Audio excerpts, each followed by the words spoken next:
The Pelicans know their fans will be fired up for tonight's action. And as they came into the building, the players were plenty fired up themselves. Hello out there, and get ready for some NBA basketball on 2K Sports. Tonight, we've got the Los Angeles Lakers playing against the New Orleans Pelicans here at their home, Smoothie King Center. Here with the greats, Richard Jefferson and Grant. And I think...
know exactly what kind of game this is going to be, RJ. Yeah, you don't expect a lot of offense on the interior. These teams take a high volume of threes, and they make a high volume as well. And now the Los Angeles starters. C.J. McCollum is out there with Pascal Siakam. Then there's Mitchell. Then there's Mike Conley. And it's Valanciunas in at the 5 spot. Yeah, and Siakam is the total offensive package. A big man with post moves and a reliable jumper. Van Vliet finds Gafford.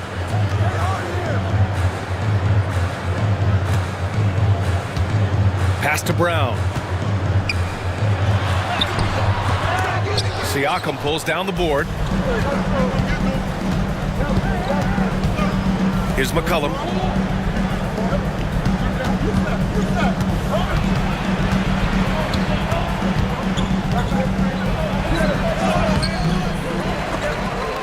The rebound by Jackson.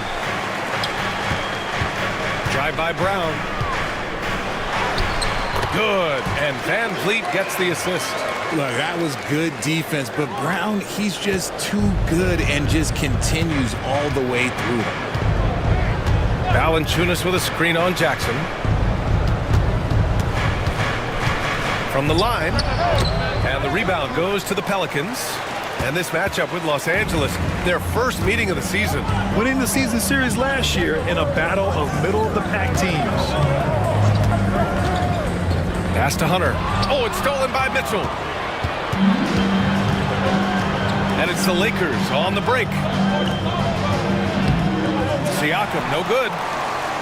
Siakam's gone 1 for 3 from the field here. And here's Hunter from the arc. Nails it from 3. Those assist numbers from Brown have continued to creep up. For Los Angeles, they've gone 1 of 4 to begin this one. Siakam outside. Hunter against McCollum. Valanciunas with a screen on Hunter. McCollum against Hunter. Shot's good by McCollum. What a tricky shot. CJ, he's showing off now. The Pelicans have gone 2 of 3 from the floor. Grant, when you look at this Pelicans team, their length is so impressive. Yeah, they've made a point to draft players with big wingspans, and that really helps them on the defensive end. They're all very switchable. Shot clock at 6. Jackson finds Brown. Up and over Conley. And the Pelicans get another bucket right there. Brown very confident in that jumper of his. And we've got a timeout called by J.J. Redick. He wants a few moments to regroup with his players.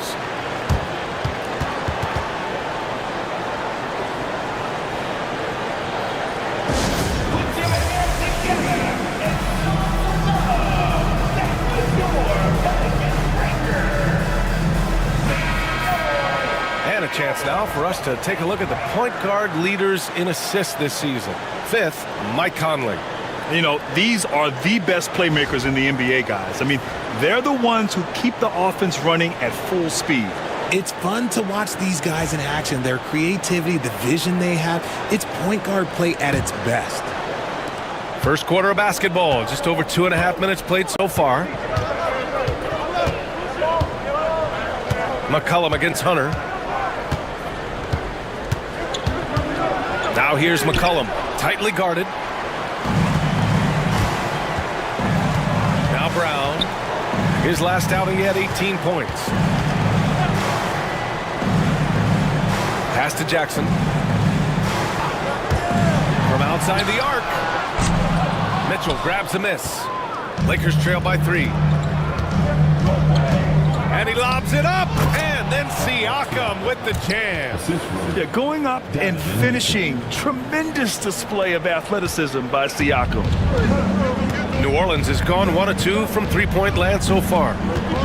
Jackson, pass to Brown. Outside Hunter. Back to Brown. Just 4 to shoot. Spins. Up and over Conley. Brown, no good. He expects to make every one of those, and we expect him to make them too. And the officials whistle a foul on the shot. The bucket is good, and he'll go to the line. The wily veteran drawing contact from the defender. Hard to outsmart Mr. Conley. And he's got his first opportunity at the line here tonight. Grant, how about that in-season tournament win for the Lakers in 2024? Yeah, honestly, it just makes sense that the first of those trophies would land with a historic franchise like the Lakers. Gafford with a screen on Conley. Oh, there's the alley! And the dunk by Gafford.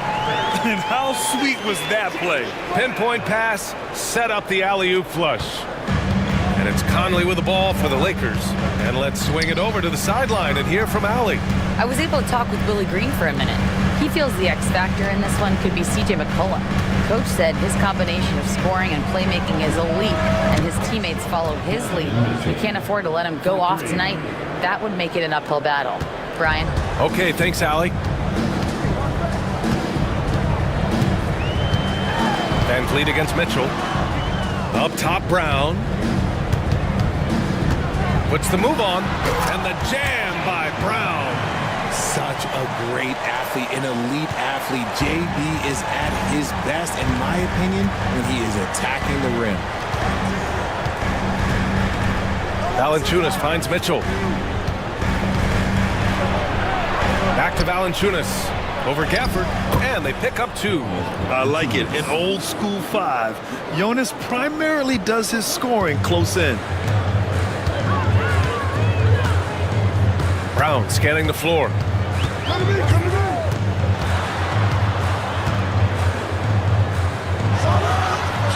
Nails the baby hook.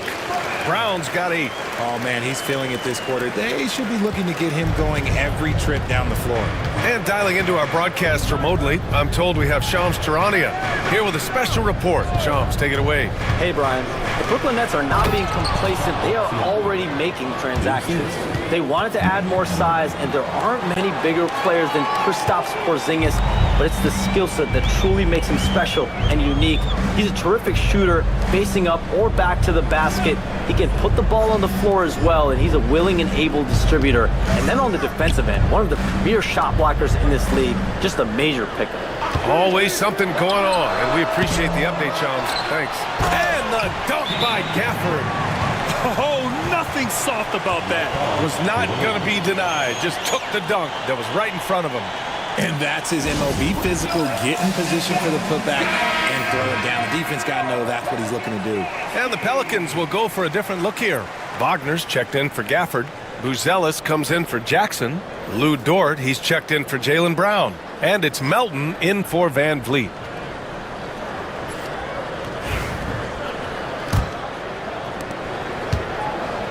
For Los Angeles, they've got 7 of 11 shots to find the mark. Tice passes to Rubio, and here's McGee. And there's a whistle. That goes on DeAnthony Melton. That's his first foul.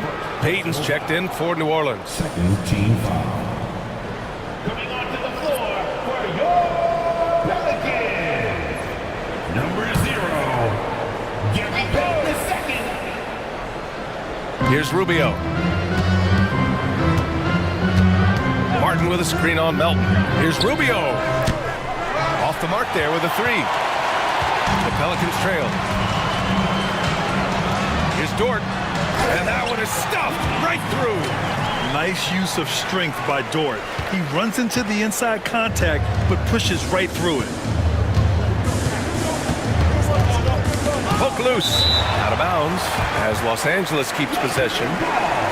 And let's check out a breakdown looking at some stats for Daniel Gafford. And over the last 5 games, his field goal percentage has increased. And you can make a case his confidence as well because of this.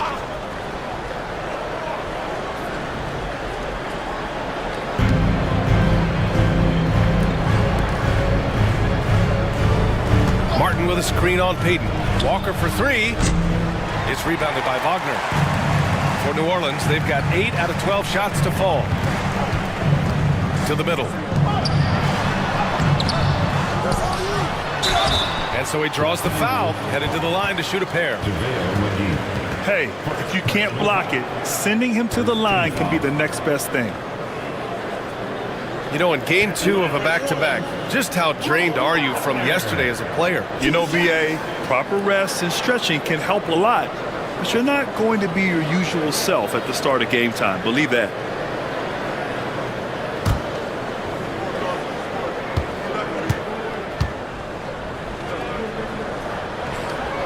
Free throw good. Wagner.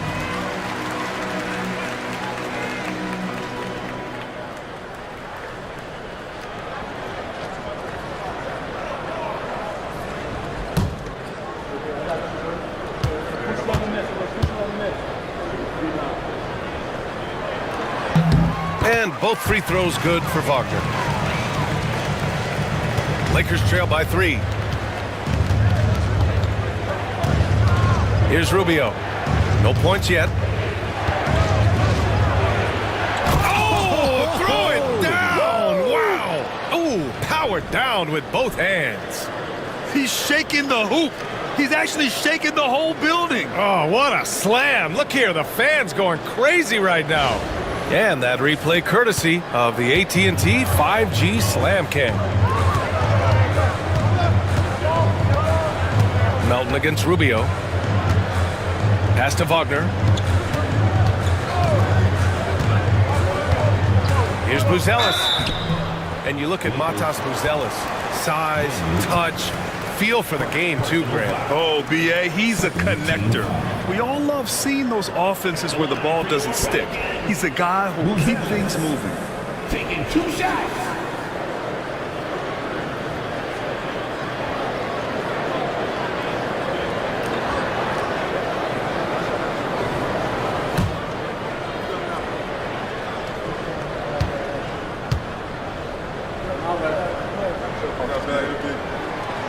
And he makes a first. Well, Matas Buzelis certainly has good size, but what catches my eye are his skills. He can handle the ball and make smart decisions on the floor, which is so important for a rookie. Both shots good from the stripe. To have a big who's great at the line, such a plus. And here's Rubio. He'll bring it up for the Lakers. They trail by 3. Knocks it loose. Stolen by Melton. Inside, here's Payton. And he was fouled in the act of shooting. Opportunity for a 3-point play here. That's been the story of their offense so far, getting a number of looks from point-blank range. And this is his first trip to the line tonight. Pascal Siakam, he's checked in for the Lakers. Gary Payton II. 1 shot.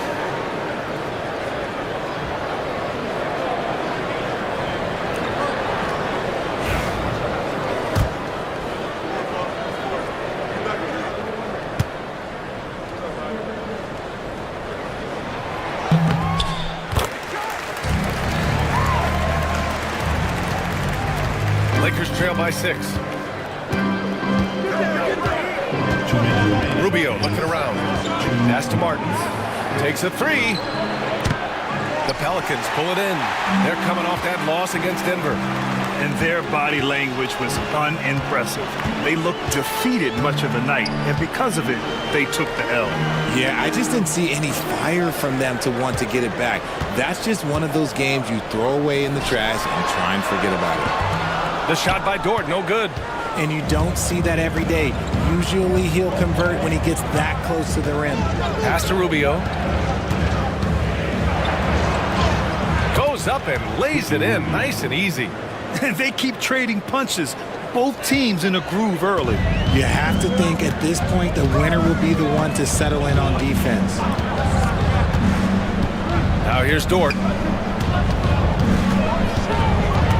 Wagner with a screen on Martin to the inside. And he throws it down. What a terrific lead pass. Woo! Defensively, you can't afford to let him get to the rim that easily. Well, that might be why their deficit is what it is right now. Yeah, it's going to take better rim protection than that if they're going to climb out of this hole. Oh, stolen by Peyton. He's all alone. Oh, yes. Whoa. Throw it down. Oh! And that one is hammered home. And this kind of sick slam is just one of the reasons this team is in charge of this game right now, B.A. You know, there's an edge the way they play and a confidence they're not afraid to show. Here's McGee. Oh, and there's the whistle on the shot. So 2 free throws for him coming up. Los Angeles shooting their second and third free throws tonight. JaVale McGee. 2 shots.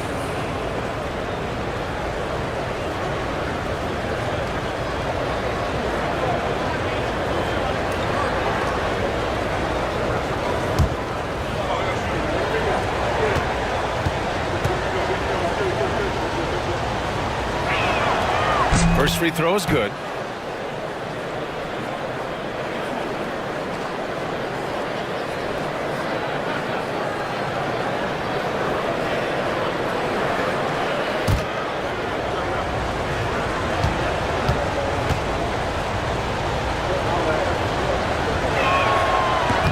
And both free throws good for McGee.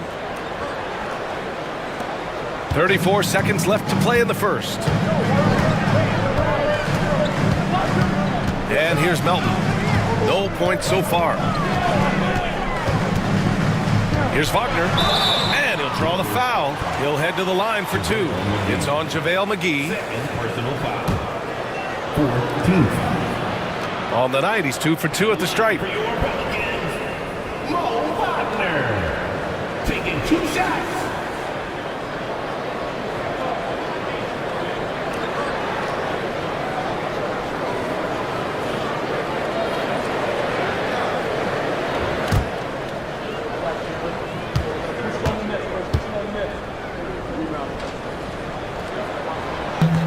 That free throw, no good.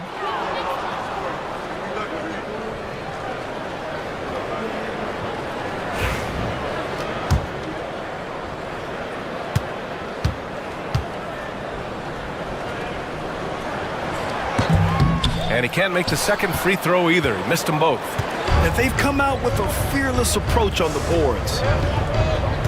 Pass to Siakam. Now Rubio. There's the 3. He can't get it to go.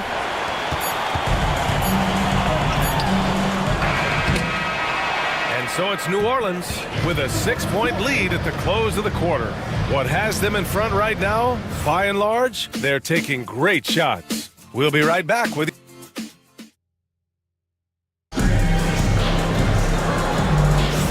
Hope you've enjoyed the broadcast so far, halfway through the first half in this one.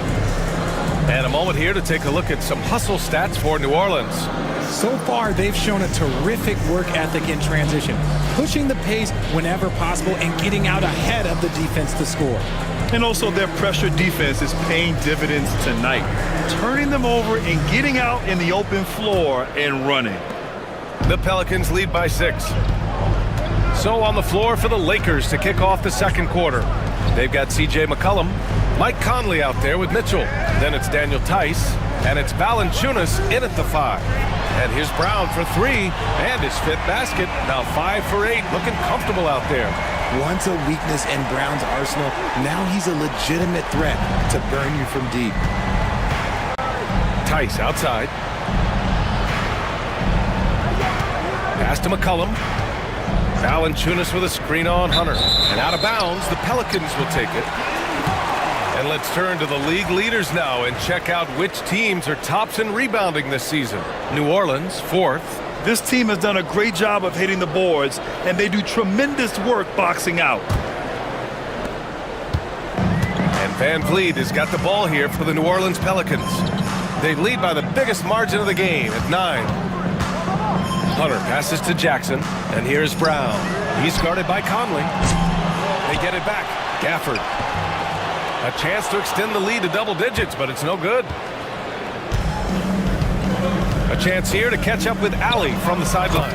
Jaylen Brown is playing with so much confidence. He said, quote, "I feel like I'm a different player. My body has changed. Athletically, I'm entering my prime. I'm more aware on defense and offense. I feel like on both sides of the ball, I'm playing the best basketball of my life." Well, it shows, Allie, for sure. Gafford passes to Van Vliet. 6 to shoot over Mitchell. And the basket by Van Vliet. Van Vliet's got his first points in this one. Pick works well there, but the defense left a lot to be desired. Yeah, that just comes down to a lack of effort. The defender has to do a better job fighting through the screen. Brown against Mitchell. The 3. Oh, Mitchell with a triple. Hitting that shot helps loosen the driving lanes a little, and we know Mitchell only needs a crack of daylight. And we know Donovan Mitchell is a superb scorer. But Grant, what do you think he's focused on at this point of his career? Well, BA, it's all about championships for him. This is a guy that doesn't just want to be seen as an elite player. He really wants to compete for titles, too. McCollum, pass to Conley. Tice with the ball. On the wing, Mitchell.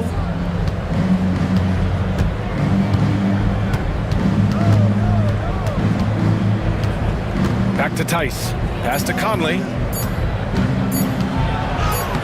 And he drops in the layup off the glass. Conley's got 5 now. Look at the toughness from Conley. He's seen a lot in this league and won't go down easy. He gives up a bit of size at the center position, but his leaping ability, well, let's just say that makes up for it. Conley passes to McCollum. Hunter against Heiss. For 3, McCollum. It's hauled in by New Orleans. Looking ahead to their next game, playing at Dallas. They'll match up against the Mavericks. That'll be the first leg of just a 2-game trip for them. Great teamwork on that drive, punctuated by a strong finish. Yeah, that's nice execution, running with purpose and creating an easy scoring opportunity off the break. Gafford with the block. Brown against Heiss. Pass to Van Vliet. It's Brown on the wing. Hunter the screen. Shoots from the line. Brown can't hit. Lakers trail by 8. Now here's Mitchell, coming off a 22-point game against the Spurs in San Antonio. And he didn't just create offense for himself now. He did a tremendous job of setting up his teammates as well. With confidence and ability from long range, I love it. McCollum's able to space the floor and keep the defense honest. And it's Willie Green calling the timeout here. He'll take the opportunity to regroup.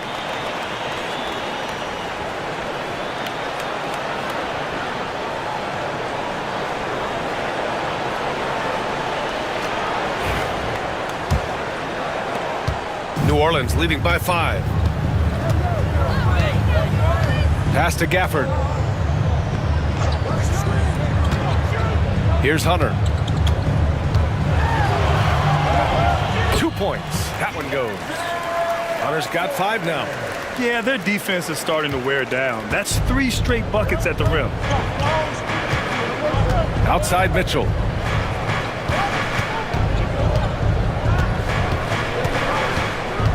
Valanciunas sets a screen. And Los Angeles another 3. That's cash. Mitchell is a volume three-point shooter for a reason now. The Pelicans have gotten over 50% of their shots to go. 5 for 9 in the second. Van Vliet finds Hunter. Now Van Vliet, checked by Mitchell. Hunter, a screen on Mitchell. Here's Van Vliet. And that one off the back of the rim and in. Van Vliet's got his second basket of the game. Lakers trail by 6. And so J.J. Redick calls for the timeout. A moment to rest and confer on the game plan. All right, Grant, give it to us straight here. What's the deal with star treatment in the NBA, you think? Star treatment? What is that, B.A.? No, I think some players have a reputation which might help them on 50-50 calls.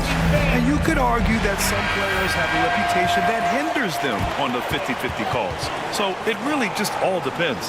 Siakam, he's checked in for Valanciunas.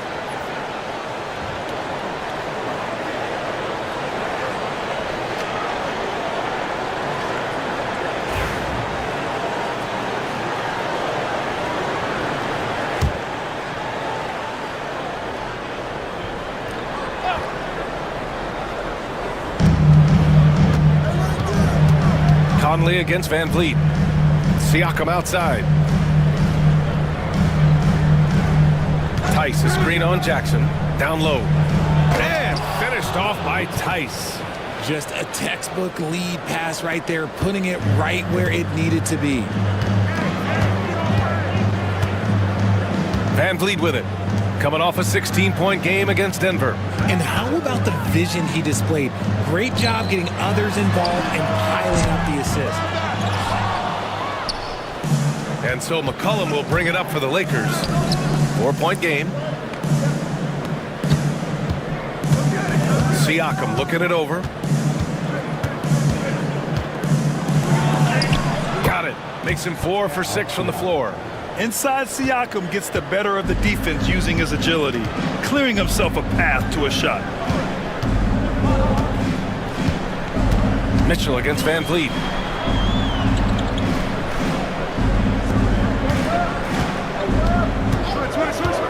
Gafford in the post. Tice defending. Just 5 to shoot. And here's Van Vliet from the arc. Tice grabs the miss. Los Angeles has gone 3 of 4 from outside so far in the second quarter. Mitchell misses. The Pelicans have gotten 6 of their 12 attempts to go since the end of the first. McCollum with a steal. Going all the way to the rack. Mitchell on the attack. And Mitchell with the slam. Oh, this man can move in transition. Like, look at Mitchell's eyes. They just light up when he's on the brain. And we've got a timeout called by Willie Green. He wants to give him a breather and talk things over. And it's a completely new group for the Pelicans. We are now into November, so let's check in on the standings in the Western Conference. Looking at the Lakers, it's still very early, but they have a mountain to climb in their conference. And of course the Pelicans, a game and a half behind. Seeing where the Pelicans are, when you look at their roster, they're talented enough to turn this thing around. But so far, the season has not come together for them the way people predicted. Yeah, I'm not sure this can be written off just as a slow start. I think this might be the team that they are. They're shooting the 3 extremely well this quarter. It'll be fun to see if they can keep it up. Lakers trail by 3. Siakam outside. Pass to McGee. Outside Walker. 5 to shoot.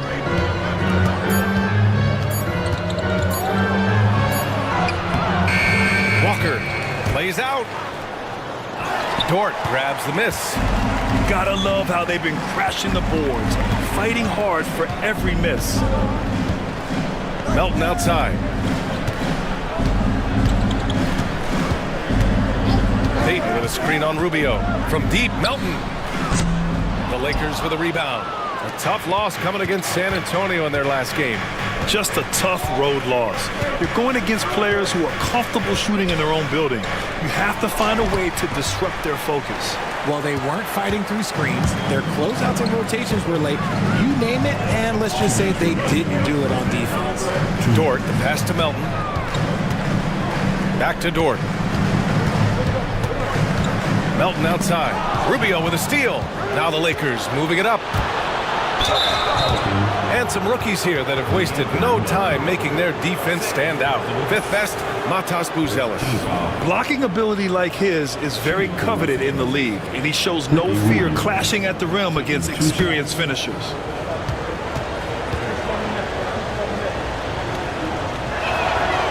And he drops the first. Martin, he's checked in for McCollum.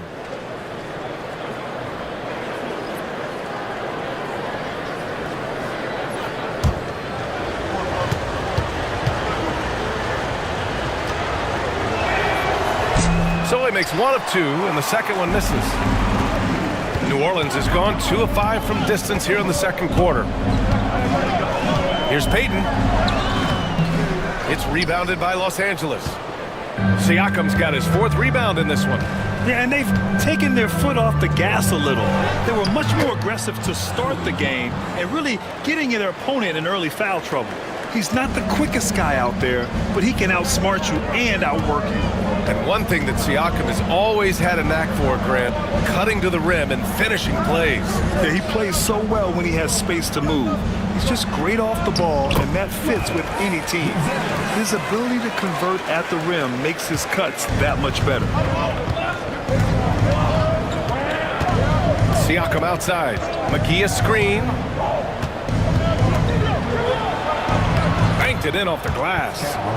Siakam's got 10.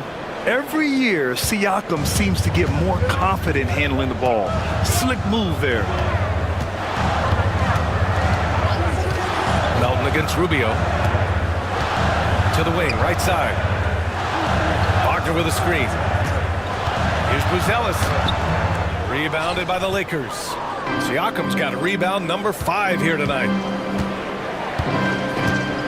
Rubio finds Walker.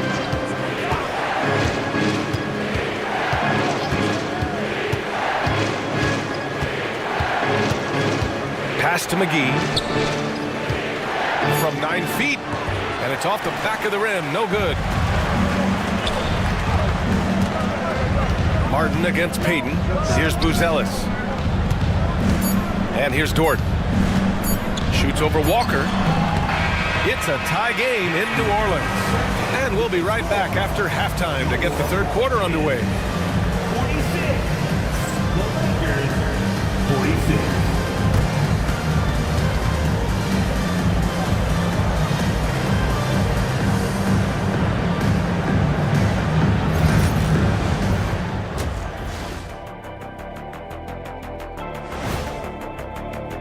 Fellas, he's been playing with some serious gusto.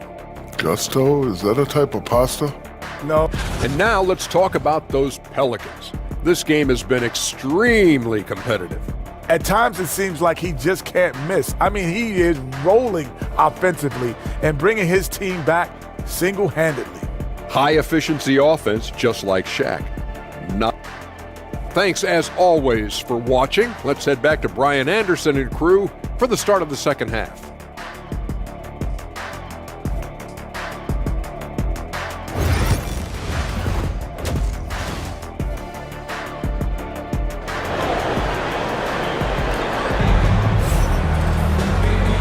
And we're halfway through this one. Plenty of basketball left in a game that's been a fairly even one. Wow, it's been quite a game for Jaylen Brown. Yeah, he's kind of been the floor general for them tonight. A lot of assists for him. And it's a role we don't always see him in, but he's done a great job tonight getting the rest of his team involved.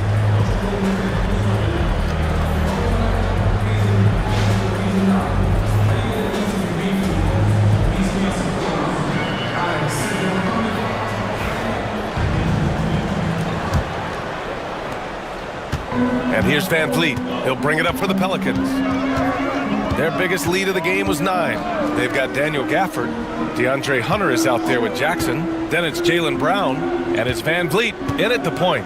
That's the group for Willie Green getting going here in the second half. The kick to Hunter. Parked it down low that time. Got hit with the 3-second call. And a quick look at how New Orleans' schedule is shaping up. On Tuesday, they head out on the road to face the Mavericks in Dallas. Then on Wednesday, they'll be matching up with LeBron James and the Cleveland Cavaliers. And for that game against Indiana, No question they'll be amped for that one, eager to prove themselves against a tough opponent. Siakam, pass to McCollum. Here's Conley.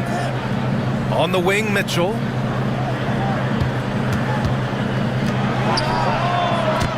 A chance there to take the lead, but a miss. Van Vliet against Mitchell. Hunter. And finished off by Hunter. And plays like that one can make the difference in a close game. And it definitely got the bench on their feet, too. And you can feel the jolt of energy that he sent through his team. That is a huge boost in a tight game like this. And it's out of bounds. They say it was last touched by Jackson.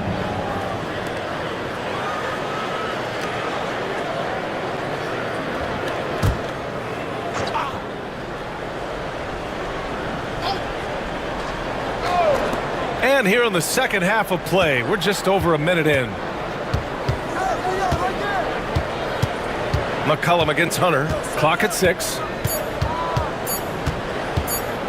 A shot from the high post. That's not how you want to come out of the break. 3 straight misses. They need to settle in quick. Brown passes to Van Vliet. Oh, it's stolen by Mitchell. Just a little over 90 seconds gone in the third quarter. Siakam outside.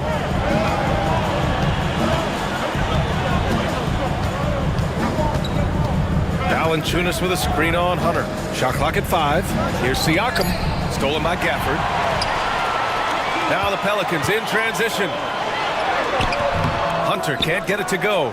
Fantastic defense, giving full effort. Conley looking for an opening. There's McCollum with the 3. Gafford grabs the miss. Gafford's got 6 rebounds now in the game. Bad offense to begin the second half. 4 misses right off the bat. And the bucket counts. And he is on his way to the line. He'll try to make it a 3-point play. That'll send Jaylen Brown to the free throw line. It's going to be on C.J. McCollum. And Los Angeles making a change here. Tice is checked in. And that one misses. And how about Jaylen Brown, Richard? Named to his first All-NBA team in 2023. A very important piece to him. NBA, what timing. It made Jaylen eligible for the Supermax. At the time, it was the largest contract in NBA history. And how did he follow it up? He won the Larry Bird Award as the best player in the Eastern Conference playoffs. And it's Willie Green calling the timeout here. I think right now he must be looking at some adjustments.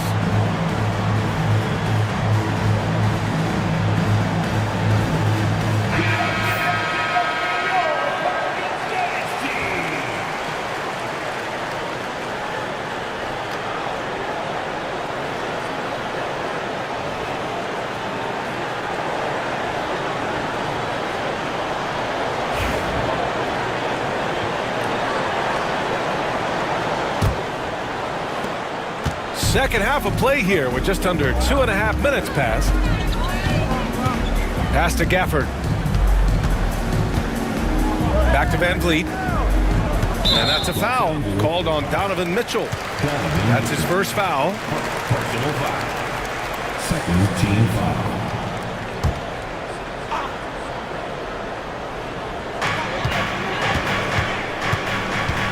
Mitchell against Van Vliet. Outside, Brown.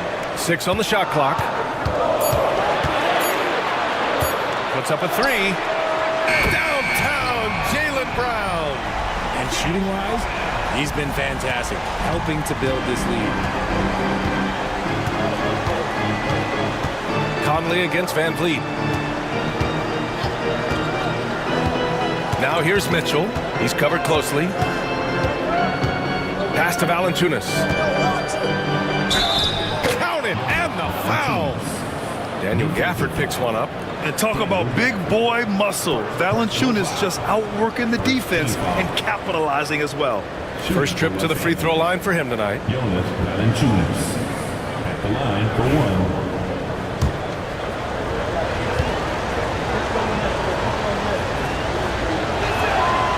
1. More of a traditional center. Jonas Valanciunas can dominate the glass and capable of a double-double on any given night.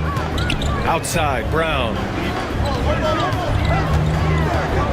Up and over Conley. Brown cashes in. A terrific finisher inside. He just makes it look so easy on offense. Like, who takes pleasure in torturing defenses? He does. Valanciunas with a screen on Hunter. And the dunk by Valanciunas. And check out how in sync Valanciunas is with the ball handler. They've clearly practiced that move plenty of times. Conley against Brown. Gafford with a screen on Conley. To the paint. And it's Gafford missing. And so it's Conley who brings up the ball for the Los Angeles Lakers. Trailing by 2. They'll face the Jazz after this game. That'll be at home. That'll be the first of 3 games played at home. Here's Valanciunas. And the dunk by Valanciunas. I mean, with his height and size, stopping Valanciunas just isn't an option sometimes. What a jam. Van Vliet, the pass to Gafford. Now Jackson. Oh, it's stolen by Tice.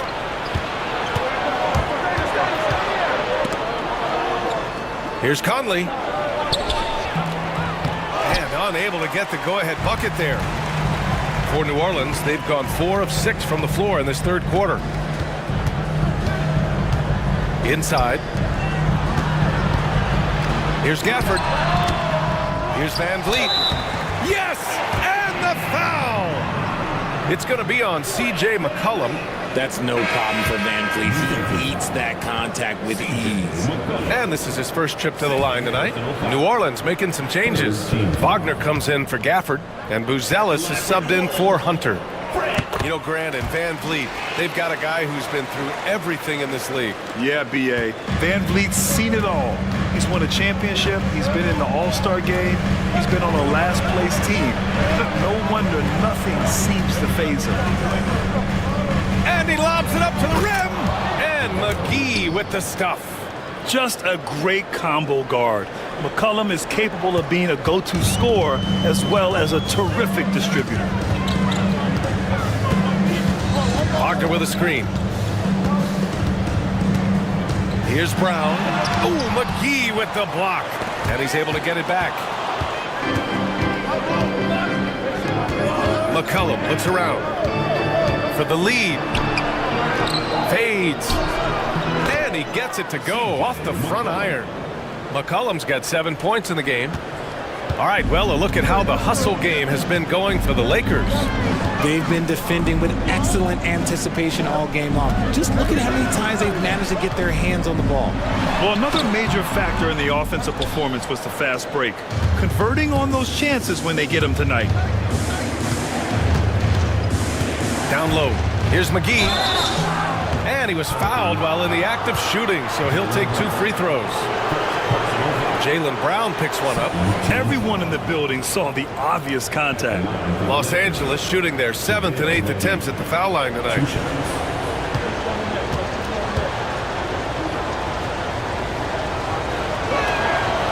No good on that one. Both teams will make substitutions.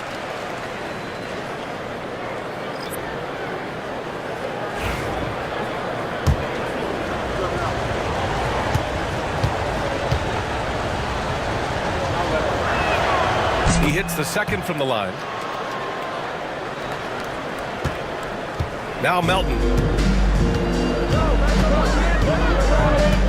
Pass to Jackson. And there's a whistle. He'll head to the line to shoot 2. 14 foul. These are his first free throws of the game. At the line for New Orleans, Isaiah Jackson. Taking 2 shots.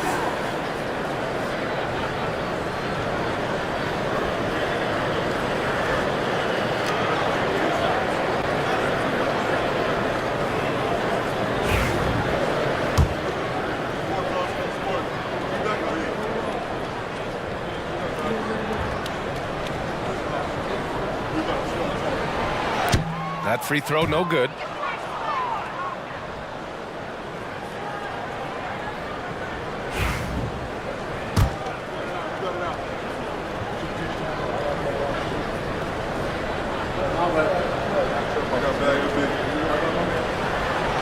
And he's good on the second.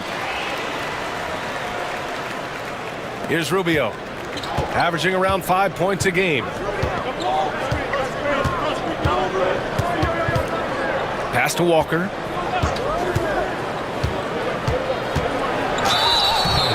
Stretching the floor makes all the difference. Let's see which teams do the best job of it. The Lakers in 5th. Instead of just bombing away, they work hard to create good looks from beyond the arc.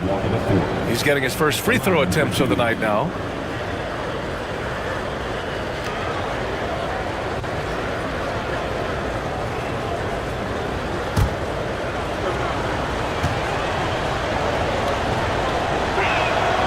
Free throw good, Walker.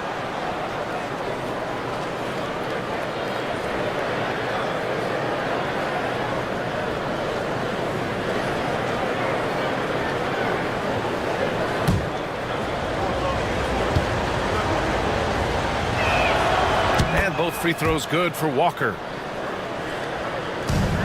Pelicans trail by 3. Melton outside.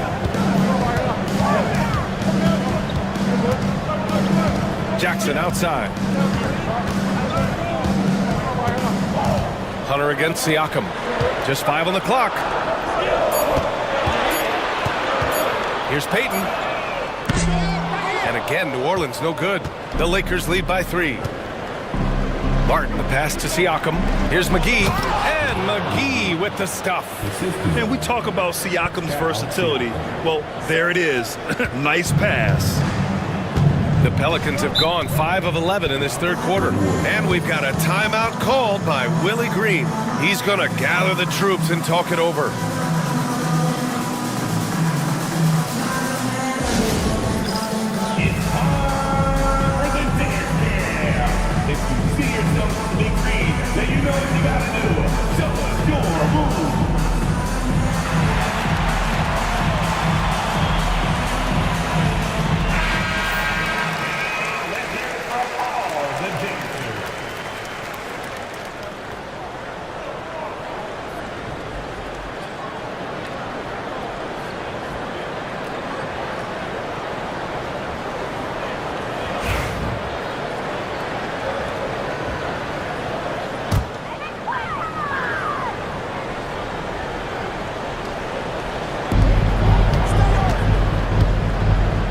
Finds Jackson.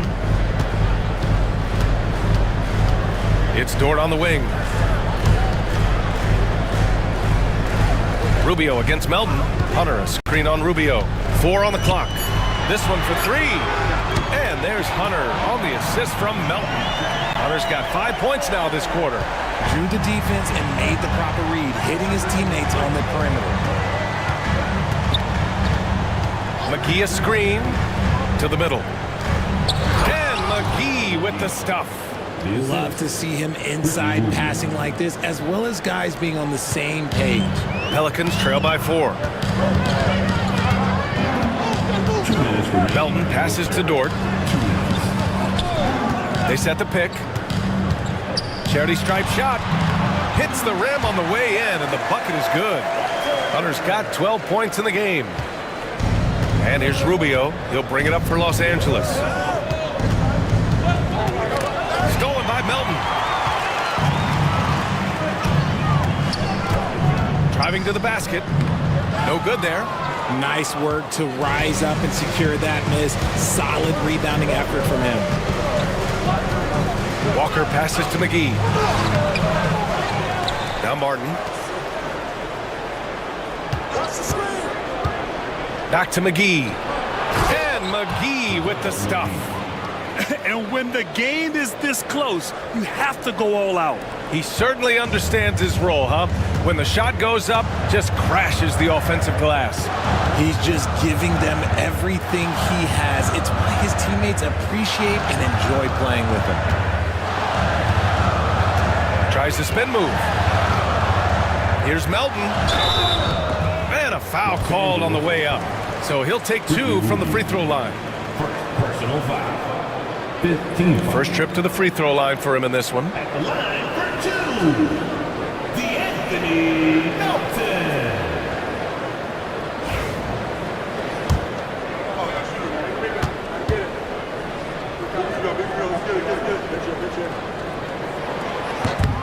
first one falls. For New Orleans, Jaylen Brown, he's checked in for Dort. And Van Vliet is subbed in for Payton. Donovan Mitchell's checked in for the Lakers.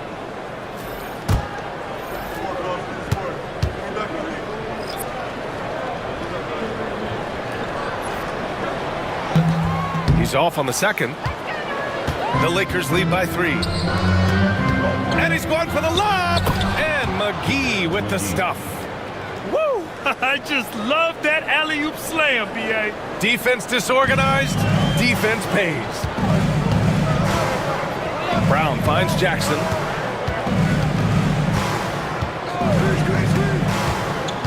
Back to Brown. Shoots over Siakam. Cashes in the 12-footer. Brown's got 9 points now in the quarter. And each year, it seems Brown keeps getting better at shooting the ball, especially from the mid-range. Outside Mitchell.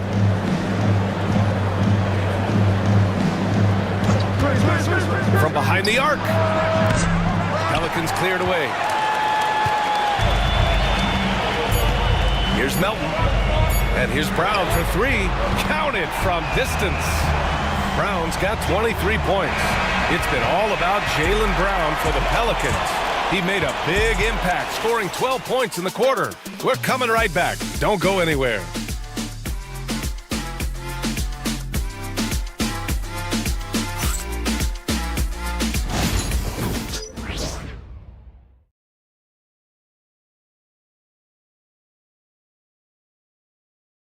And a moment now as we take a look at our State Farm assist of the game. Woo, I'm fired up to see this dish one more time. It's always great to see your 2 guards share the wealth. Not just playing selflessly, but also making a smart decision with the ball. Well, what a terrific game it's been so far. With this fourth quarter sure to bring more pressure-packed basketball. On the court for the Lakers to start the fourth. Mike Conley out there with Donovan Mitchell. Then there's Cody Martin. Then there's C.J. McCollum. And it's Valanciunas in at the 5, roaming the paint. His three-point shooting kind of dried up in the second half. He is yet to make one after knocking down 3 before halftime. Hunter on the wing. Down to 5 on the shot clock.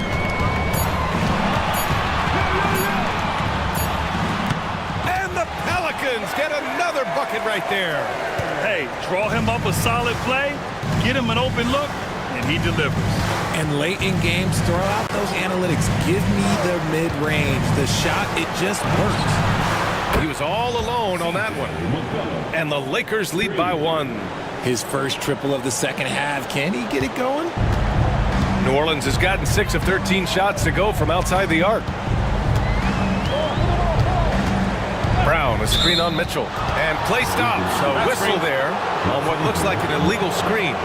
Since halftime, either they've gotten sloppier or the defense has turned up. Siakam, he's checked in for the Lakers. Los Angeles has gone 1 of 2 from deep in this quarter.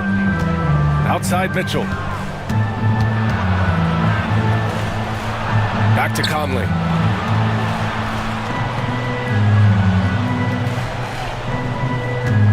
Valanciunas with a screen on Van Vliet.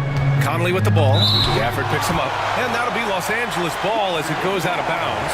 Lakers able to keep the possession. And that shot was going nowhere thanks to that aggressive swat. Yeah, obviously he had the shot well anticipated, able to shut it down with authority.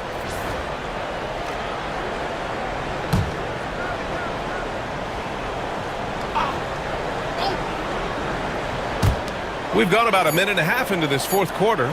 Clock at 2. Conley. That one falls. Nice setup by Mitchell. Mitchell's got 5 assists in the game. They're finding ways to get the ball into the paint. 5 consecutive buckets. Van Vliet, the pass to Hunter. It's Brown on the wing.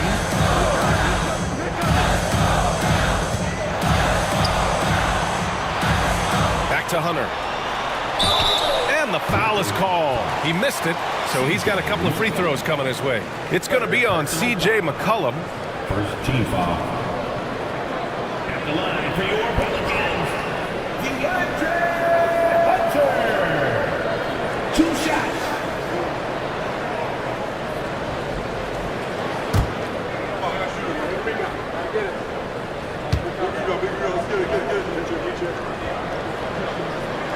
And he knocks down the first one.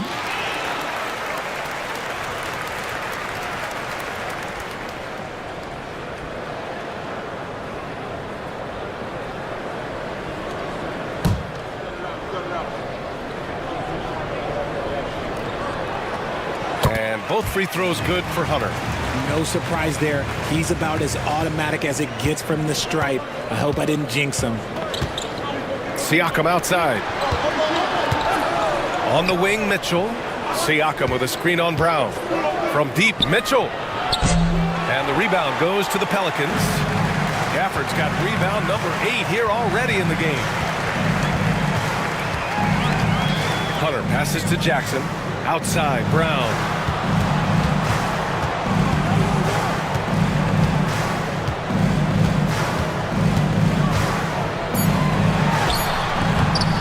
Pascal Siakam with the rebound. For Los Angeles, they've gone 2 of 5 from the field in this final quarter. To the inside. Stolen by Jackson. Van Vliet, the pass to Gafford. Good. And Van Vliet gets the assist. Van Vliet's got his 3rd assist of the night. All right, guys, what's your take on the hustle stats for New Orleans?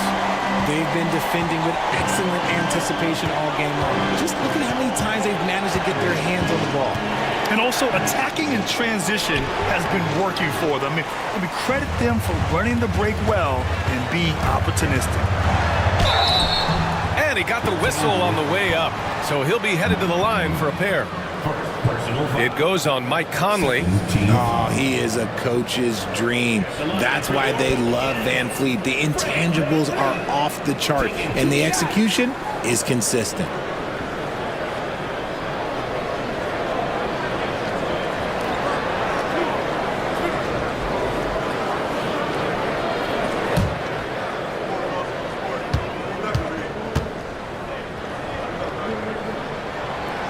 First free throw is good.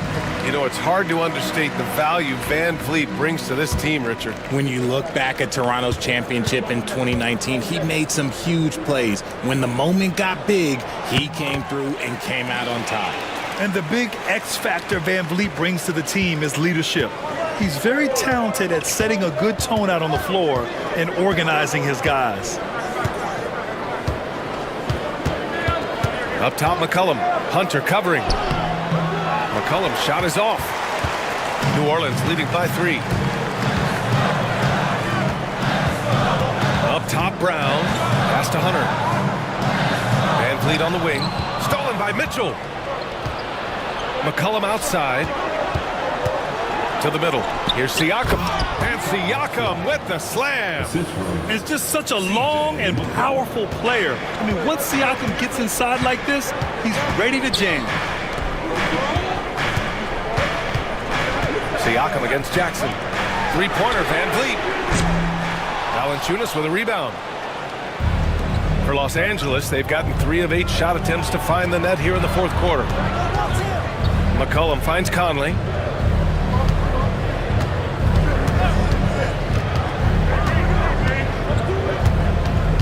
Out to the wing. Clock at 6. Here's McCollum. And counted from 12 feet. And oftentimes, you just assume McCollum's J is going in. He's this good of a shooter. It's incredible.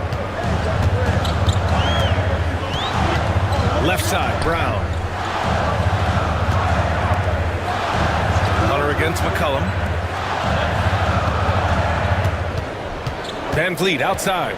And he drives in. Over Mitchell. Van Vliet misses. And so Conley will bring it up for Los Angeles. They've given up just 8 points in the 4th. Pass to McCollum. 3-pointer. Yes, great play by Conley to set it up. Conley's got 3 assists in the game. That's his 3rd triple of the night, his 2nd since halftime. Conley against Brown. Hunter on the wing.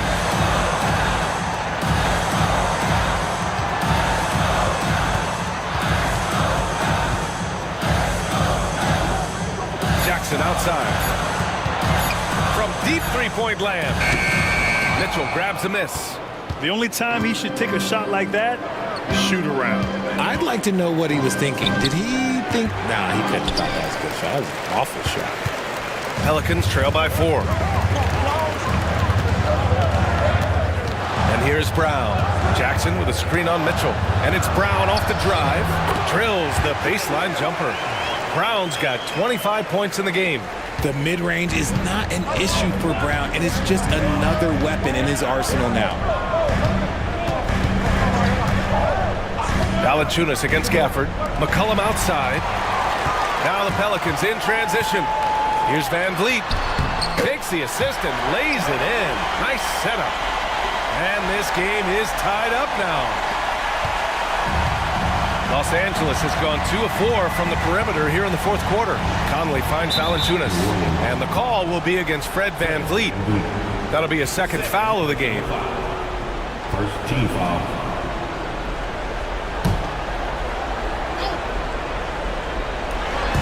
So it's Los Angeles now. Valanciunas with a screen on Brown. From deep, Mitchell. The rebound by Jackson.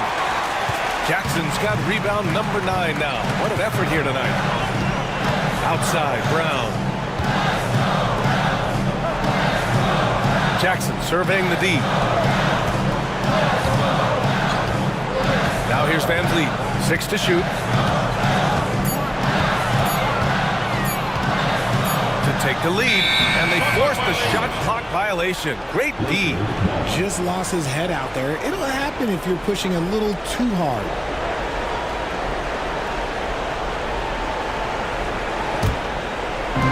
For Los Angeles, they've gotten 5 of 12 shot attempts to go so far in the fourth quarter. McCollum outside. Down low. Here's Valanciunas. And the dunk by Valanciunas. And Valanciunas' teammates love seeing him come up huge, knowing he's ready to score when called upon. And we've got a timeout called by Willie Green. He's decided it's time to clarify the situation, leaving little room for error. Pelican fans, let's give a huge welcome to the Pelicans. Let's go now to the sideline and catch up with Allie LaForce. Thanks, guys. I was able to hear Willie Green coaching his team during that last break. He thinks they're still very much in this game, saying it's right there, but it's on us to take care of it. We have to make it happen, hoping to inspire his team here. Okay, good stuff. Thank you, Allie.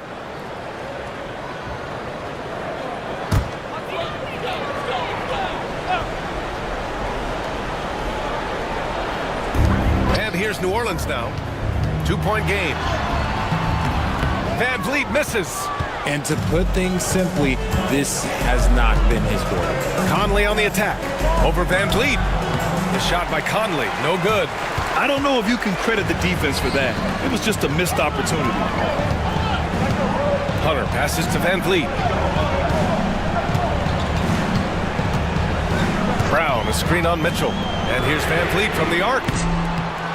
The kick to Hunter to take the lead. That is now his 7th field goal in 10 attempts. Impressive. This is the very definition of a back-and-forth contest. Yes, neither side taking its foot off the gas. I'm expecting a spectacular finish. Conley passes to Valanciunas. Back to Conley. It's hauled in by New Orleans. He hasn't been able to find his touch this quarter. Yeah, straight up, guys. Like, he's ice cold, like freezing. What's colder than cold? But you don't have to shoot it, my guy. It's okay to pass the ball. Shot clock at 6. Hunter, screen on Mitchell. Puts it up. And Van Vliet again missing. You kind of wonder where his head's at. The shot selection hasn't been there. And, of course, that one was just crazy. McCollum, the pass to Siakam. And there it is for him. And the Lakers lead by 1. And this is why the team relies on Siakam. In the big moments, you can trust him with the shot. Brown against Conley. Gafford with a screen on Conley. To the paint. Money! Talk about stepping up in a big way. What a huge play coming through when it matters most. And it's Conley with the ball for the Lakers. And so J.J. Redick calls for the timeout. And Coach didn't want to take any chances in this situation, which is why he called the TO.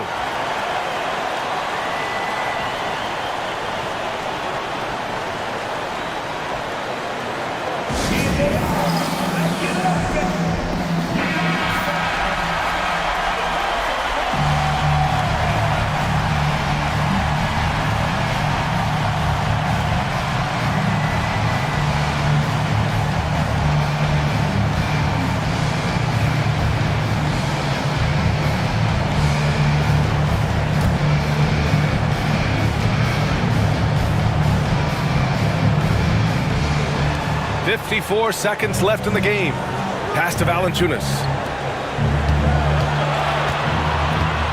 Jackson against Siakam. Valanciunas with a screen on Jackson. Here's Siakam. Ooh, and he took a hard foul on the shot. So he'll head to the line to shoot a pair. I like how Siakam uses his body control to adjust to what the defense is doing.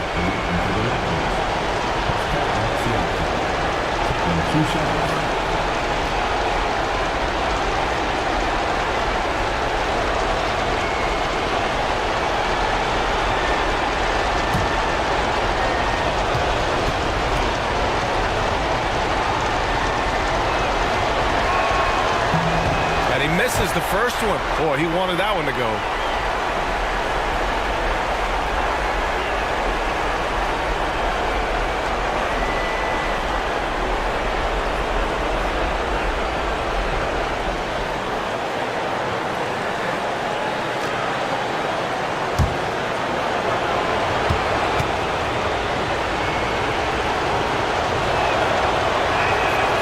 And he ends up making the second. And that ties this game up. This team thinks they should be up in front, but at least they tie it up. Here's Brown on the drive. Ooh, lots of contact on the shot. So 2 free throws will follow that whistle. That was a courageous drive by Brown. He knows the defense is right there, and he's like,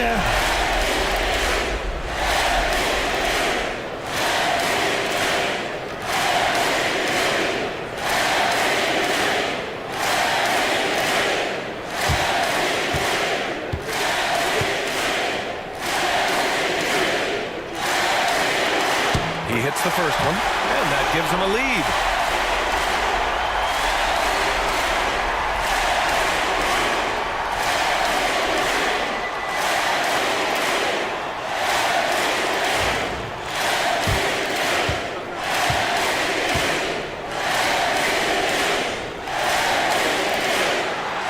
And knock it down, and they really needed that one. and hey, he did just enough to get the lead. That's what's most important. Here's Conley. It's tipped. I mean, that was pure hustle by Van Vliet, giving his all to influence the shot and swat it away. And now they decide to foul intentionally. Yeah, and that was a smart move. I mean, you have to foul right there. You just don't want them to run out the clock.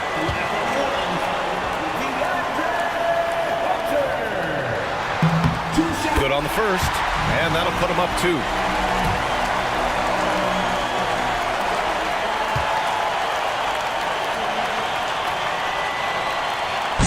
Second one is good, getting both at the line, and it's a 3-point game. The last make was huge. Now, realistically, the worst-case scenario for them is OT. And we've got a timeout called by J.J. Redick. There is a lot on the line, and he is determined to make sure everyone's on the same page. Let's hear from our analyst. Give us your take on the strategy being discussed right now. If they leave the arc open, take it. But it may be safer to get a quick 2 and then foul. Yeah, time is the enemy at this point, so I think I'd go for the tie and avoid playing the foul game.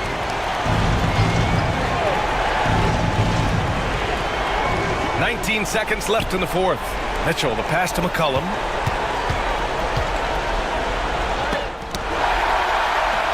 And an intentional foul there stops the clock.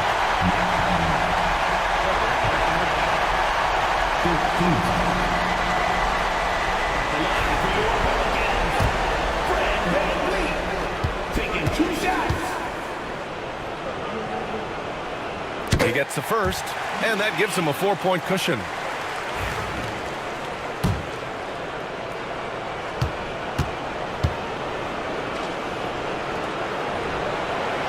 And so both free throws good. And it's a 5-point game.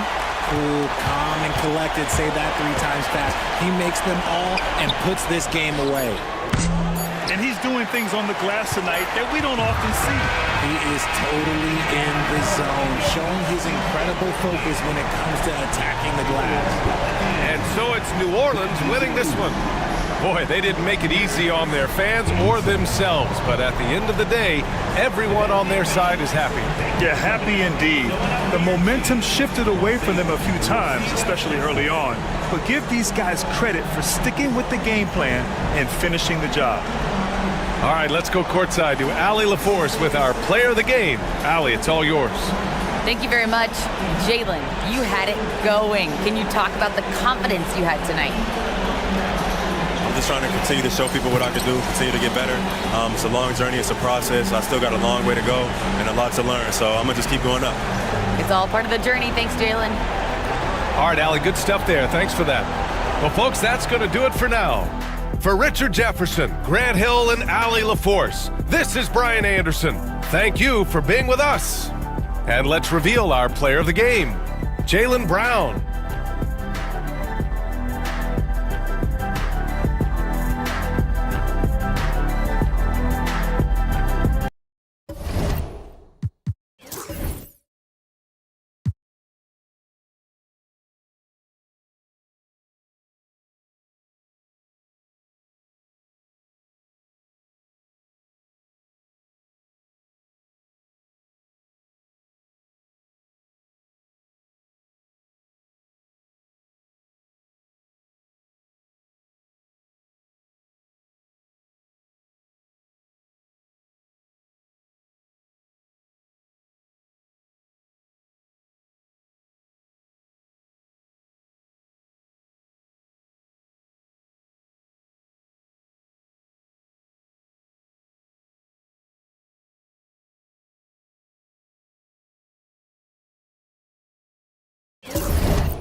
Welcome, everyone. It's time for NBA action, coming to you live on this Saturday night. And tonight, it'll be the San Antonio Spurs going up against the Dallas Mavericks at the American Airlines Center. This is Kevin Harlan. And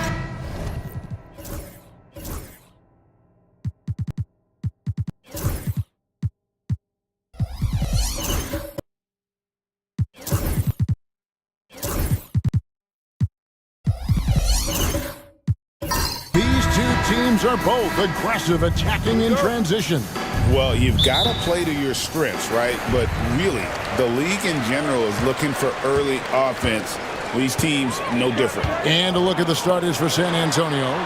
Gilgeous-Alexander out there with Reza Shea. Then it's Robinson. Then it's DeRozan. And it's Ware in at the 4.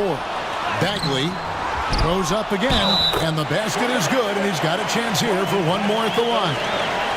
Yeah, nice board there by Bagley. This is where he hangs his hat. A great rebounder on both ends. First trip to the free throw line for him tonight. Not the best statistic for him in terms of his performance at the line. Very low numbers. Boy, I tell you what, guys, hopefully it's not from lack of effort on his part. But his free throw shooting, compared to what he did last year, has been terrible.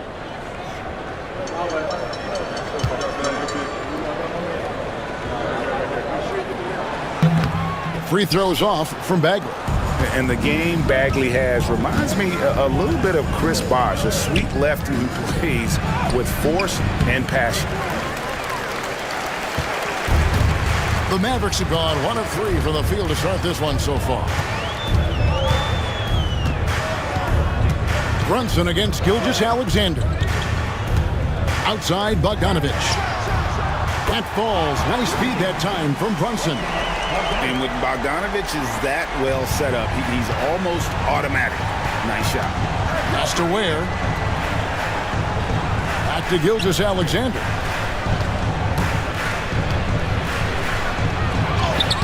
Hits the layup after the sweet pump fake to freeze the D. Nice job getting inside for the layup. Got the D thinking, jump shot, gave a little pump fake, and then off to the races. Brunson the bounce pass. And Bogdanovich kicks to Bagley. Mobley wide open. Misses the 3. Boy, they dodged one there, guys. I mean, he got the wide open look that he wanted, just didn't knock it down. Here's Gilgeous-Alexander. The Mavericks pull it in. They put up a nice win against Utah last time out. And you gotta love a team that can maintain its composure on the road. Take good shots and knock them down with confidence. Well, efficiency is critical, and I love how they ran their offense and got quality shots out of their sets. Pass to Reza Shea. Now DeRozan. The tray. It's good. He makes his first shot of the game. Well, DeRozan not really comfortable beyond the arc, so he really knew this was his shot. And Reza Shea, the prototypical size and skill for a wingman. Yeah, he's got some jelly to his game. Handle, touch. At his size, that becomes very tough to contain. Gilgeous-Alexander passes to Robinson. And it's out of bounds. They say it was last touched by Bagley. And now the latest from our reporter, David Aldridge. Kevin, Jason Kidd and I talked a few minutes ago. He said SGA has this special ability to lull a defender into a slower pace and then suddenly make a quick move that leaves everybody just standing there. Coach feels the attention has to be on him. He wants to force somebody else to beat them. Guys? Thank you, David.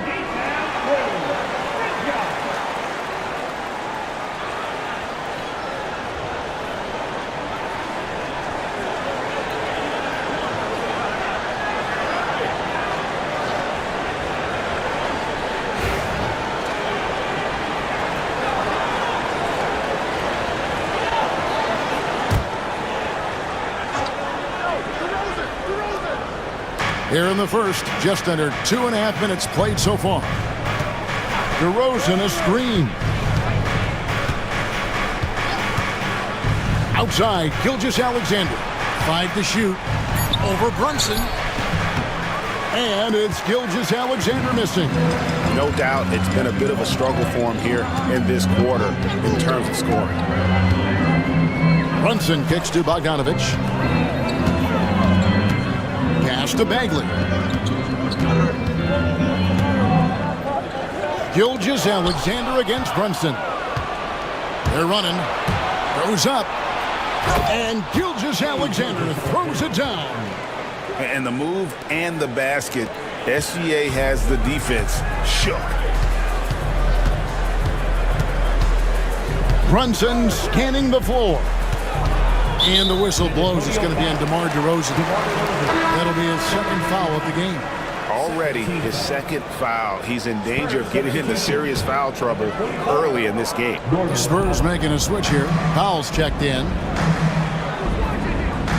Mobley, a screen on Gilgeous-Alexander. A putback. It's good on the putback.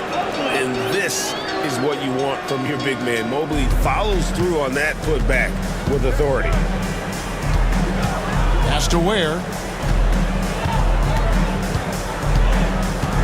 And we're just over 3.5 minutes into the first quarter. Here's Rizachet.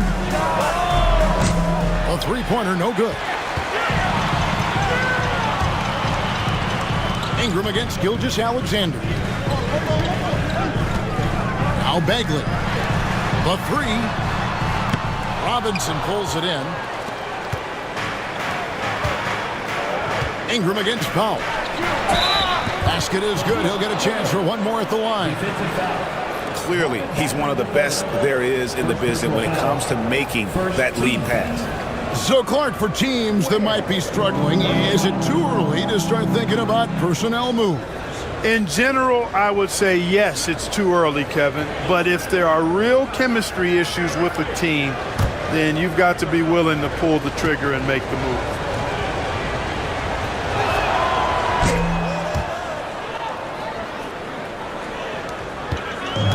Dallas has gone 2 of 5 from three-point land here in the first quarter.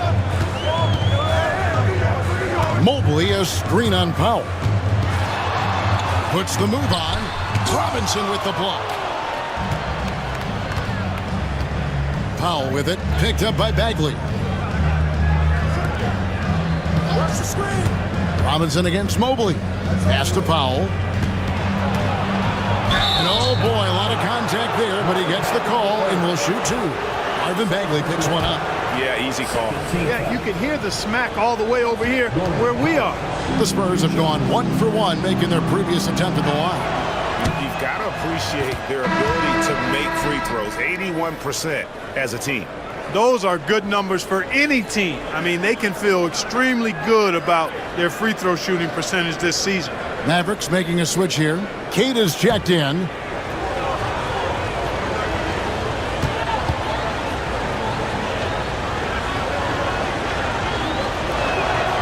That one drops. He ties it up. Boy, you look at these role players the Mavs have, Clark. They've done a great job. They really have, Kevin. I mean, the front office identified who the players were that could best play with their core stars. Needed defenders and guys that could catch and shoot the three. They went out and loaded up the roster with those perfectly fitting role players. Yeah, and the defenders just came flying in there. Ingram, though, will take it. For Dallas, they had gone 0 for 1 at the line. This is their second trip to the line tonight. Taking 2 shots.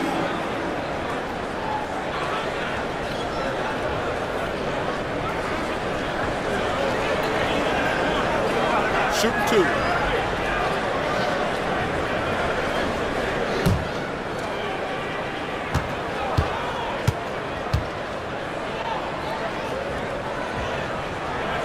And that one falls for Ingram. You know, Ingram is quiet about the work he puts in after practice and before games. This is a guy who just never stops trying to improve, though, and that's shown up in how he's grown as a player.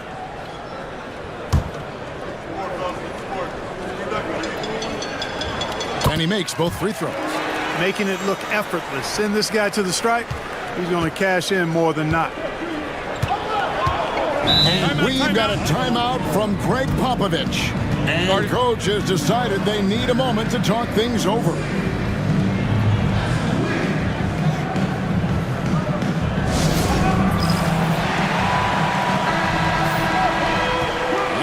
chance. Here are the teams that have swatted away the most shots this season. Fifth, the Mavericks. I mean, terrific rim protection. I mean, they rotate and help on the inside as well as anybody. And, of course, you want to keep offenses on the outside shooting jump shots, and that continues to be the goal.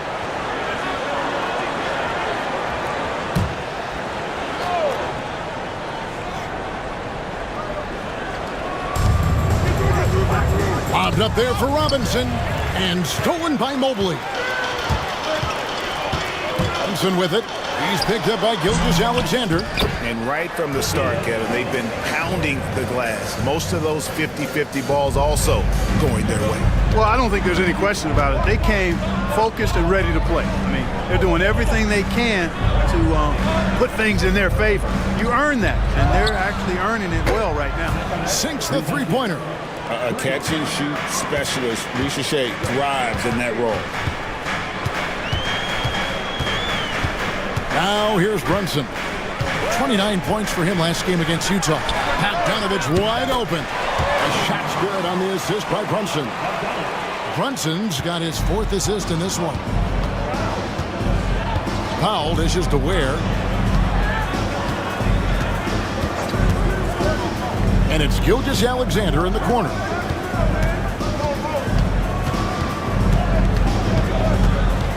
Shot clock at 6. Pass to Ware for 3. It's rebounded by Dallas. And on an open look like that, he's very gifted at making the weak coverage pay. And we got a hot story coming out of Brooklyn. And who else but Shams Charania with all the news. All right, Shams, what's going on with the Nets? Thank you, Kevin. They wanted to add more size, and there aren't many bigger players than Kristaps Porzingis, but it's the skill set that truly makes him special and unique. He's a terrific shooter, facing up or back to the basket. He can put the ball on the floor as well, and he's a willing and able distributor. And then on the defensive end, one of the premier shot blockers in this league, just a major pick. Thank you for the insight, Shams. Much appreciated. Kicks it out to Bogdanovich. Brunson with a clean look. Another 3 for Dallas. Already, they piled up 8 second chance points. Feasting on those backboards. I love that physicality. Right now, let's send it over to the sidelines and get a report from David Aldridge. Hey, Kevin. Greg Popovich is guiding a young Spurs team that's hoping to return this franchise to the dominance that saw 5 titles since 1999. Pop said the standards haven't changed. Be very direct, demand, be fair, and love them. They got to know you care about them. So it's all the same formula from 25 years ago to today. Kevin? It's an interesting story, David. Thank you. And of course, as a Hall of Famer, you bringing that to us? Perfect. San Antonio shooting their 4th attempt at the free throw line right here. And the Mavericks with some changes. Asar Thompson, he's checked in for Brandon Ingram. Andrew Nembhard comes in for Bogdanovich. And it's Collier in for Jalen Brunson.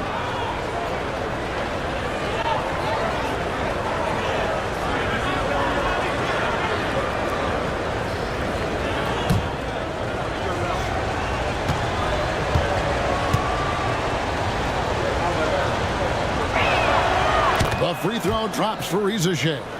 Looking like your classic wing. Zachary Shea is 6'8", long, and can hit threes. A real modern swingman.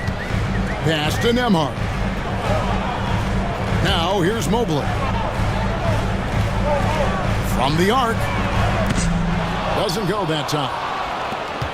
Spurs trail by 3. Porter looking it over. Now Jackson Davis. Looking at his numbers, he's averaging about 6.5 points a game. Takes the alley-oop pass and dunks it down. Oh, such a beautiful pass to set that one. Yeah, the pass might have been pretty, but the finish was angry. Well, you need both to make it special. And they pulled it off just right. Basket good. And the Mavericks lead by 3. No idea what they were thinking there defensively. I mean, that's a shot he makes often. Pass to Iguodaro. There's a screen.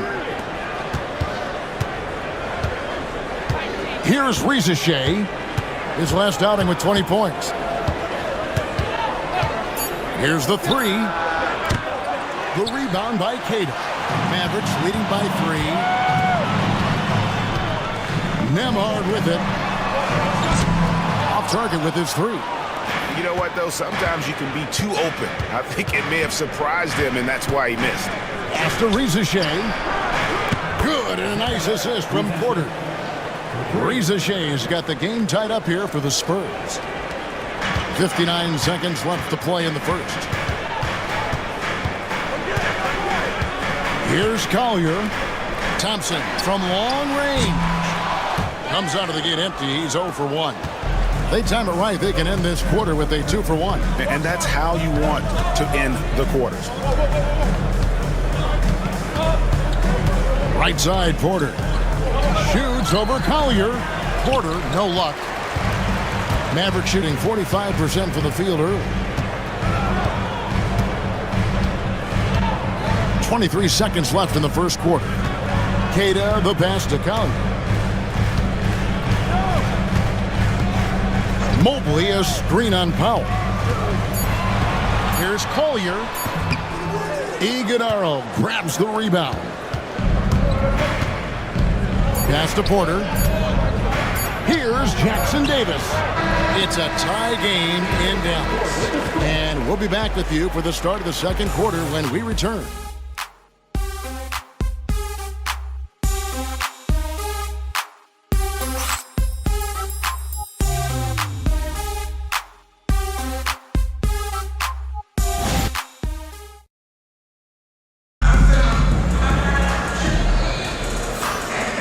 It's been a pretty even game here after one quarter of play.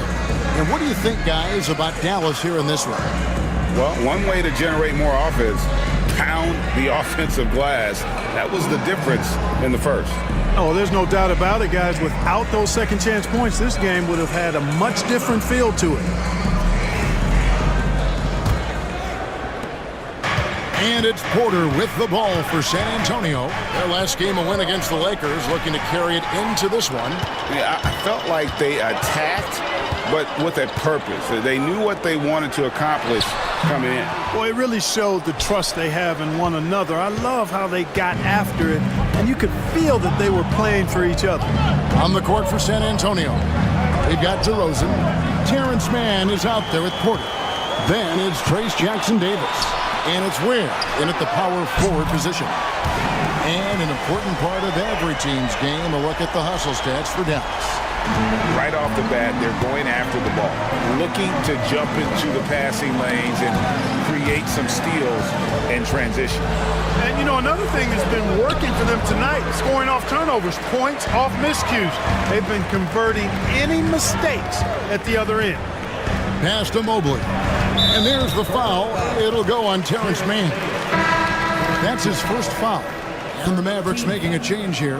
Bogdanovich is checked in. And San Antonio with the change here, too. Robinson's checked in.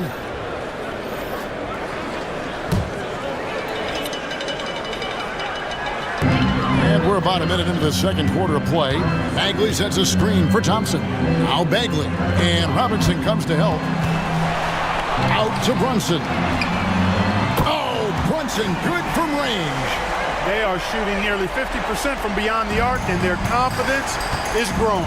GA, as you know, Jalen Brunson is a second-generation NBA player. Yeah, his dad, Rick Brunson, was an 11-year vet who also played overseas and eventually settled in as a coach in this league. So Jalen grew up in those NBA locker rooms. What hustle on the offensive glass, finding ways to capitalize, paying off that hard work. Pass to Nembhard. Bogdanovich with it for the three. Robinson pulls it in. Mann with it. Scoreless thus far. Down low. And it's Robinson with the jam. And that lead pass allowed him to get straight to the rim, unabated, in stride. The Mavericks have gone 2 of 4 shooting the ball here in the second. Takes a step back. Takes the 13-footer, and that one's good.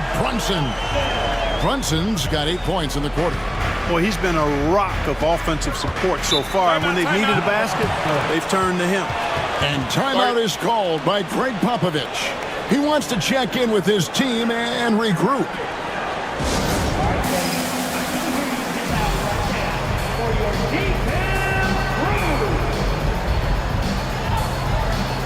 Brandon Ingram, he's checked in for Dallas. Shai Gilgeous-Alexander checked in for San Antonio.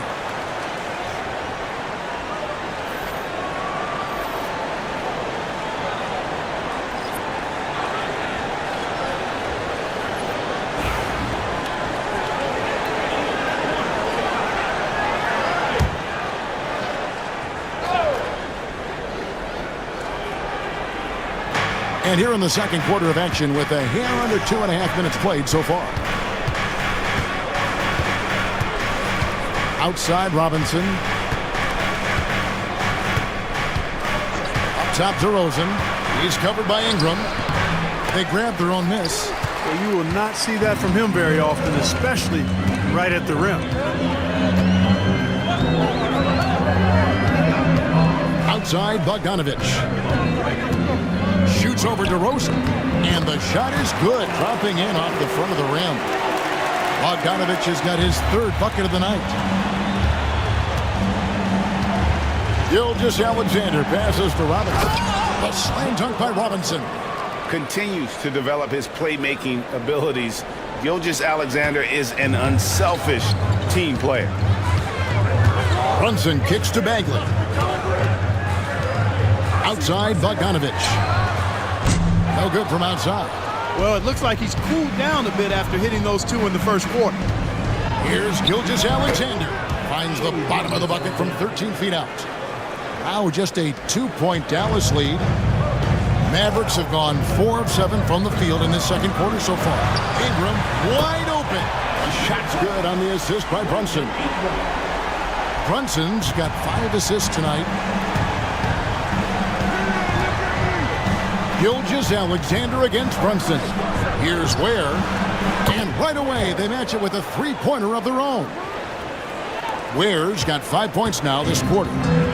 And here's Brunson. He'll bring it up for Dallas. Thompson outside.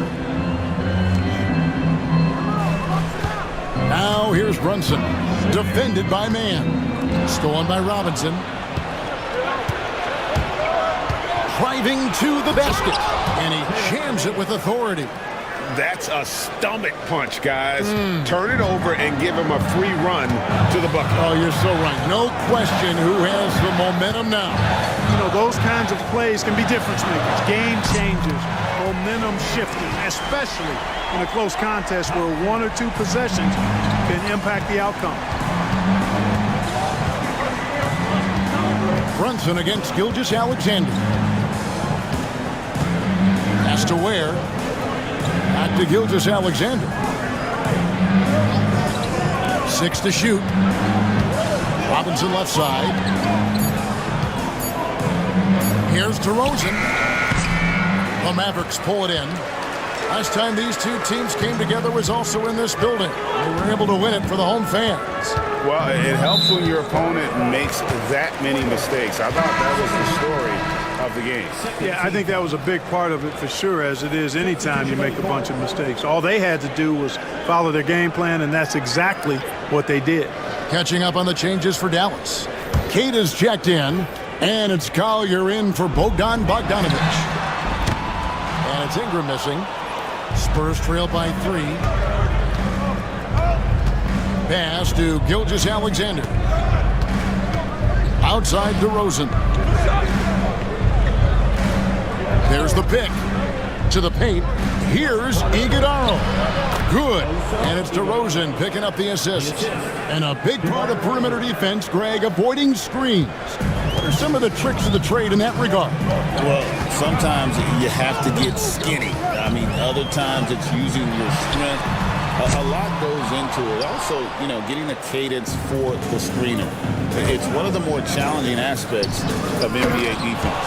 Well, you throw it his way, and DeRozan is going to capitalize. When he takes off, he's looking to throw it down with no hesitation. Ingram deciding where to go with it. A the shot is good. It's his second bucket in 5 tries. I tell you, he has some impressive moves in his repertoire. That's as good as it gets, but just one of many.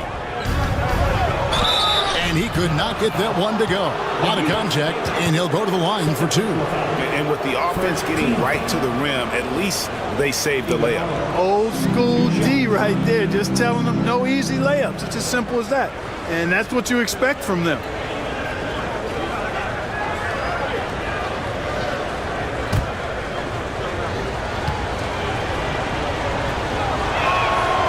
And the first one drops. Evan Mobley's checked in for Brandon Ingram. And San Antonio also making a switch.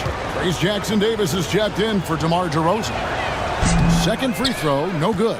They should be in front right now, but he'll be relieved not to have come up totally empty there. And it's Collier missing. San Antonio's gone 1 of 2 on 3-pointers here in the second quarter. So hammers the alley-oop through. And how about the incredible timing on that alley-oop? He absolutely hammered it down. Boy, I tell you what, that's the play we'll remember if they can put together a little surge to break this game open. Here's Collier, guarded by Powell. Over to the left wing. Queta, the pass to Collier. On deep, Brunson drains the 3-pointer. Brunson's got 11 points in the quarter. He's found his rhythm from deep, and you can see the confidence. Yeah, I'd be confident too. As a matter of fact, I mean, if you're stacking up threes the way he is, I mean, he's doing all this work from behind the arc. Inside, here's Iguodala. Guys back and forth this first half. And this could continue to go back and forth the entire way. And here's Brunson. 14 points for him. Pass to Collier. Mobley double-teamed. Brunson up top. Gilgeous-Alexander covering. And it's Brunson missing. San Antonio leading. Now Reza Shea. 9 points in the game so far. On the wing, Gilgeous-Alexander. Takes it off the glass. Gilgeous-Alexander's got 8 points. Boy, have they gotten hot here in the second quarter. No wonder they're in front. Now, I don't know if this field goal percentage is sustainable, but if they can stay close to what they've done in shooting the ball, they'll run away with this one. Just solid on the one-handed slam. And guys, when it's a tight ball game like this, he's the guy they want with the ball.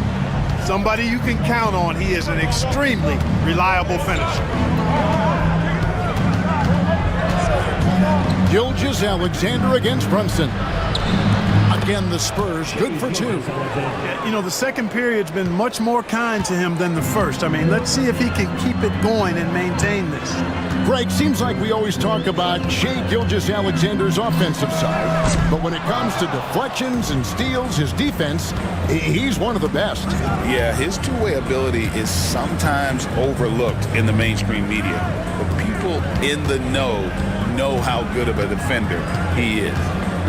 Reza Shea in the corner.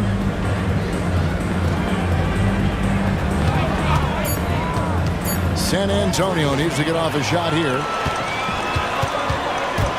Lobbed up there for Thompson. Reza Shea with the steal. On the wing, Gilgeous-Alexander. Brunson covering. Offensive rebound. And there's the call on Evan Mobley. That is his first foul of the game. Dallas making a switch here. Nemhard's checked in. And San Antonio with the change here too. Porter's checked in.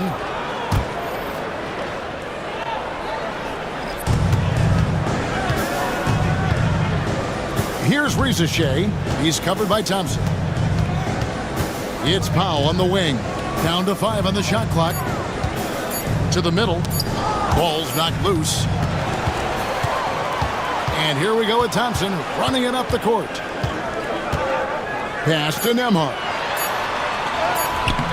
And that one is off. And that'll do it for the first half. A competitive game so far. It's San Antonio up 3. It's time now to go courtside as we send you over to David Aldridge from the sideline. David, take it away. Thanks very much. Here with Greg Popovich. Pop, what did you see in the first half? We had ball movement. You know, we weren't in mud. The guys were in attack mode. Nobody held the ball. You know, you pass, catch, or shoot. And we did that a lot in the first half. Yeah, you had them swiveling, Coach. Thanks for your time. Back to you guys. Thanks so much, David, and we'll step away briefly, but get you right back out here for the start of the third quarter after this break. And get ready for the fan half-court shot. Ooh, they're measuring up the shot.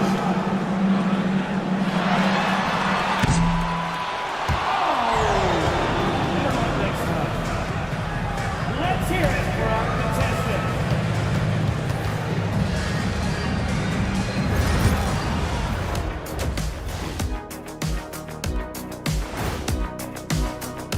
So, guys, what are your keys for the second half of a close one like this? Rebound, passing, shooting. I think those will be important. I agree with Shaq. Whoever plays a better game of basketball, they're going to win. Wow, that is some in-depth. As we shift our focus now to the Spurs, it's a tight one after 2 quarters of play.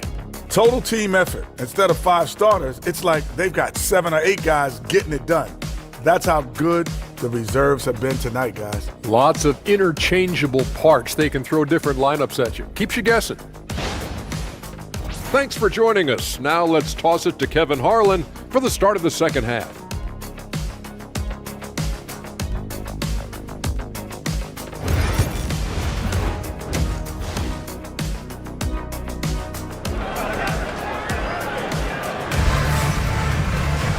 We've got second half action for you, and if the next couple quarters are similar to the first, this one could go down to the last possession. You know, Jalen Brunson has been exceptional here, guys. Wow. And how about the amount he's contributing in the scoring column through 2 quarters? He has been terrific. And you know what? They've come at him a few different ways defensively, and nothing has slowed him down.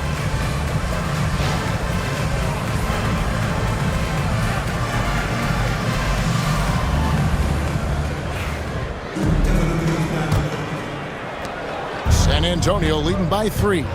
Mobley is out there with Ingram. Then there's Bogdanovich. Then it's Jalen Brunson. And it's Bagley in at center. That's the lineup in the game for Dallas. No, strong take by SGA. 6'6" with point guard skills. What a nightmare matchup he is. And this is his first trip to the line tonight. One shot.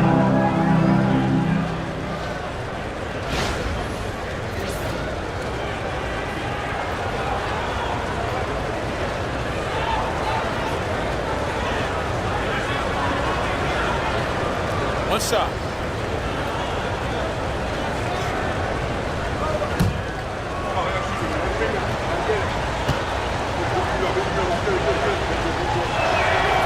That's good from Gilgeous-Alexander. Nearly automatic. Gilgeous-Alexander, no slouch from the line. And let's head over to the sideline and catch up with David Aldridge. Thank you, Kevin. Jalen Brunson is a very cerebral player. He says he focuses on the little things. The attention to detail has made the game a lot easier. I know what I'm capable of. So as long as I keep working on my craft, keep the same mindset, only good things are going to happen for me. Kevin, back to you. Good stuff, David. Amazing how far he has come. We appreciate the report. And this is why Bogdanovich has a permanent green light from the arc. Frankly, the team expects this from him. To Rizachet. They get the rebound. Ware. And he drops in the layup off the glass. Ware's got 10. And they continue to control the glass. Guys, I think they've simply been the more physical team, and that's why they're ahead. Bagley kicks to Ingram. Now Brunson. Just 5 on the clock. Bagley from outside. Rebound San Antonio. Robinson's got rebound number 5 here tonight. Lobbed up there for Robinson. It's stolen by Bagley.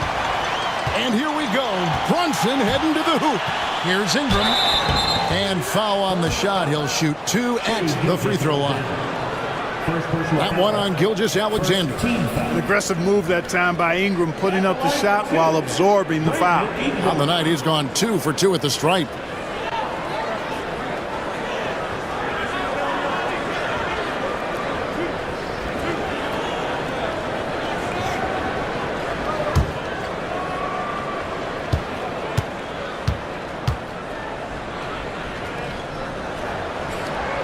And he makes the first. And battling injuries off and on throughout the years, Ingram is a major difference maker when healthy.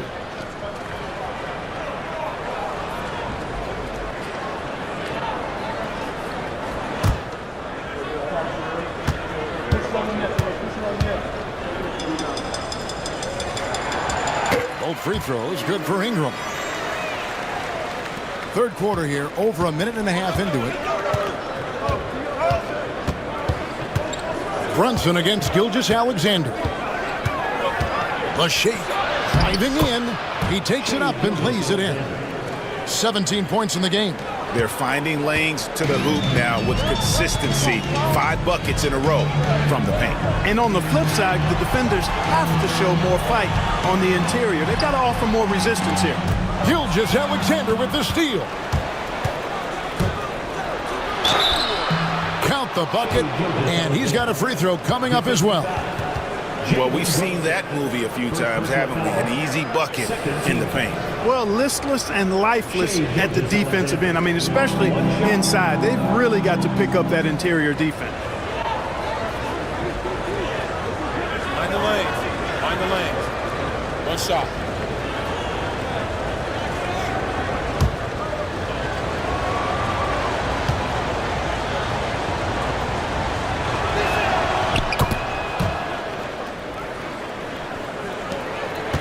Mavericks trail by 10. Mobley outside. Pass to Bagley. Back to Mobley. Fires the 3. Bangs home the trifecta. Mobley's got 10. And really, as the three-pointers keep dropping, you get the sense that the frustration is mounting for the defense. Yeah, and they either have been unwilling or unable to take that shot away. And timeout is called by Greg Popovich. He wants to make some adjustments to the game plan, clearly.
Switch here.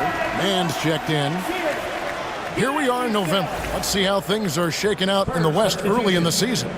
Take a look at the Mavericks. So far, they've got the 4th best record in the conference. And, of course, San Antonio sitting there 4 spots below.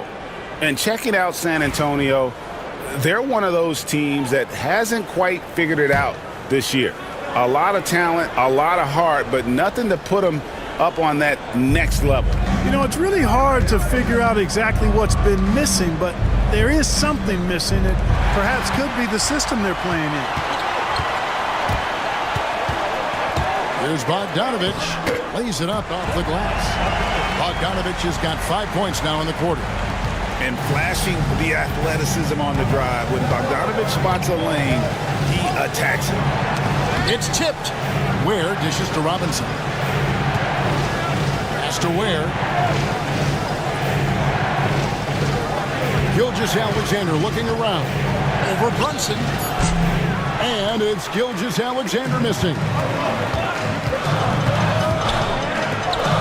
Now here's Ingram. Defended by Mann. And that one's good. Ingram. A nice start to the second half. Just one miss in their first 5 attempts. Brunson against Gilgeous-Alexander. There's the screen. Plenty of space. Good on the jump shot. Gilgeous-Alexander's got 22 points. Boy, has he put his foot on the pedal here this quarter. He's doing a terrific job in terms of leading their offense. Unloads from 13. That one's good. The San Antonio lead is cut now to just 3 in the bucket from Brunson. Great jumper there from Brunson, living off that mid-range. Gilgeous-Alexander against Brunson. It's good. He's got 24. It just seems like the more he touches it, the more the lead grows. Dallas has gone 2 of 3 when they ventured outside the arc in the third quarter. Now here's Brunson. He's got 16. Loads it up there for Mobley. Stolen by Robinson. Knocks it loose. Stolen by Brunson. And here's Ingram from the arc. And out of bounds as the Spurs gain possession. And let's look now at which teams have been the hottest offensively for the past 10 games. In fourth, the Spurs. Yeah, what an impressive run for this club. Everybody seems to be in a rhythm in terms of scoring, and they are putting up some big numbers. Andrew Nembhard's checked in for the Mavericks. Powell, he's checked in for San Antonio. San Antonio with the ball. They've led by as much as 10. And with the bounce pass. Bogdanovich against Powell. Pass to Gilgeous-Alexander. They get it again on the wing, man. Ware, no good. And they had some botched coverage that turned into no coverage. And again, Dallas turns it over. And they also show up top 5 in team scoring. You like the execution, that ability to finish. And their free throw shooting isn't talked about much, but just think, Greg, of how many points some teams let slip away at the free throw line. Thompson, he's checked in for Dallas. Collier comes in for Bogdanovich. Right side, Gilgeous-Alexander. Drives to the hoop. It's rebounded by Dallas. Mobley's got his 7th rebound here tonight. 14 feet away. Thompson misses. And so Powell will bring it up for the San Antonio Spurs. Leading by 5. Oh, phenomenal alley-oop slam there. They are taking advantage of a team that looks lost out there. Well, I tell you what, guys, this is really getting close to being real ugly. And we've got a timeout called by Jason Kidd. He wants a minute here to get things straightened out with his team. And the Mavericks making a change here. Cade is checked in. Porter's checked in for the Spurs. Pass to Collier. To the inside. Mobley. That's good. He's 5 for 9. Sets a great screen, and then Mobley gets perfect position there on the roll. Here's Powell. 5 points in the game. To the paint. And down it goes, jamming that one home. You have to love the unselfishness on display there. Excellent passing. Mavericks trailed by 7. Here's Collier. Pass to Nembhard. Drills the three-pointer. and perimeter scoring, I have to imagine it was a topic of discussion at halftime. Certainly. I mean, they saw a weakness in the perimeter defense and took advantage of it. And a moment here to see the numbers for Thompson. He's right around 9 points a night, 4 rebounds and 3 assists. You can't understate his impact on the backboard. Right. I mean, that's where he's one of the best in the business. Hard to outfight him on the glass. Marvin Bagley's checked in for Dallas.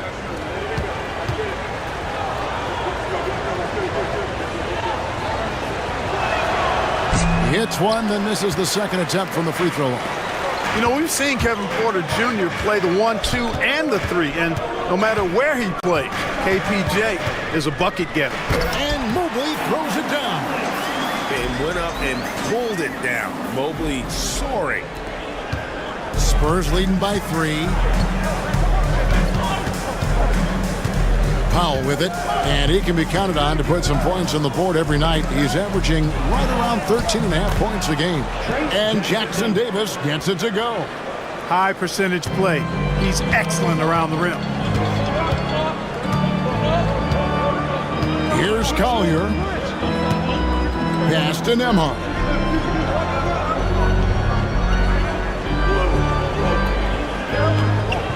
Six on the shot clock. Dallas needs to get off a shot. Offline with his 3. The game has been very close in a lot of areas, but rebounding has been the one differentiator thus far. We've seen it time and time again in games. Effort and determination on the glass can make up for a lot of other weaknesses. Takes the 3. Good on the three-point shot. Nembhard's got 6 points in the quarter. Defensively, there was a lack of aggressiveness, and it really made it easy for him to knock that shot down. Now, here's Porter, guarded closely. To the middle, here's Iguodala. Really good in the playmaking role. Porter Jr. with the right read in the two-man game there. Mavericks trail by 4. 1:30 left in the third. Here's Nembhard. Jackson Davis defending. Mobley the pass to Thompson. Bagley. Iguodala grabs the rebound. Iguodala's got his 8th rebound here tonight.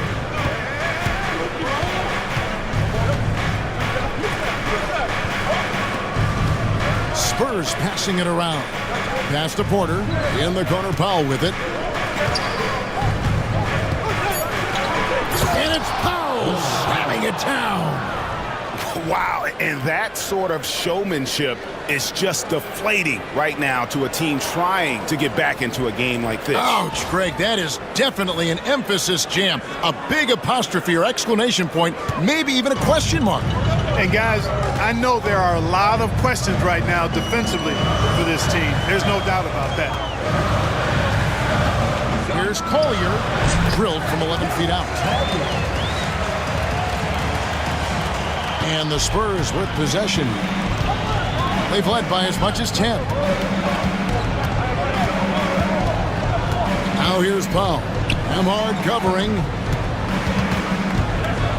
Floats one. Pass to Mann. This one for 3, and he's good on the 3 ball. Mann's got 5 points so far. Yeah, just a solid job on the backboard. They are really controlling the inside. Well, they're working the glass, really battling in that area of the game, and that's helped them stake this lead. Thompson surveying the floor. Mobley with it. Off on the layup. Really good job on the inside that time. He had to work for that rebound. He got it done. Shai Gilgeous-Alexander, guys, has been on display for San Antonio. He totaled 14 points in the quarter. He's given them all the offense they need right now. Back right after this.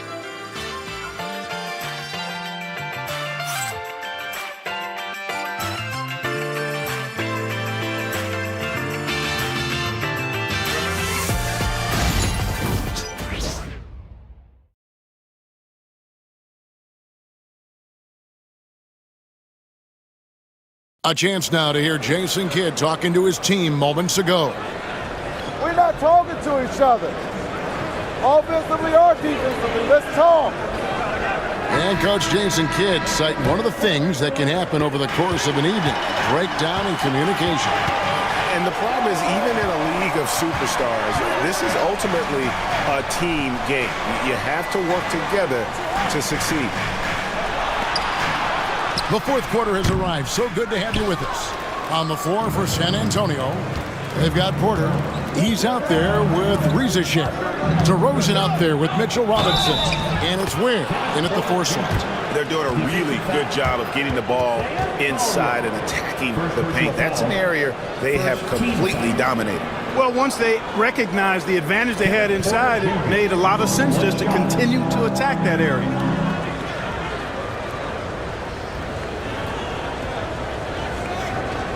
One shot.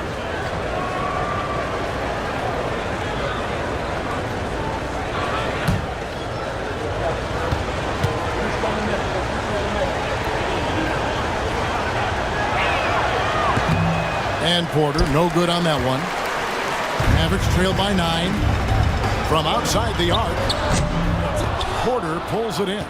You know, he's not a knockdown shooter from there, but when you're that uncovered, you almost are forced to take it. And finished off by Robinson. Oh, phenomenal alley-oop slam there. They are taking advantage of a team that looks lost out there. Well, I tell you what, guys, this is really getting close to being real ugly. A 3 from Bogdanovich. Robinson pulls it in. Robinson's got rebound number 8 here tonight in the game.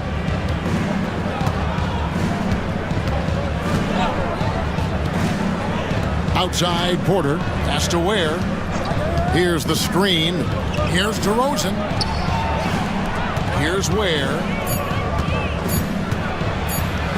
Here's Porter.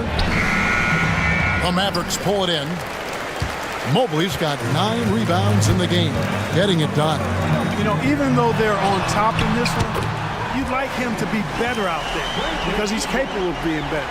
It sure would make things a lot easier, too. And here's Porter. Pass to DeRozan. Launches a 3. Doesn't go for him. Bogdanovich against DeRozan. Bogdanovich passes to Kyle. And he makes the bucket, gets the whistle, and now a 3-point play chance here for him. And guys, all about hard work from this point on. They've worked hard to create that high-quality shot and then able to knock it down. And a moment now to quickly take a look at the offensive approach for San Antonio. I like this throwback approach they're taking, looking to score high percentage shots in the paint. And so far, it's working. And, you know, the more they've penetrated, the more they realized the defense wasn't able to stop them, so they just kept doing it. On the free throw, no good.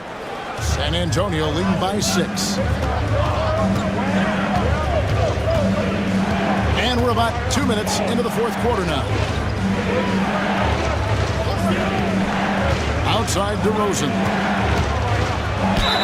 Whistle blows, basket is good. So a chance here for a 3-point play. That is a DeRozan specialty there. Draw contact, convert, and then head to the line for a freebie. Not by accident. That's his plan. Now in the later stages of his career, Greg, DeMar DeRozan continues to be a master from the mid-range. Kevin, we all know he loves that area of the floor. And what makes him so effective, the footwork. He's so good at backing guys down and creating space to get that jumper off. Jalen Brunson, he's checked in for Collier.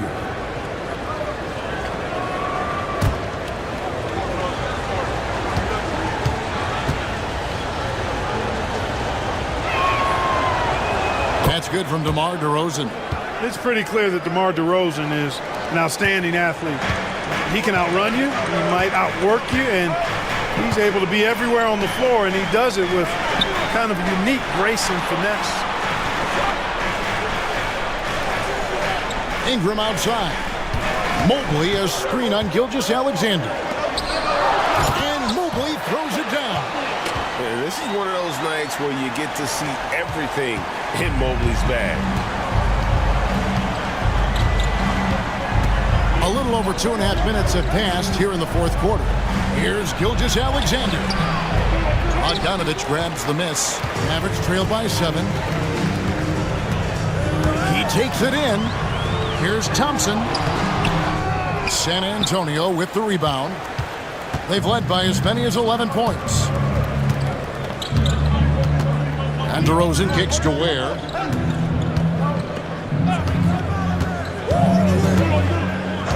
Outside, Gilgeous-Alexander. And he's fouled pretty hard on that shot, but he's got the chance to pick up the points at the line. That one on Mobley. And able to get himself to the line. SGA so crafty inside there to get the contact. That's good from Gilgeous-Alexander.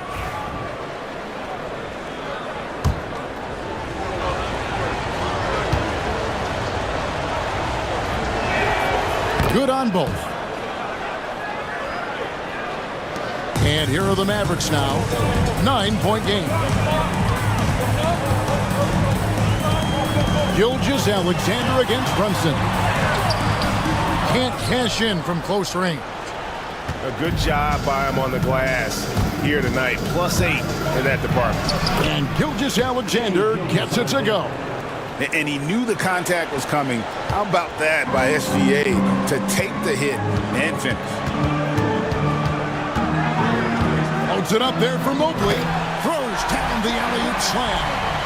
And maybe that'll trigger them. Impossible not to get pumped up after that. Yeah, well, you can see the immediate reaction of the guys on the bench. They are pumped up. And that's what those alley-oops will do for a team. Ignition switch ignited. And a look now at San Antonio's upcoming schedule. On Tuesday, they'll face off against Paul George and the Oklahoma City Thunder. And then on Thursday, they'll defend home court against the Utah Jazz. And looking at the Utah matchup, that's a contest that could easily go either way. Small mistakes could be the difference, and both teams will need to be at their best. Bagley, he's checked in for the Mavericks. Pass to Brunson.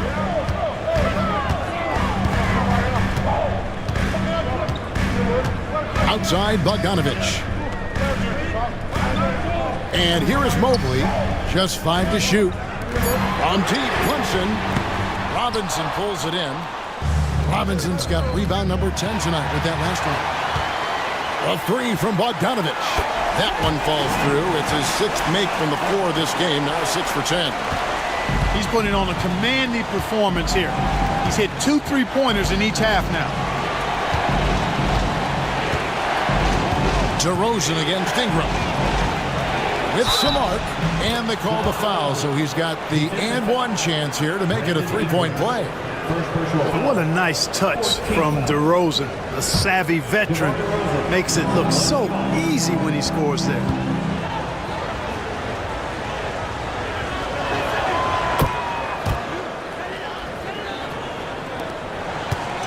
Mavericks trail by 9.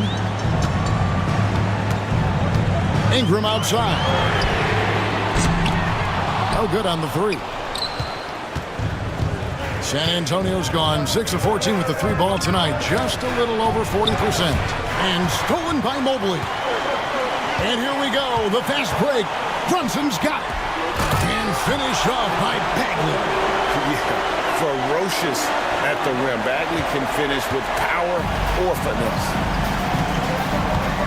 Pass to Rizichet. Back to Gilgeous-Alexander. Now, here is Robinson. Spurs passing it around. DeRozan passes to Robinson.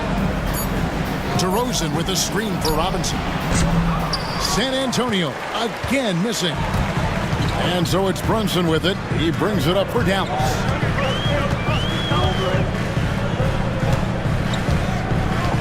Outside, Bogdanovich. The shot's good on the assist by Brunson. And now just a 4-point Spurs lead. The Spurs have gone 5 of 10, 50% from the field. Here's DeRozan. It falls for his 5th field goal of the night. Now shooting 5 for 8. A really nice rhythm to his game here late. I mean, he's hit 3 out of 4 this quarter and looks to put his team over the top. Gilgeous-Alexander against Mobley. Pass to Bogdanovich. A three-pointer off the mark. Spurs leading by 6. Here's DeRozan. The rebound by Brandon Ingram. Ingram's got his 4th rebound with that last one here tonight. Back to Mobley. Outside Bogdanovich. Sinks the triple. Bogdanovich has got 14 points now in the second half. And this team has complete faith in Bogdanovich's ability to hit big shots. This guy just doesn't seem to feel the pressure. And we've got a timeout from Greg Popovich. And clearly an important juncture. He's going to have some choice words with his team.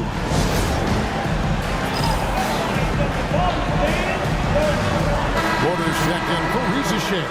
And now we've got some time to check in from the sidelines. You got for us, DA? During that break, Greg Popovich really had some strong advice for his team. Now, they've been happy with the way the team is shooting. He reminded players to keep taking those threes, that they've had some clean looks. When that 3 goes in, it's always a welcome sight. Guys? Thank you, David.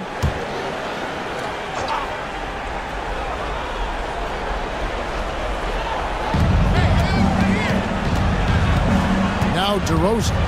Outside, Gilgeous-Alexander. Pass to Ware. Now DeRozan. 5 on the clock. The shot misses.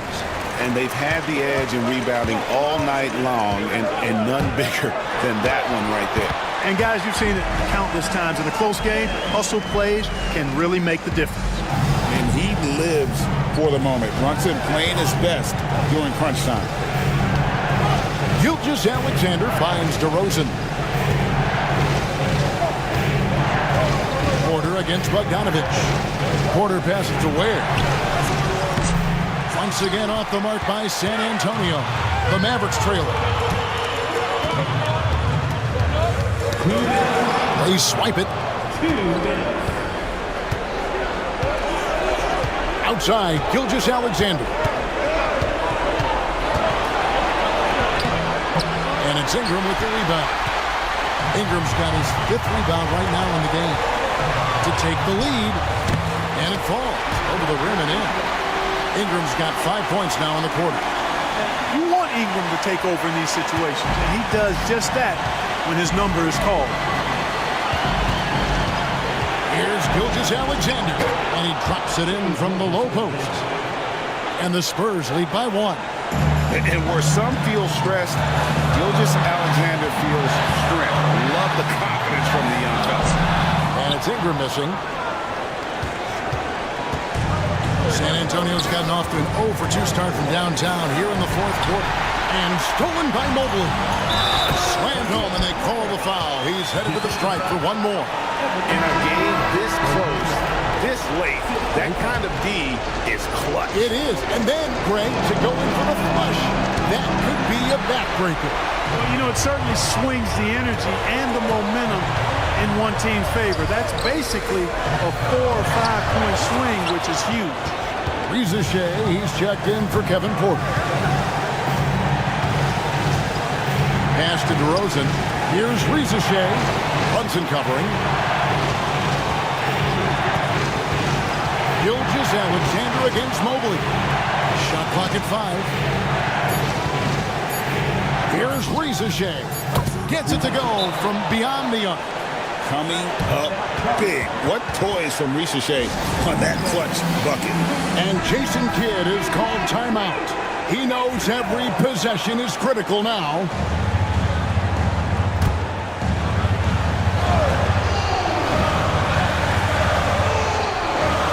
Here's Mobley. They can't stop the run with that one. And the Spurs pushing it up now. And Brunson comes to help. And stolen by Bogdanovich. Can't waste any time here. No, you need a quick bucket and then a quick foul. It's a 4-second differential between the shot clock and game clock. Bagley, no good. And an intentional foul right there. Team is in the penalty. Mitchell Robinson, 2 shots. First free throw is good, and that makes it a 7-point lead.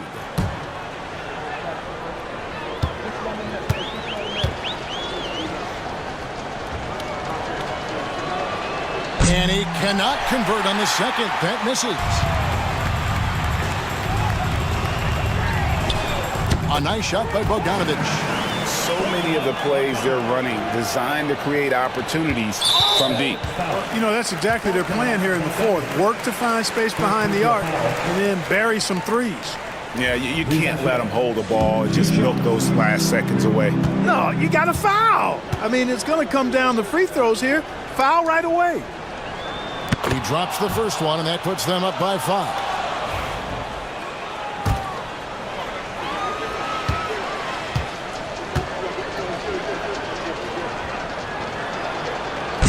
And he hits both free throws here. So now it's a 6-point ball game. Those free throws are the nail in the coffin, guys. Dallas calls timeout. They trail by 6. What do you think, guys? And I don't think they'll be able to climb out of this hole. You know, maybe working on their 60-second drill, even if it doesn't pay off tonight, maybe for the future.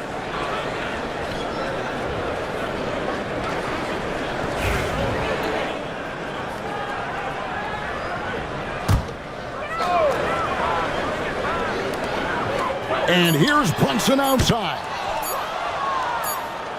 And so it's the Spurs with the win. A truly gutsy performance away from home. You know, it really was. And Kevin, when this one was hanging in the balance late, they showed just what a tough-minded group they can be. And now let's catch up with David Aldridge, who's standing by from the sideline. All right, Dave. Kevin, thank you. DeMar, this team is playing well together. How are you encouraging and fostering that sense of all of you being together and playing well? We're just making everybody comfortable. We're making each and everybody on this team comfortable. If it's jump shots, if it's attacking the basket, you know, even if it's on the defensive end, you know, we just giving each other confidence every time we practice. And it sure looks like it out there tonight, DeMar. Thanks a lot. Kevin, back to you. Thank you, David. Thank you for joining us. That'll do it for now. For Greg Anthony, Clark Kellogg, and David Aldridge, this is Kevin Harlan saying thanks for watching. And as we leave you, we give you our player of the game, Shai Gilgeous-Alexander.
Coming up next, the Kings taking on the Jazz.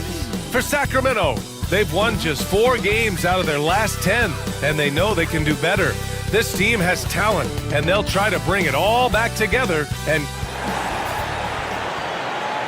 hi, everybody. Time to get into it. NBA action. And the NBA season is such a grind.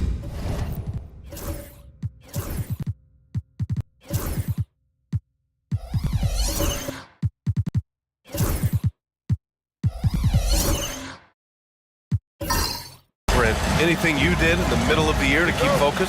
Well, BA, sometimes it's about shrinking in a little bit and going back to your habits, continuing to do consistently what it is that's going to prepare you for the best performance. So peeling that stuff away is something.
And now let's meet the starting 5 for your Sacramento Kings. And what a match.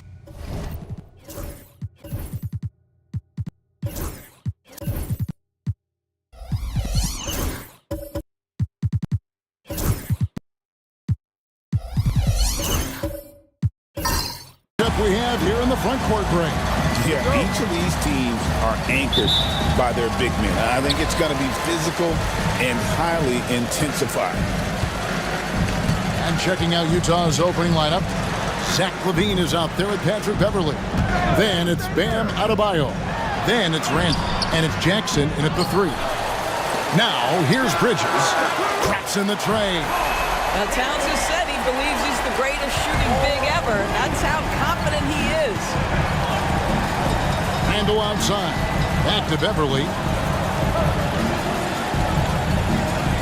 Randall against Bridges. Adebayo with a screen for Randall. And a miss there on the triple. On offense, here are the Kings. It's a 3-point game. Thompson inside. Randall on him. Fultz with the ball. Guarded now by Jackson. Bridges against Randall. Just 5 on the clock. Bridges kicks to Thompson. And that one drops for him. Love to see the unselfishness of Miles Bridges. Just another guy has a better shot. He's ready to move that basketball.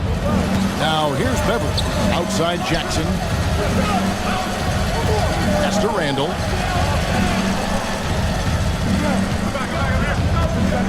Adebayo with the screen on Bridges. Randall with the bucket.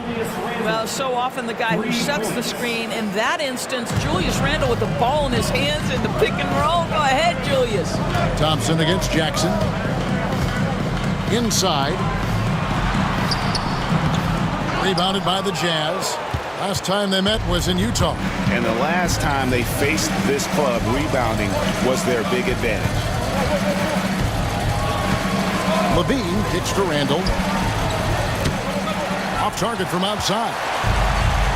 For Sacramento, they've gone 2 for 4 from the field so far today. You know, Greg, thinking back to the glory days in Utah, they went to back-to-back finals in 97 and 98. Unfortunately, though, Kevin, that Stockton-Malone era, they just couldn't overcome the dynastic Bulls. The Jazz still searching for that first NBA title. Here's Levine after Tyler Hero's bucket. A 3-ball. And Julius Randle with a 3. Randle's got 6 points. Well, Julius Randle has put in time to grow his ability to make three-point shots. Nice delivery. So the Kings call timeout. They're first.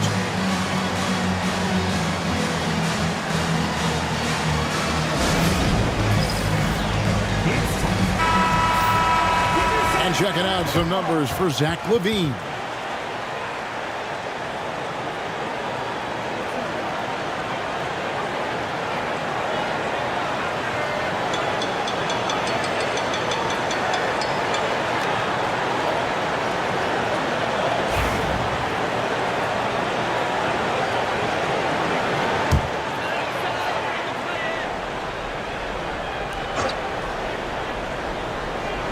And a little over 2.5 minutes gone here in the first. Fultz finds Thompson. Out to Bridges. Towns a screen on Randall. Outside, Towns. Clock at 6. Thompson from long range. It's hauled in by Bam Adebayo. And so Levine will bring it up now for Utah. They trail by 1. Let's go. And no good. Had a chance to take the lead there. Boy, he was wide open. You wonder, did he overthink it? That's a missed opportunity. Hero with it. Now defended by Adebayo. Towns for 3. No good. That's miss number 2. He's 1 for 3. Utah's gone 2 of 4 from beyond the arc to start the game. Here's Beverly. And the shot no good. A bit short. Sacramento's gone 1 of 3 from beyond the arc so far in the game. Bridges shot good. I tell you, the ability to act quickly, to get your shot up as soon as you make the catch, that's beautifully done by Bridges. And the latest now from our sideline reporter, David Aldridge. David, it's all yours. Take it away. Hey, Kevin. Well, Sacramento's head coach gave me a few minutes. I asked Coach about facing off against Bam Adebayo, and he told me the dangerous thing about Bam is his versatility. He's able to play different roles for his team depending on the matchup. And that versatility makes it difficult to game plan against him. Guys? Thank you, David. And Sacramento has possession. Following the bucket by the Jazz. Hero passes to Fultz. Down low. Fades. Bridges misses. Jazz have gone 3 of 7 from the field since we've gotten underway. Out left of the wing. Randall down low. Defended by Bridges. The shot by Adebayo. No good. The Kings leading. Nice move. Rebounded by Jackson. Utah shooting in this first quarter around 38%. They're looking a bit creaky out there. With strong athleticism, Adebayo can finish just about any lob with his large catch radius. Here's Fultz. Following the basket by Bam Adebayo. Towns sets the pick for Fultz. It's stolen by Adebayo. Levine with it. Picked up by Hero. Hero against Levine. And that one, good. How about that showmanship? Levine there with the great dribble move. For Sacramento, they've gone 4 of 10 shooting the ball here in the first quarter. Some big news coming in from around the NBA. We welcome in our 2K insider, Shams Charania, who's on the phone with the latest story. Shams? Thank you, Kevin. The Brooklyn Nets are not being complacent. They are already making transactions. They wanted to add more size, and there aren't many bigger players than Kristaps Porzingis, but it's the skill set that truly makes him special and unique. He's a terrific shooter, facing up or back to the basket. He can put the ball on the floor as well, and he's a willing and able distributor. And then on the defensive end, one of the premier shot blockers in this league, just a major pickup. Thanks so much for the report, Shams.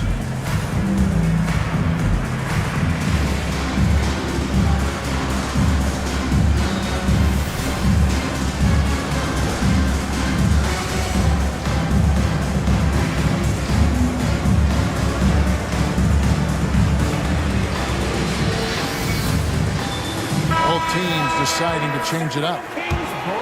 And let's go down to a list of players you can't leave open under any circumstances. This season's most accurate small forwards from the field. Number 1, Amen Thompson. Obviously, looking at those numbers, he hasn't just been settling for outside shots. He works very hard to get a lot of high-quality looks in close. Yeah, I mean, he is just as effective from any range. You're right. I mean, he's at the absolute top of that list because of the work he does to beat his man to the rim and finish at the bucket. Now, here's Bridges. He's playing a pretty big role for him at the offensive end, averaging about 12.5 points a game. Here's Towns. That one goes in. Towns has got 5 points so far. Well, just tremendous persistence from Karl Anthony Towns. Even under duress, the ability to stay focused. Randall against Bridges. Takes the 13-footer. Randall no good. Kings have gone just a shade under 50% from the field. 5 of 11. DB, ever since winning the most improved player back in 2021, Randall has stayed scoring at an incredible clip. Yeah, Kevin, what makes this guy such a difficult matchup is his size and the ability to drive it. And now what you've seen is this evolution into a legit threat from three-point territory. He is such a difficult cover. Now here's Thompson. Towns, no luck. You know, they don't score on that shot, but they're going to be happy with those kinds of possessions. Loads it up for Adebayo. Towns with the steal. Here's Hero. Here's Bridges. That one's not going to go. Randall with some nice D. Let's give some credit to the defense for how they're guarding this guy right now because they're refusing to let him get comfortable. Jackson dishes to Randall, and Randall throws it down. Wow, excellent explosion off his feet by Julius Randle. To the paint, it's stolen by Adebayo. 4-on-3 break. Here's Jackson, and the dunk by Jackson. And that's how to make an impact with defense. Once the steal is made, you know they're going to be scattered. Hero passes to Thompson. Hero against Levine. Hero no good. Here's the Jazz with the ball. They're on a 16-7 run. And the dunk by Jackson. And he can do a lot more damage to the rim than that when he wants to. Oh, you're right. And with the lead they're enjoying, I'm surprised he didn't put a little something extra on that one. Now, Hero. What a tremendous game he played against Minnesota. Sacramento again missing. Here's Pritchard. He's covered by Hero. Pass to Randall. Kick out to Levine. That's in. Coming off an assist from Randall. And it's a 9-point Utah lead. Nice play, and you can see they're gathering momentum. You want to continue to build on this lead. Right now, still a little too close for comfort. Outside Hero.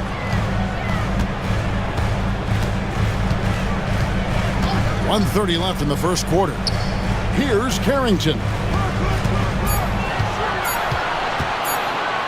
Ring shot on the way. And it's Utah with the rebound. They come into this one following the loss to the Mavericks. A game they definitely felt they could win, and with a break here or there, they probably could have. You know what? The stats certainly looked good, but the fact of the matter is they couldn't deliver in the clutch moments, and that's something you've got to figure out moving forward. The Kings trail by 9. And Thompson kicks to Towns. And that time, also a missed shot. And you don't want to give up that kind of look too often. There's Jackson with the 3. Thompson with the rebound. Thompson's got 4 rebounds now tonight. Jazz to Carrington. That 3 off the mark. Jazz leading by 9. Back to Jackson. 3-pointer, Randall. Not that time. It's off. He's 3 for 7. They could use a big shot here to get this offense going. Too many empty possessions. Right now, they need a basket. Hero kicks to Bridges. Towns sets the pick for Bridges. A 3-pointer is right on target. Bridges has got a couple of threes now in the first with the Kings. It could go. Doesn't get it to drop for him. And so it's Utah with a 6-point lead at the end of the quarter. They have made it very tough to get a shot off against them. Their defense has been stifling. We come back right after this.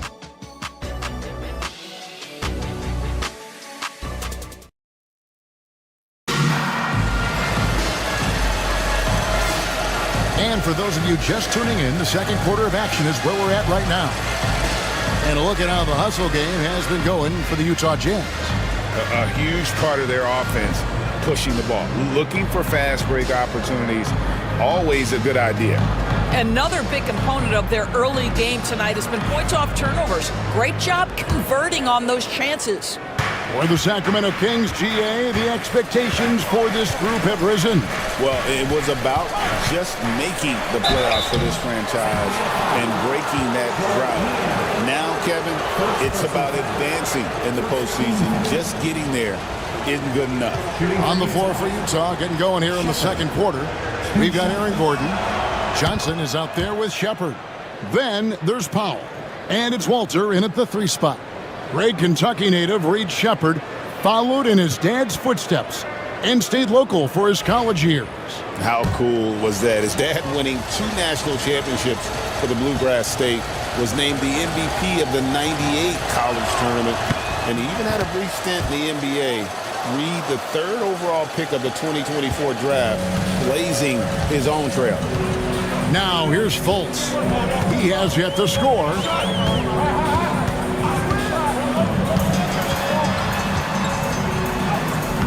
Plays it up and banks it in. Well, this is what's evolving over time, right? Markelle Fultz running the pick and roll, such a precise play. Here's Shepard, guarded by Fultz. Here's Gordon. Banked in off the glass. This is what we call highly efficient play. Working off the screen, getting to the cup. Now here's Fultz. He picked up 12 points in their last one against Minnesota. Niang, no good. A slight advantage for them in the rebound department, but that oftentimes is all it takes. That one good for 2. Walter's got the lead up to 10 now for the Jazz. And we've got an injury out on the floor. Very unfortunate as always, guys. Don't like to see this. And I'll tell you, this is something you never like to see. No, obviously something that, every player fears. The NBA has made player safety a priority, but injuries continue to happen. Karl Anthony Towns checked in for the Kings. And now here's Johnson, the fast break chance. Here's Shepard. That's good, and it's Johnson with the assist. And now it's a 12-point Utah lead. Yeah, and their shooting really starting to pick up here in the second. Fultz looking around to the left side wing. And so it looks like the Kings will retain possession here. And here's a look at what's coming up for the Kings. On Monday, they'll be facing Joel Embiid and the Atlanta Hawks. Then on Friday, they'll be matching up with Nikola Jokic and the Los Angeles Clippers. And you know, for that matchup with Oklahoma City, it's a chance for them to come out and knock off the top dog in the league. A win there could be a big step forward for this team. Here's Strother. Hasn't made one yet. This is as pure a shooter as there is. You've got to stay connected or it's a problem.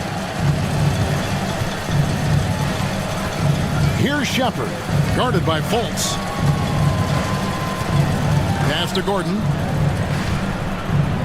And it's Gordon with the finish.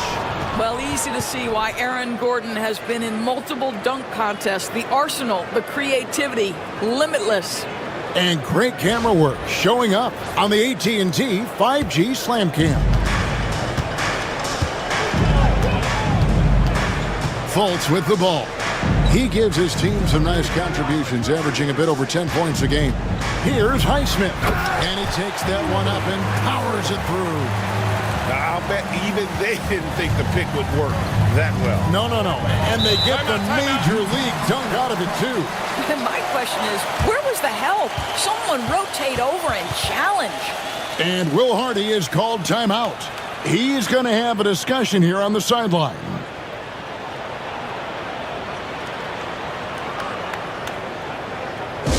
Please welcome to the floor.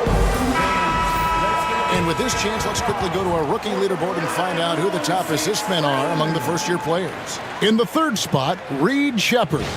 A number of gifted passers entering the NBA this season, and he's right up there among the very best. I like what I've seen from him as a distributor.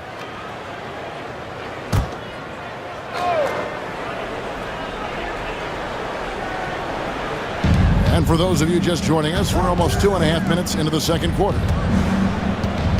Tries the spin move. In the corner, Powell with it. Johnson for three.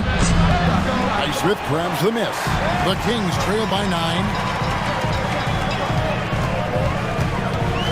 Here's Okogie. Still yet to score. Fultz finds Towns. Back to Fultz. To the inside. And the dunk by Towns. You call that moving with intent and purpose. The big-time finish by Karl Anthony. Jazz leading by 7. Gordon, the pass to Shepard. Greg, you've been a part of some great contending teams over the years, but what's it like being on a team at the bottom of the standings with not a lot of hope for the regular season? Well, Kevin, no one likes losing, but it can certainly take a toll. But it can also allow you to play more freely when you know you're bad and you're not having to deal with the pressure of expectations. Now, here's Johnson. 6 on the shot clock. And it's Shepard missing. And so it's Fultz who brings up the ball for the Kings. Atlanta will be traveling to face them after this game. And that game closes out the 4-game homestand for them. And they call the foul, so a chance at the line for one more coming up. They did a better job of getting it inside in that first. They've lost some of that physical edge here. And he's got his first chance at the line here. And the Jazz making a change here. Boucher is checked in. Shooting 1. And free throw good from Fultz. Well, guys, certainly Markelle Fultz had a rocky start with his first organization, but the change of scenery has helped him immensely, and I think he's proven, while still finding his footing, that there is a place for him at this level. And while we've got a moment, let's send it over to our terrific reporter, David Aldridge. David? Kevin, thank you. The Utah Jazz last season became one of the first teams in the league to move their games to broadcast television. It's a gamble, but they just about tripled their reach. And with the rapid growth in the region, they have a chance to attract new fans. Kevin, no doubt other NBA teams are keen to see how this goes. Oh, David, no question at all. And we thank you for your report. One thing Shepard brings is efficiency. As a jump shooter, pretty rare for someone his age. Now, here's Fultz. Defense is right there. And the dunk by Towns. How good a playmaker are we watching? Always leading, always trying to create for others. Jazz leading by 4. Now, Shepard. 6 points for him. Pass to Gordon. That's in, and he's now 3 for 3 and looking sharp. Well, a tough first quarter for this guy. You like to see the shot go in. Nicely done. Now, Towns.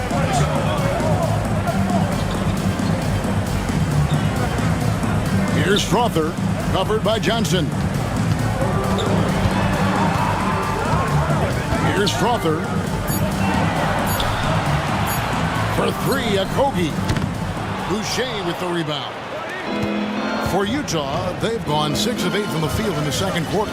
Doris, when you think of the Utah Jazz, where do they fit in a very competitive Western Conference? Well, think about it, Kev. The Gobert and Mitchell era was successful, but they couldn't get to the ultimate prize. So then you trade those 2 players away, you get a load of picks. This is the direction you've chosen, but now it's going to take some time and some patience. Here's Fultz, following the bucket by the Jazz. They set the pick. Here's Strother. From out on the wing, he knocks it down. Strother's got 5 points now this quarter. And Will Hardy calls timeout here. This will give him a chance to discuss some potential alterations.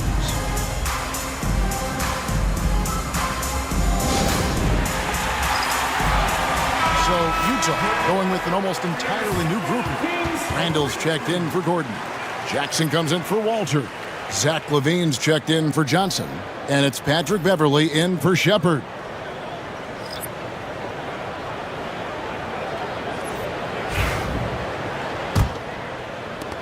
Jazz leading by 6. Beverley dishes to Randall.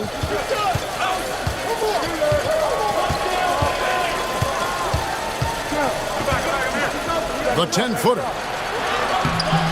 It's rebounded by Towns. Towns has got 4 rebounds in this game. And now let's send it over to David Aldridge for an update on George Niang. David? Hey, Kevin, I spoke with the head athletic trainer for the Kings. He told me it's a hairline fracture of the arm, which they currently have stabilized. His day is over, and it looks like he's going to be out for a number of games.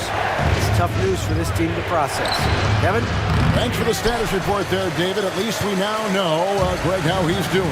Yeah, well, when you talk injury, the unknown factor is always a difficult thing to deal with. There's no question, because even if you know what's wrong, individuals have different healing times. The time frames can be totally different for similar injuries. We're still in the first stages of the season, Doris. How much are these teams relying on analytics right now?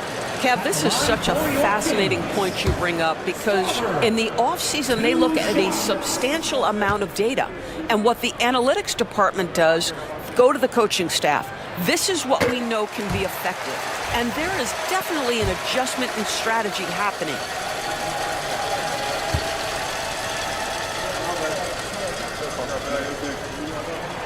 That's also good. So he hits both free throws. The way he's shooting free throws tonight, you simply don't want to put him there. Pass to Boucher. Jackson with it. Beverley, the pass to Randall. And then Randall slams it in. Wow, Julius Randall with a little flavor on the finish. Here's Carrington. He's coming off a 19-point game against Minnesota. And there's the call on Karl Anthony Towns. That is his first foul of the game. Yeah, really good defensive play to cut him off there and square up. Davis is checked in for Sacramento. Johnny Davis. Jazz leading by 4. And Beverley kicks to Jackson. From past the arc, gets the three-pointer to fall. Jackson's got his third basket of the night. And the lack of effort to fight over the screen there makes that an easy shot. You know, we see this all the time. You're basically, as a defender, hoping the man misses rather than putting in the work to get over screens. Here's Carrington, still without a basket. I'd love to see them impose themselves a little more on the backboard. That's a great way to find confidence. Always a surefire way to get back in the game. How about that 7-foot wingspan getting put to work by Chris Boucher? Big time. Pass to Thompson. And here is Davis. Back to Thompson. Sacramento moving it around. Shoots a fader. A rebound by the Jazz. Randall's got 4 rebounds now tonight. To the middle. Towns with the steal. Here's Davis. It's good. He makes his first shot of the game. A tough start scoring the basketball, but they're starting to turn it around now. We know, Doris, that Towns might already be one of the best shooting bigs ever.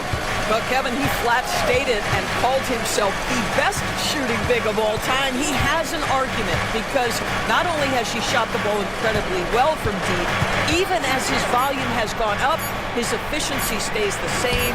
This is a gifted offensive post player. Patrick Beverley getting more catch and shoot opportunities, and boy, is he shot ready on the catch. Pass to Carrington. Now, here's Bridges.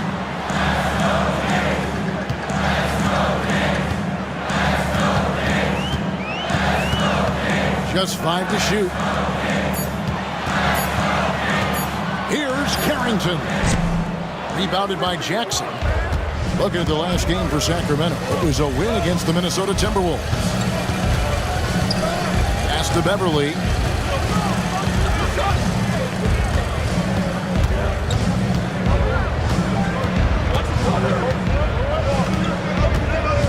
Now here's Randall, defended by Towns.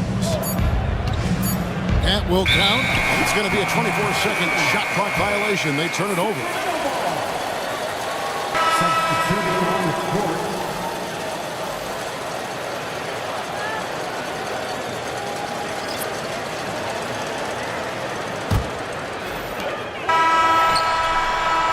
And so it's Utah going into the break with a 10-point lead. Their lead is where it is because they've gotten good shots. A lot of good shots. And now we'll send it over to David Aldridge, who is standing by courtside. David. Thank you, David, for that interview. And we'll see you back here after the break for third quarter basketball. And get ready for the famous half-court shots. Drum roll. They're measuring up the shots.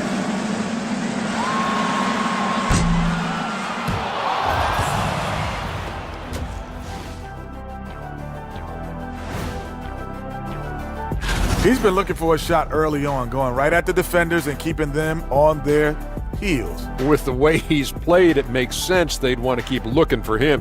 And I'm guessing that's the plan.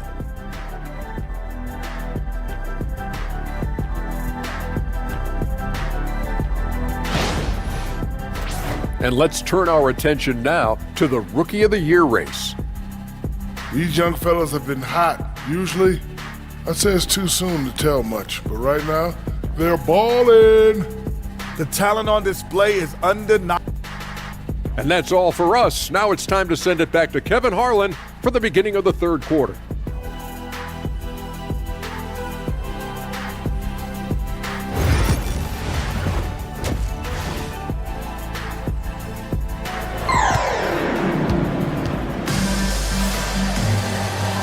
And for those of you just tuning in, thanks for being with us. The second half of this game still to play. Nice game. Great performance by Julius Randle. And how about the amount he's contributing in the scoring column? Through 2 quarters, he has been terrific. And one would expect that the defense made some adjustments at halftime, but he has the ability to answer right back.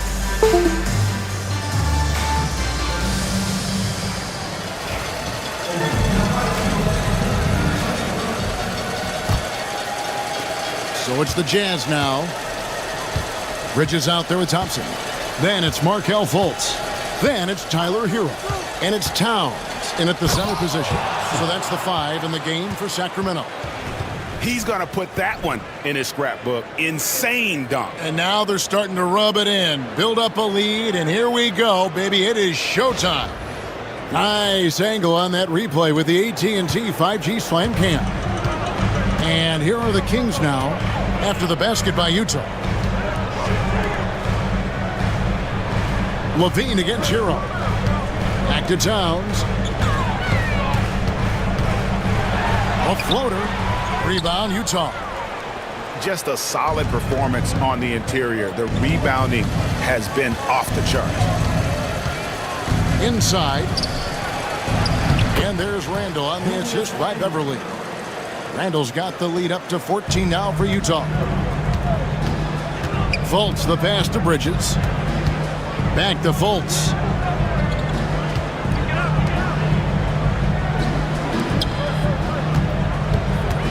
Here's Towns. Yes, it is. Scored that as a bucket. Number 5 on a 5 for 11 night. Well, Karl Anthony Towns will mix his spots as a scorer, that time doing work inside. Levine finds Adebayo. Back to Levine. Pass to Beverly.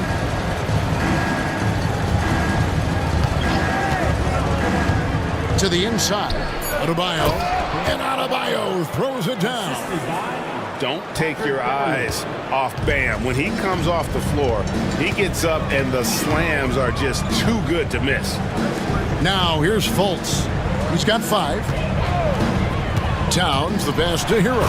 And he says, right back at you with a big dunk of his own. And that's a little lack of fight at the defensive end. Absolutely. At least on that slam, you're right. That's one way to let a team back in the game. Right, you can see on that possession, one side playing with a little desperation, the other side losing focus. Levine against Thompson. Bridges deciding where to go with it. Out to the wing. Clock at 4. Thompson, a screen on Randall. There's Hero with the 3. Good on the triple. Hero's got it back down to a single-digit deficit for the Kings. And here's Levine, who brings it up for Utah. After this game, they can look forward to L.A., where they'll match up against the Clippers. It'll be the second on the road in the midst of this long 4-game road stand. Now here's Randall. He's got 12. And Karl Anthony Towns pulls it down. Towns has got rebound number 5 here tonight. Here's Thompson. And the bucket is good. 3-point play chance here for him. Wow, 4 or 5 to start the half. Coming out on fire. And this is his first trip to the line tonight. And 74%, so-so. He probably wouldn't mind seeing it a little bit higher. And the Kings making a change here. Highsmith is checked in. And Utah also making a switch. Gordon's checked in.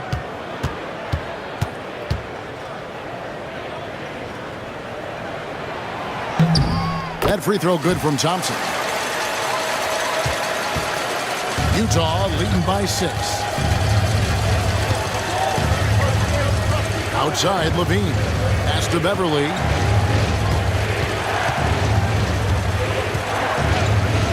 Outside, Jackson. Beyond the arc. It's hauled in by Hero. Now the Kings with it. They've gone on a 10-2 run, not allowing much. Yeah, this offense is rolling. They've been assertive, but they're also playing under control. I think the communication on offense is working at every level right now. What a run for this group. And Will Hardy is called timeout. Wants to talk some things over. Might be seeing some things to adjust.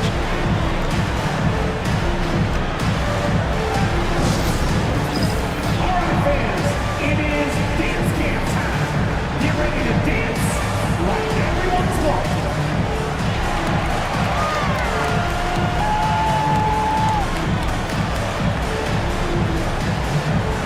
Let's see it.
managing it up here.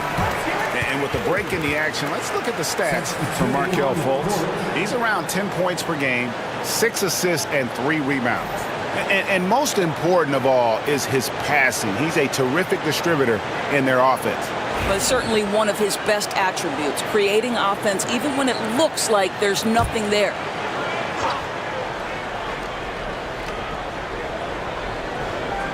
Second half here. We're just over 3.5 minutes into it. Johnson kicks to Levine. From deep. And it's Sacramento with the rebound. Towns has got 6 rebounds here tonight. Executing to perfection right now offensively. I mean, in total sync. Good luck trying to stop him now. Here's Carrington. Still scoreless. Shot clock at 6. The Kings need to get off a shot here. Towns, no luck. Jazz leading by 3. High post Johnson, and then Gordon with the dunk. Aaron Gordon showing he can jump out of the gym. How about that alley-oop? And it's the Kings with the ball. And here's Fultz to the left wing. Here's Carrington. He's averaging a bit over 5 points a game. And the well is running dry for him right now. Nothing falling.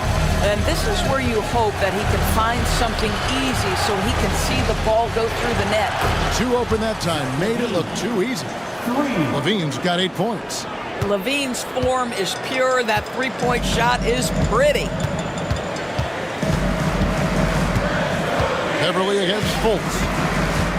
Driving inside. And finished off by Fultz. Making the most of the screen. That's how it's done. And it's in the perfect spot, Greg. Frees him up to get all the way to the bucket. Where was the defense? No fighting through the pick. No rotation. My goodness. Here's Levine after the Kings pick up 2. Over to the wing. Here's Strother. The rebound by the Jazz. Now here's Beverly. 5 points in the game. Going inside. Strother, no good. And they're controlling the boards, Kevin. That's +5 in that category. Pass to Beverly. Boucher with the ball. Levine for 3. Buries it from 3-point range. Levine's got 2 now from beyond the arc in the third for the Jazz. The Kings trail by 9. Now Fultz. He's got 7. Here's Towns. The basket good off the assist from Fultz. Fultz has got 4 assists in the game. Well, this team relies obviously on Towns for great productivity, and this guy is as reliable offensively as you get. Now here's Levine. He's got 11. Unloads from 13. It's hauled in by the Kings. Towns has got 7 rebounds in the game. Here's Carrington. Covered by Johnson. Pass to Strother. Nailed from 3-point land. Strother's got 10. Well, Markelle Fultz trying to be a better floor general. On time and on target. Do that consistently. And here's Beverly. He has 5. Here's Levine. Back to Beverly. 5 on the clock. Over Fultz. And it's Beverly missing. You're not going to see that very often. Plenty of space, but he just, let's face it, he whiffs on that. Pass to Carrington. And there's the call on Karl Anthony Towns. That's foul number 2 for him. And Will Hardy is called timeout. He wants to regroup and go over the strategy.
checked in for Sacramento.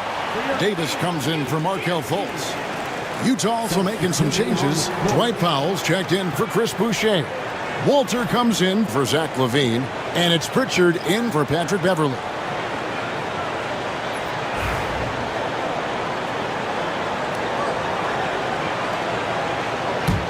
Jazz leading by 4. Here's Pritchard. Nothing on the board. Now here's Powell. Johnson outside. Jazz passing it around. Here's Walter. And he hits it just before the shot clock expires. Walter's got his second basket of the night. Davis with it. Pass to Carrington. Three-pointer. Hits it from three-point range. Carrington's got himself going with the triple, his first basket of the game. Here's Pritchard. He's averaging just around 8.5 points a game, and the layup's good off the glass. And the Jazz lead by 5. And not quite as aggressive from outside as they were in the first half, sticking to the high percentage shots, playing smart with the lead. Here's Carrington. Towns down low. Powell's there. Towns, no luck. More good work on the glass there. When it's all said and done, I think rebounding might tell the story in this game. Here's Pritchard. Gordon a screen. And he uses the glass on the layup. And now a 7-point Jazz lead. This guy reads situations so well, and he knows how to execute. Pass to Carrington. Davis sets a screen.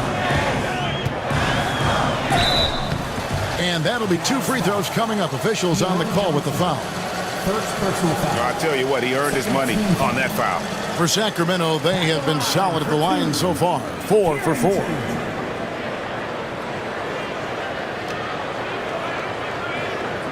Take a break. Take a break. 2 shots.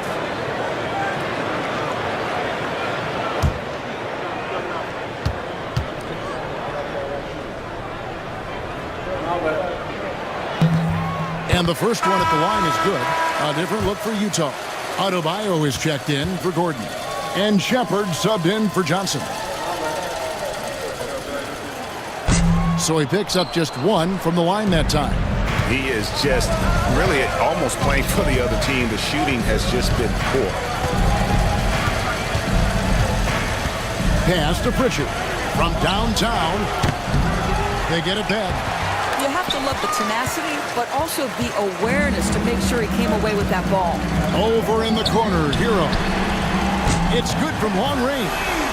Hero's got 11 here in this quarter alone. Yeah, they're relying on their three-point shooting and getting pretty good results. To the wing on the left. Here's Adebayo. Bank shot, no good. 3 quarters of play in a close game here. Jazz lead by 3. We're going to step aside for just a second, but join us right back here for the start of the 4th quarter. Next.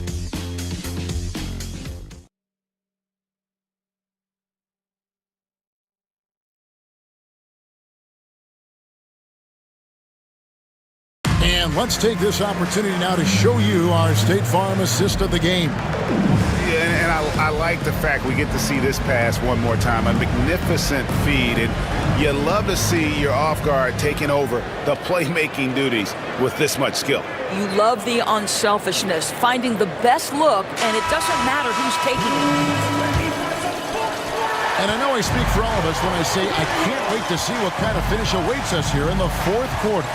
And Utah looking at who they've got to start the 4th quarter. We've got Shepard. Julius Randle is out there with Jackson. Then it's Bam Adebayo. And it's LaVine in at the 2 spot. And he's got rocket ship-like takeoff. Thompson can flat out fly. Adebayo with the screen on Hero. Knocked loose. Bridges with the steal. Here's Thompson, and it's Thompson with the jam. Oh, nice ball movement. Hero's an underrated passer, makes great decisions. Utah trailing here. Down low, here's Jackson, and the dunk by Jackson. You love how each side has risen to the challenge throughout this one. I'll tell you, we have seen great execution from both teams. Neither one giving an inch here. Here's a Kobe. Up top, Hero. Thompson outside. They set the pick. 6 to shoot. Good for another bucket. He's made half a dozen now. 6 for 8 on the night. His shooting has been outstanding. Definitely one of the reasons they're up in this game. Pass to Levine. And here's Adebayo.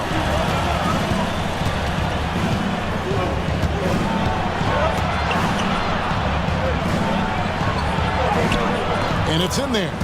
And he is no stranger to physical basketball. Adebayo has to deal with plenty of contact down low.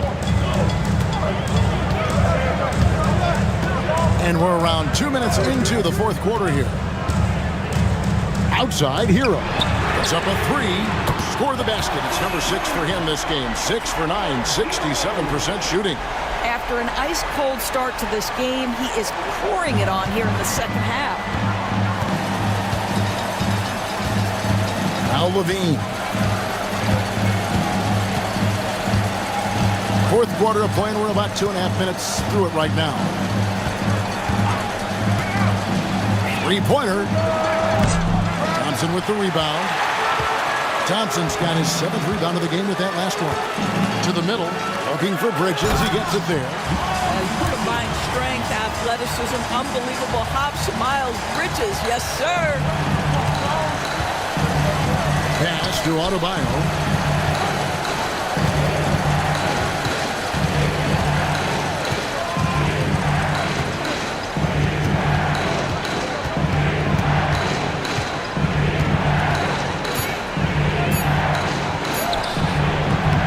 Thompson with the rebound.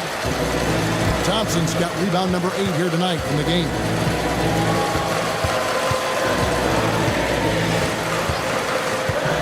Outside, Hero. From outside, off the mark. Jazz trail by 4. Outside, Levine. Now here's Jackson. T right on him. Levine looking around. The Jazz again can't hit it. Kings leading now by 4. Here's Thompson. Fouled in the act of shooting. Gets the bucket anyway, so a 3-point play change for him. This one has been all about Amen Thompson, a freakish athlete. When he gets rolling, there's just not much a defender can do. Andrew Beverly, he's checked in for Shepard. And here's Levine, who brings it up for Utah.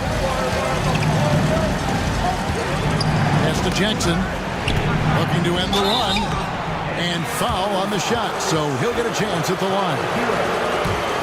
And I like the fact that the defense is looking to protect the rim at all costs.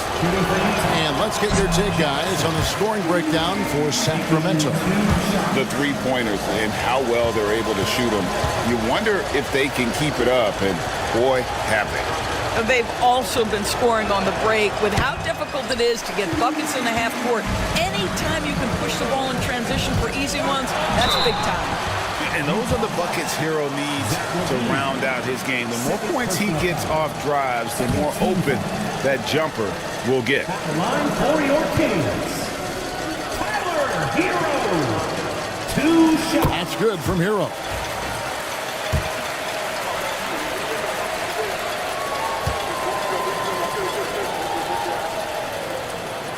And Hero drops them both. And it seems each season more things can be subject to video review. Are you a fan of that, Greg? You know, I'm a fan of keeping the game moving. I'm not sure I'd get rid of review, but I sure would like the league to find a way to speed them up. And Adebayo throws it down. Yeah, That's a great setup. Screen the defender off and let him elevate. All right, and wasn't the timing ideal? My goodness, the D with no chance to react. The execution was simply flawless. That, ladies and gentlemen, is how you run that play. With a short break in the action gives us a chance now to send it over to David Aldridge. During that break, Sacramento's coach had some words for the team. He told them, don't look at the scoreboard. We have to play like we're tied. They want their team to sustain that level of effort, and we'll see how it works out. Kevin? Thank you, David. Shot clock at 3. Towns. Lead pass was put in just the right spot. Towns has got the lead up to 9 now for Sacramento. Randall passes to Adebayo. And here's Beverly. Pass to Jackson. Randall outside.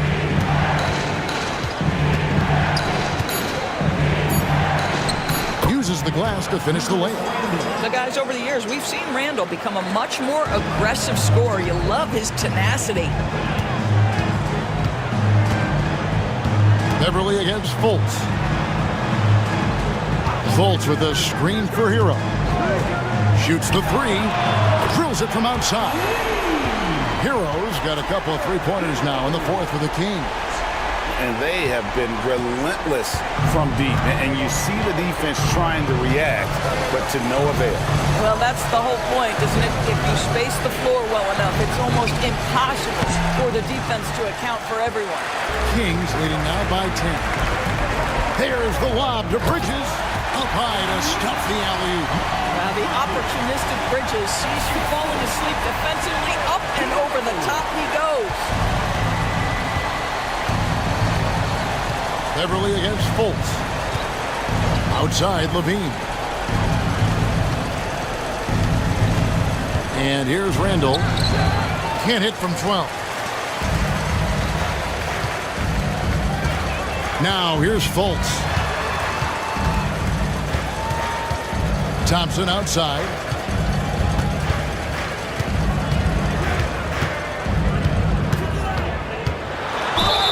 And 2 free throws coming up, unable to get that one to go with all the contact.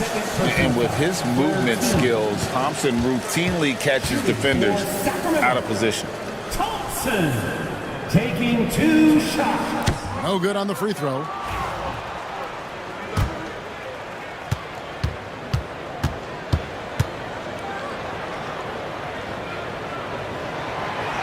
He hits the second from the line. And after attempting no free throws in the first half, now he's putting the defense back on its heels. Pass to Adebayo. There's Jackson with the 3.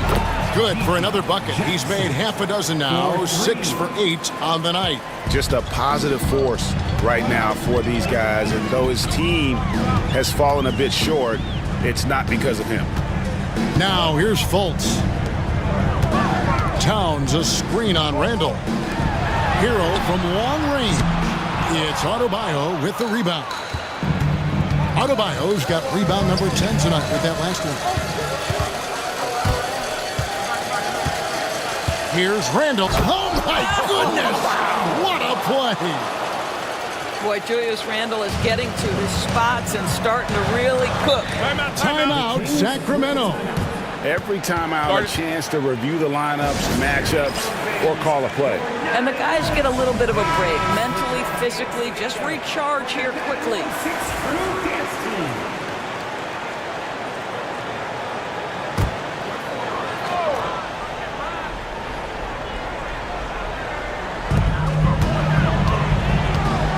Thompson outside. Pass to Hero. There's the triple. Randall grabs the board. Boy, he won't miss many from that spot. The defense gets lucky there. Takes it inside, and that one's good. Beverly. This guy is such an intelligent guard. Patrick Beverly finding a driving lane and finishing. Beverly against Fultz. Now here's Towns. Pass to Hero. Jacks up a 3. Utah with the rebound. Adebayo's got rebound number 11 for him here tonight. Now Levine. Now Randall. Defended by Bridges. Count that one, and the Kings' lead has been cut down now to just 4 points with the basket from Randall. Julius Randle under tremendous pressure with the big bucket. Now here's Fultz. There's Towns, and a lot of contact on that one, so he'll shoot 2 here. It's going to be on Bam Adebayo. All the officials are all over that one. And a look at how the offensive approach has been going here so far for Utah. I like how simple they are just keeping things on offense. I mean, the mid-range area has been made available, and boy, are they taking advantage. They've also made a concerted effort to get the ball down low. Many of their points coming in that painted area tonight. Randall no good. And here's Hero. He'll bring it up for the Sacramento Kings. 13 points was their biggest lead in the game. A minute 20 left here in the fourth quarter. Towns a screen on Levine. Hero from long range makes that one fall. It's his 8th bucket in 15 shot attempts. And look at how confident Hero is from range. He'll take that shot whenever possible. Levine, yes it is, or that is a bucket. Number 5 on a 5 for 11 night. Here's Hero.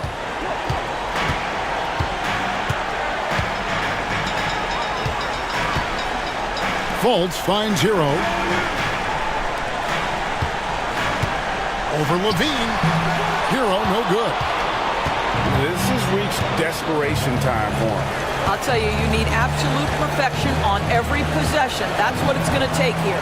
Takes it from 10. Money! Oh, and that cuts the lead to just 5. That's about trusting your guy in the clutch. Julius Randle embracing a tough opportunity. On the wing, Thompson. Guarded by Jackson. So they foul intentionally. Second personal foul. 5th team foul. Shooting for Sacramento.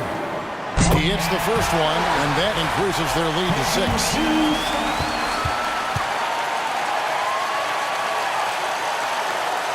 So he gets them both, and it's a 7-point game. Well, it's about the little details. Capitalize at the free throw line, add to your lead. And the Jazz call time here. They're trailing by 7.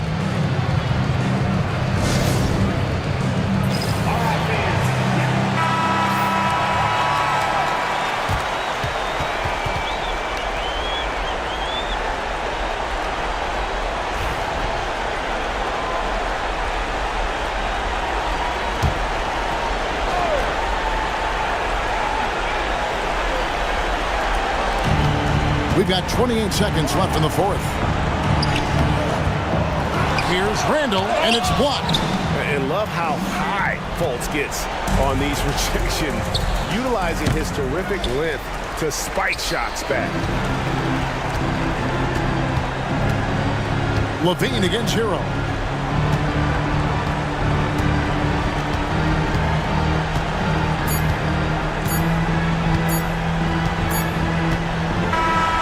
So the Kings win it, probably a little closer than they would have liked it, but a win nonetheless. Yeah, but I really got a sense that the fans gave them that emotional boost that was needed down the stretch. This crowd, man, they were electric. And a chance now to send it over to David Aldridge, standing by courtside. David. Thanks, guys. Miles, congrats on the win. Can this team carry the momentum into the next game? Well, I think we're just going to approach the game like we have been these last games. We've been playing very hard, moving the ball, and playing great defense. So if we approach it like that, I think we'll win. Thanks again for your time, man. Back to you. David, thank you as always. And that'll wrap it up, folks. For Greg Anthony, Doris Burke, and David Aldridge, this is Kevin Harlan saying thanks for tuning in. And now we present the player of the game, Amen Thompson.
Let's move the starting lineup for the visiting Phoenix Suns. At shooting guard, Nikhil Alexander-Walker. At power forward, Keegan Murray.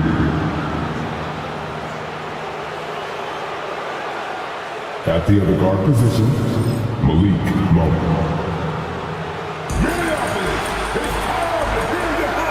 With a new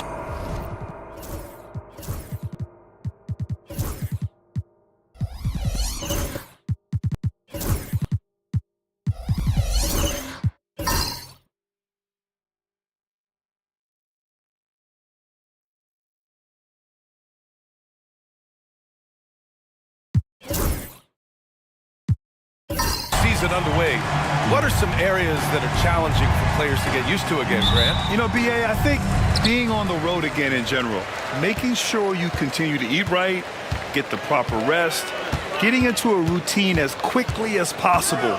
That's what's the most challenging at first. Now let's take a look at Phoenix's opening lineup. We've got Kawhi Leonard, Nikhil Alexander-Walker out there with Malik Monk, and it's Murray, and it's Zubats in at the center position. Hey, take it right to the defense. Not a bad way to start this game. Outside Murray, back to Monk. Pass to Leonard. 5 on the clock. That's tipped. And here we go, the Timberwolves on the run. Here's Thibault. Doncic against Monk. Now Toppin. Now Richards, providing this team some offensive stability. A little over 10 points a game. And the three-pointer goes. Prince has got 5. He's consistent from out there, especially when you give him that kind of room. Outside, Alexander Walker. Doncic against Monk. Fast break, here we go. And there's the slam dunk to finish it off. Incredible work right there on the glass. Just doing all he can to extend that lead. Hey, once you got him on the ropes, keep swinging away. Yeah, this is the spot where coaches want you to be relentless. Don't even give them a glimpse of hope. And so it's Phoenix with it. Following the score by Minnesota, Leonard can't get it to go. Doncic with it. Now guarded by Monk. And they doubled up Doncic.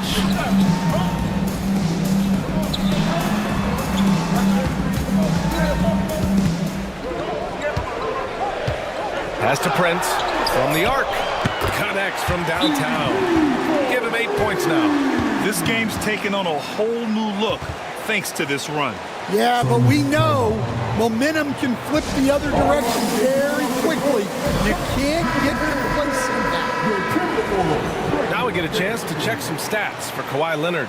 And the timeout called by Mike Budenholzer. Coach wants to speak to his guys, maybe alter some of the game plan.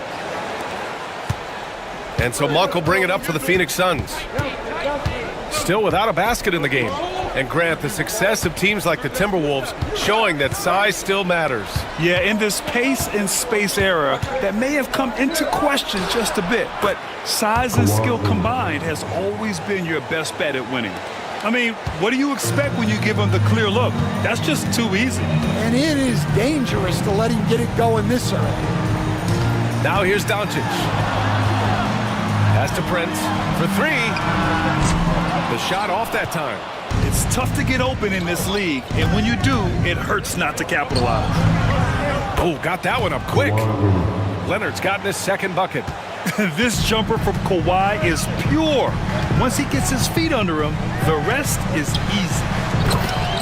I just love that alley-oop slam, BA. Defense disorganized, defense pays.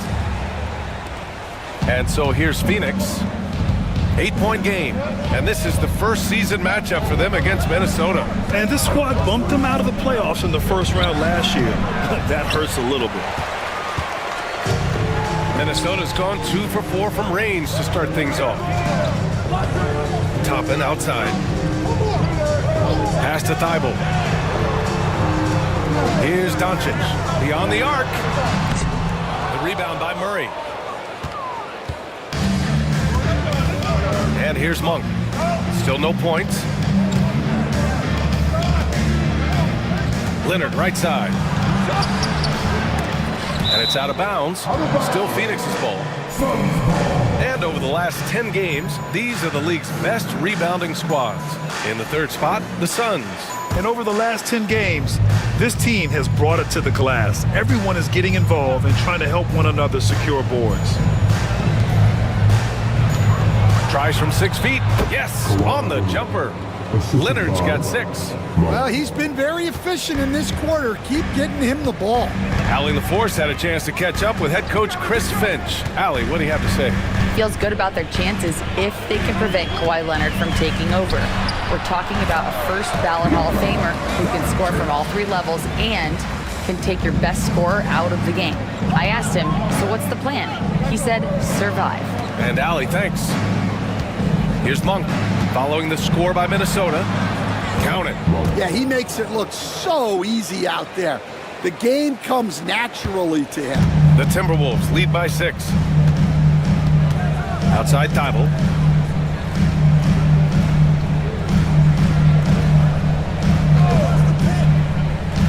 Back to Doncic. And he's going to the line for 2. The official saw contact while he was going up. In 2024, Luka Doncic recorded 6 consecutive 30-point triple-double games. That's right, BA. The first time anyone has done it in NBA history. So if you didn't already believe in Luka magic, well, there's some proof that the magic is real. Kispert's checked in for Leonard.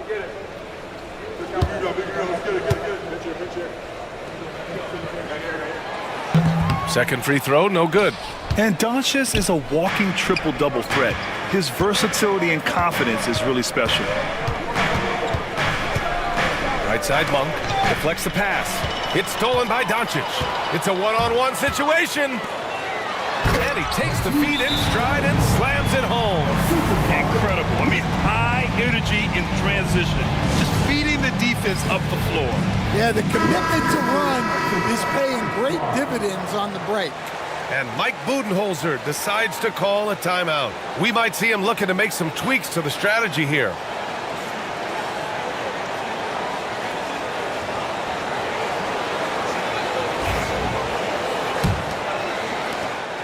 Suns trail by 9. Pass to Murray. Here's Misi, covered by Richards. Murray scanning the floor. Just 5 to shoot. Here's Monk. That one goes. Count it. Just owning the painted area. If it's working, no need to change. Minnesota leading by 7. Outside Thibault. Takes it up with both hands and rips it down. Woo! Defensively, you can't afford to let him get to the rim that easily. Well, that might be why their deficit is what it is right now. Well, that's too easy. As he says, let me add to my highlight reel. Kispert's shot is good. Well, those go down for him in his sleep. Here's Doncic. And Chris Finch calls timeout here. And we might see some changes. Coach potentially looking to adjust. I'm being told we've got Shams Charania on the line with a developing story. Shams, what's the scoop? Thank you, B.A. The Brooklyn Nets are not being complacent. They are already making transactions. They wanted to add more size, and there aren't many bigger players than Kristaps Porzingis, but it's the skill set that truly makes him special and unique. He's a terrific shooter, facing up or back to the basket. He can put the ball on the floor as well, and he's a willing and able distributor. And then on the defensive end, one of the premier shot blockers in this league, just a major pickup. Well done. Appreciate the report, Shams. Thanks.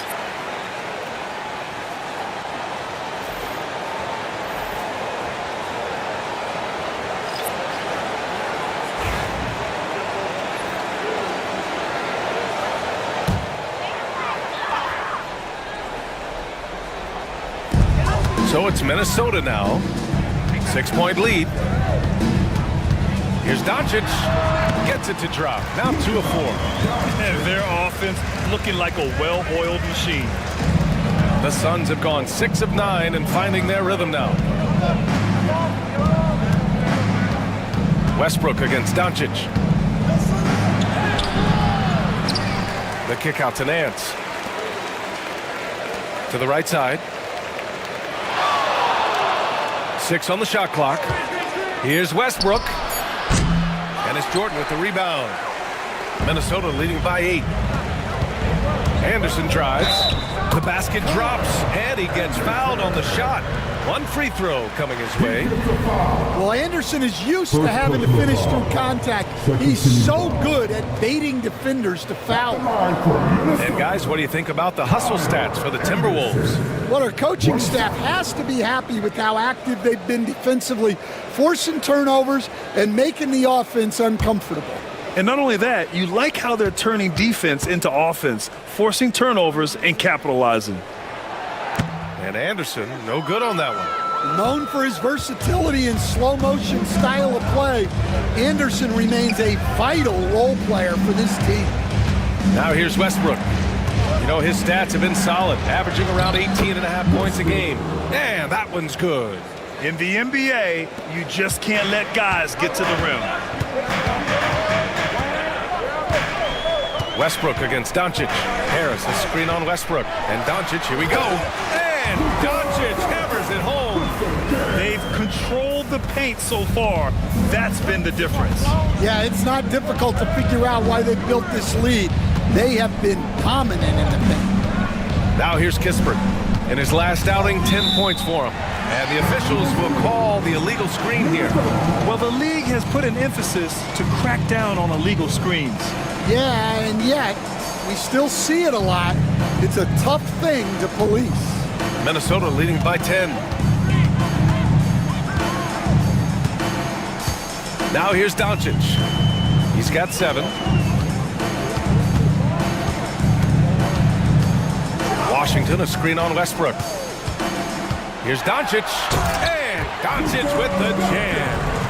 They're not wasting any time putting their stamp on this game. What a start. Yeah, but you can't let up at all. They've got a chance to put this game away early, and they should take it. Wilson passes to Westbrook. They set the screen. Oh, plenty of contact on that shot. Officials call the foul, and he'll take 2 free throws now. That one on Doncic. Yeah, the intensity Russ plays with is exceptional. When he goes hard inside, it forces the D to act. It's his first trip to the line. First one falls for him.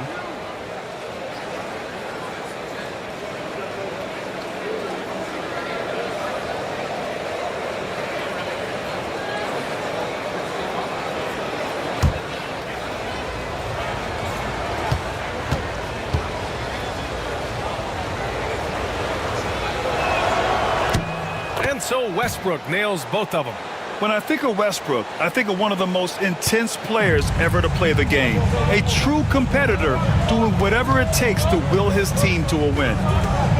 Now here's Doncic. He's got 9. Takes it inside. And Doncic hammers it home.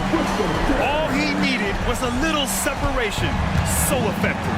Boy, cleared the path, put him in position for a prime-time dunk. Well, give credit to the screener there. That's how you help free up your teammates.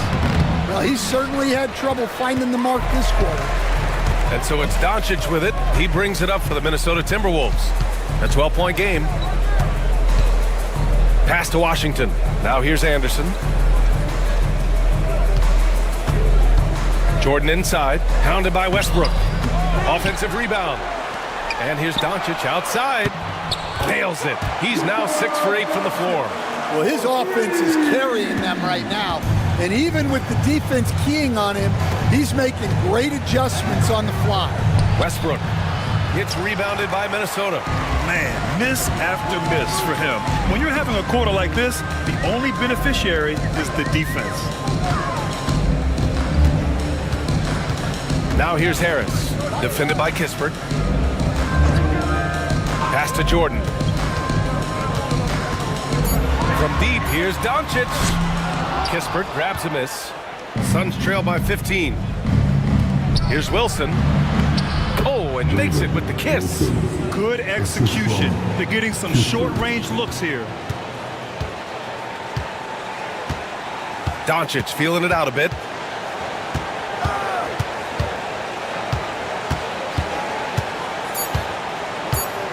From the strike. A tad short, but it's good off the front iron. Doncic has got 16 points now. The first quarter concludes, and a double-digit lead on the scoreboard. It's Minnesota up by 15.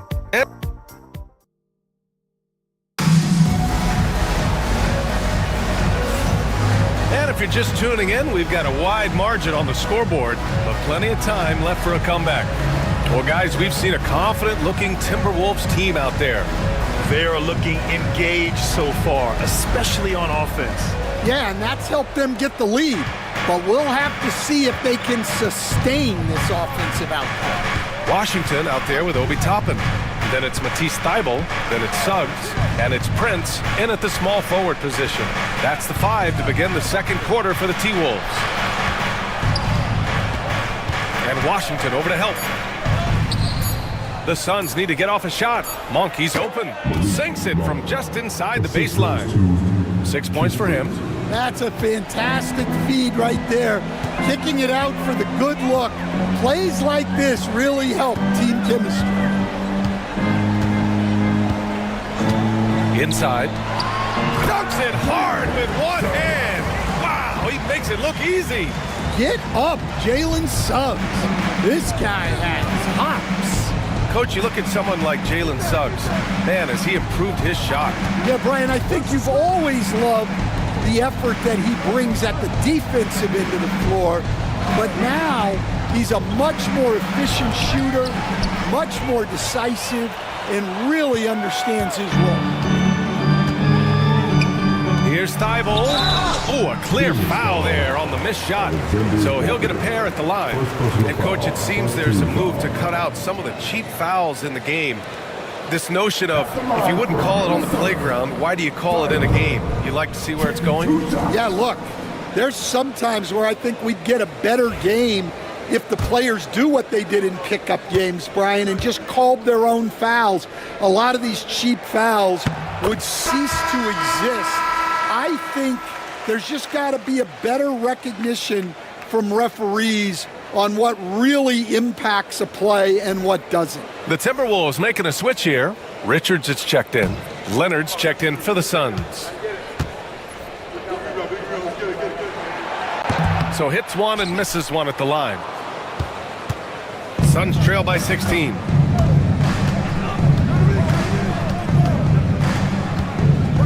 Pass to Alexander Walker. Outside Monk. 4-3. They get the rebound. And there's a whistle. He'll head to the line to shoot two. That's on Matisse Thybulle. Man, he made sure to get his money's worth on that foul. Phoenix shooting their third and fourth free throw attempts of the game.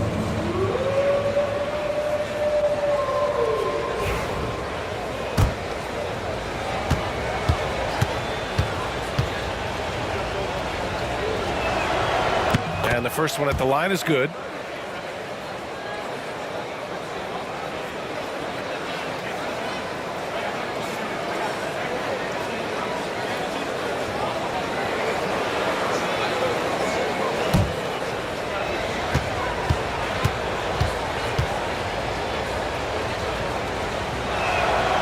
He does not get the second one.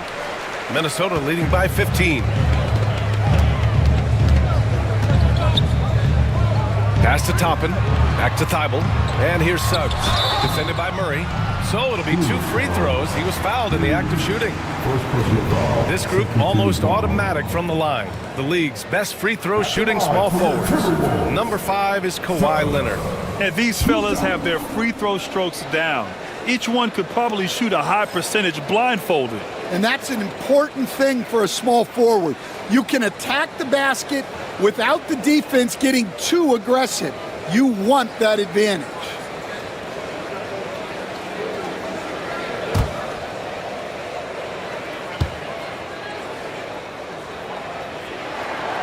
First free throw is good. Well, one thing you like about Jalen Suggs is this guy's a hard worker. You see that on the court, and you see it off in the way he's continued to work on his game.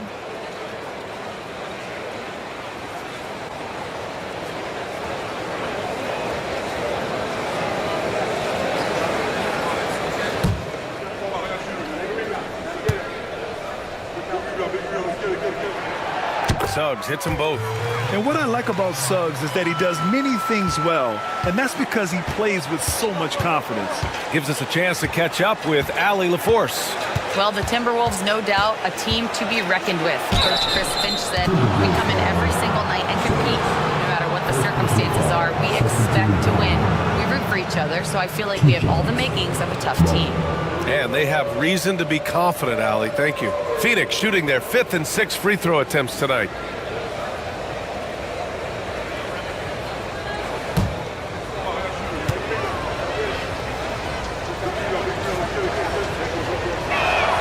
First one falls for him.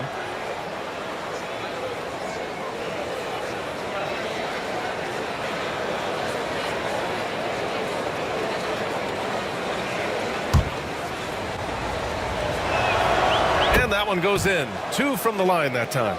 And give them credit for making a more concerted effort to get to the line this quarter. Pass to Toppin. Back to Suggs.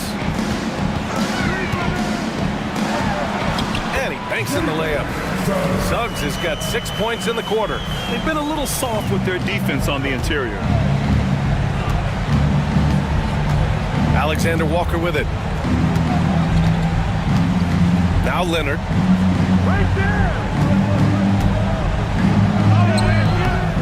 Second chance effort. Oh, gonna take more than that to stop Kawhi. He's trying to will this team back into it, doing all he can offensively. Suggs, the pass to Toppin. Back to Suggs.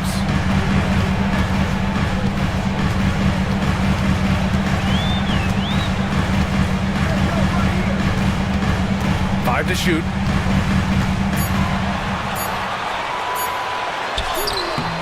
It's rebounded by Zubats. Suns trail by 15. Outside, Alexander Walker. Zubats with a screen on Thibault. And he's going for the oop here. And it's slammed in by Zubats. The pass, the catch, the slam. What a clean play.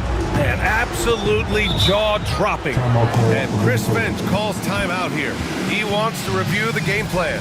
This game coming after the loss versus the Kings. It's always hard to get a win on the road, especially when you show zero energy on the defensive end. Yeah, when you have a defensive showing this poor, it's normally due to an overall lack of effort. Get ready to dance like everyone's watching.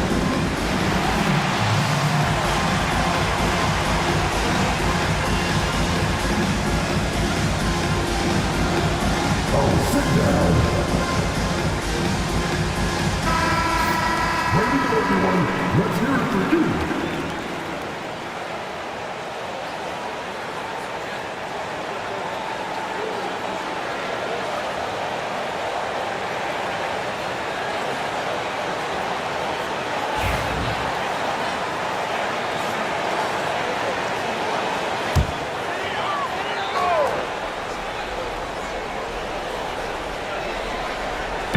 A little under 3.5 minutes elapsed here in the second quarter. Pass to Richards. Here's Prince. Suggs outside. Clock at 6. A deep three. Sinks it. What range from downtown. Suggs has got 9 points. Well, after a silent first quarter, this is who they needed him to be. This is why you never count a guy out. Here's Leonard. And Leonard powers it down. Oh, the slam from Leonard. Love watching him finish with force. Suggs against Monk. Pass to Prince. And here's Toppin. Back to Prince.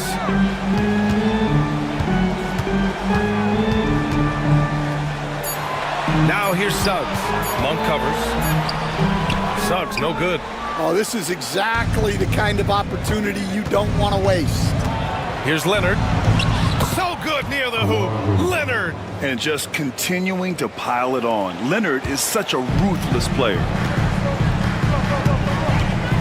Suggs, the pass to Toppin. Intercepted. Alexander Walker with it. Thibault picks him up. Outside, Alexander Walker. Pass to Leonard.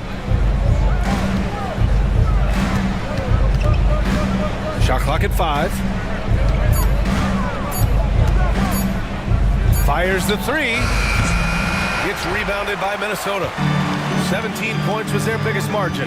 And Nickeil Alexander-Walker has built a role around defense and activity, Coach. Yeah, Brian, he's started to understand that not everyone can be that superstar scorer, and he's carved out a role around hustle, but still capable of knocking down shots within the flow of the offense. To the inside, Zubats goes back up, and he takes it up and lays it in.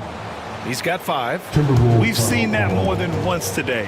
An effortless basket inside. And Chris Finch has called timeout. He wants to make sure everybody's on the same page.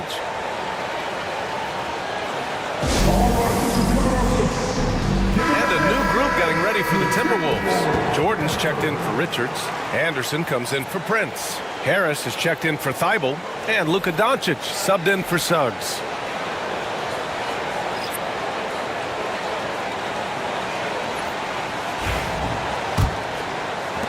Minnesota leading by 12. And Russell Westbrook gets the whistle that time. That's his first foul. And they're just one foul now away from the penalty.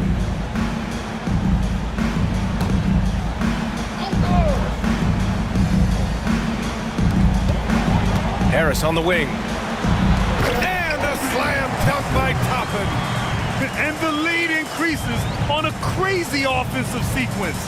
Man, the dunk alone would have been incredible, let alone the fact that it came off a pinpoint pass. Jordan against Nance. Back to Alexander Walker.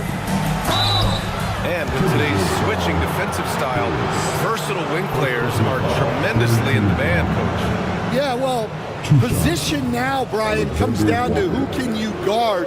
And guys that can guard 3, 4, 5 different positions, those 6'7", 6'8" guys are often able to do that, and they are extremely valuable.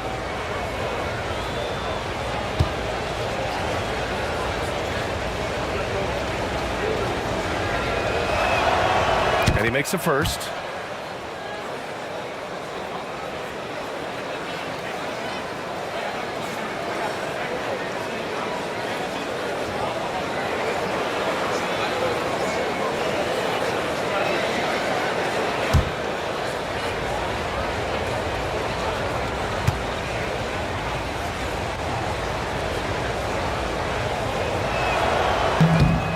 So after making the first, he goes 1 for 2. Minnesota leading by 13. To the middle. Harris passes to Anderson. Now Doncic.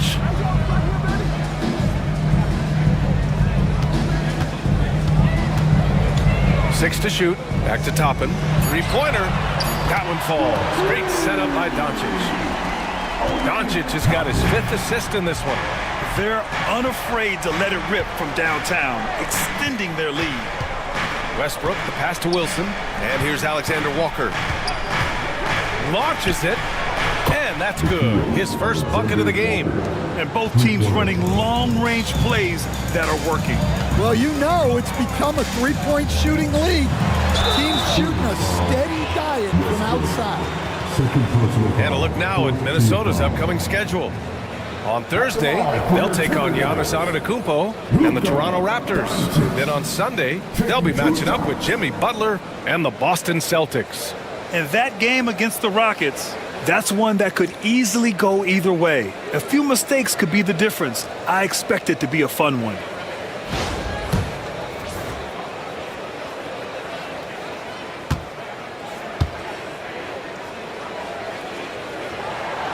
And he drops the first. And when we talk about franchise players, guys who can carry a team, Luka Doncic is one of the few guys in that category. Washington's checked in for Minnesota. And a change for the Suns. Kispert's checked in for Alexander Walker.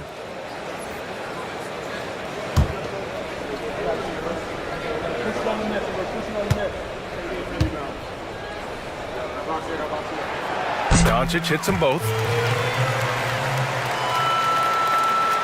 Westbrook with it. In his last outing, 8 points for him. To the paint. And Nance with the slam. Not the tallest center in the league. He more than makes up for it with those crazy hops. Doncic up top. Pounded by Westbrook. Doncic with the bucket.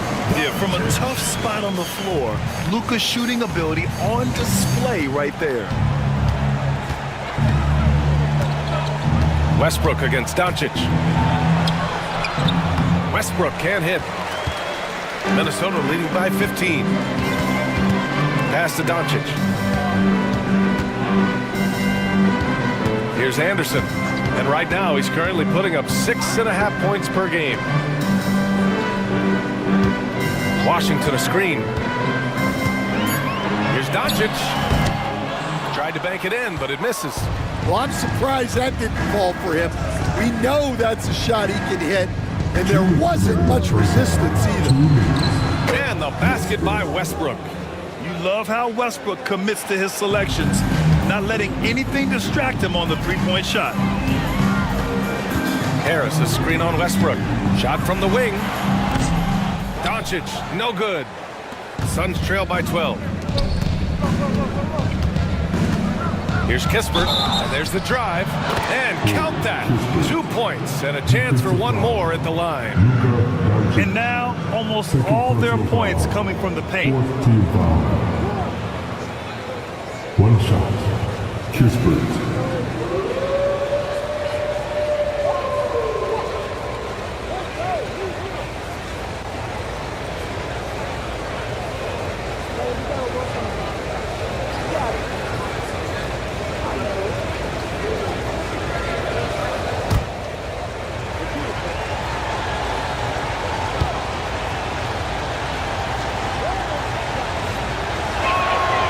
We all know about Stan the analyst and Stan the coach, but when you played in college, what was your game like, Stan? Hey, Brian, I had the game that would get you beat as a coach. I will say my greatest strength was this. I'm never once accused of overpassing. The black hole. That is Stan Van Gundy. 15 foul. He's made 3 or 4 free throw attempts in this game. Luka Doncic.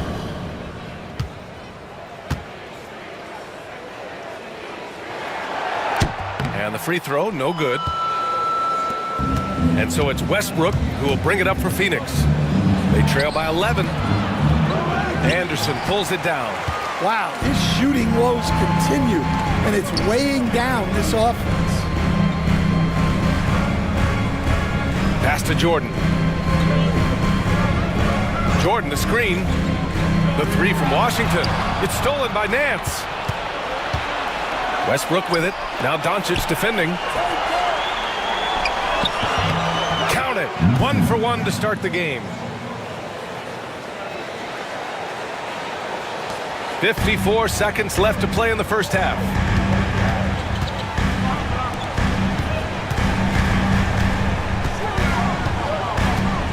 Fires from the line. And he buries that one. Back rim and in.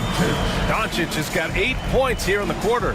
Well, when you look at what he's provided them on the offensive end, it's been an important part of why they're leading.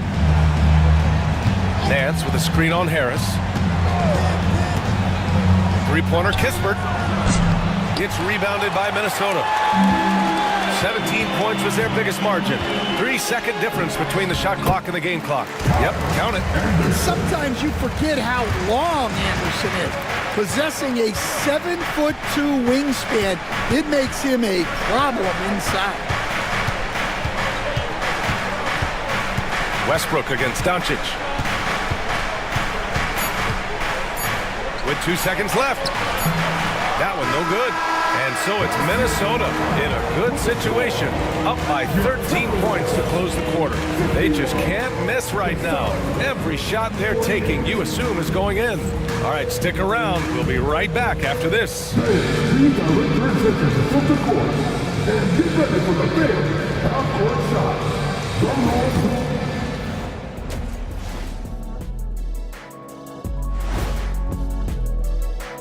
It's crazy how in control Luka really has been. He's running the offense. He's hunting his shots.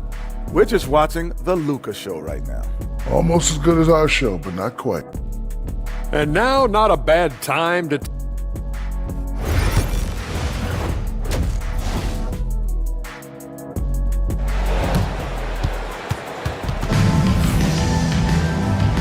And there wasn't too much drama in the first half, but maybe things will tighten up here in the second.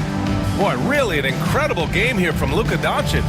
The numbers say it all. He spent the first half playing efficient ball. Yeah, it's not like he's getting everything at the rim. He's playing smart and just taking what the defense gives him. Kicking off the second half, here's Mike Budenholzer's 5. They've got Keegan Murray.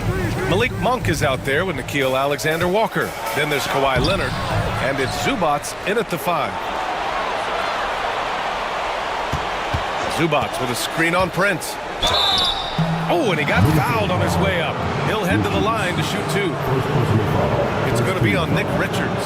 Oh, what a powerful move by Kawhi. Absorbing the foul, but still getting the shot in the air. First trip to the free throw line for him in this one. And in their last game, he really distinguished himself at the free throw line.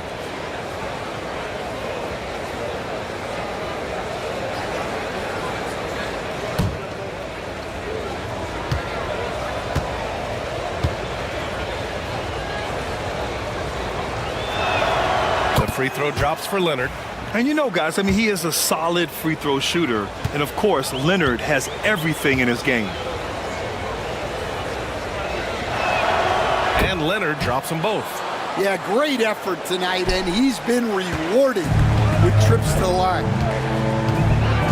Toppin outside. Back to Doncic. And Luka Doncic is going to pick up the foul. That's his third foul of the game. And just a great job of getting there first and absorbing the contact. Suns trail by 11. Pass to Zubac.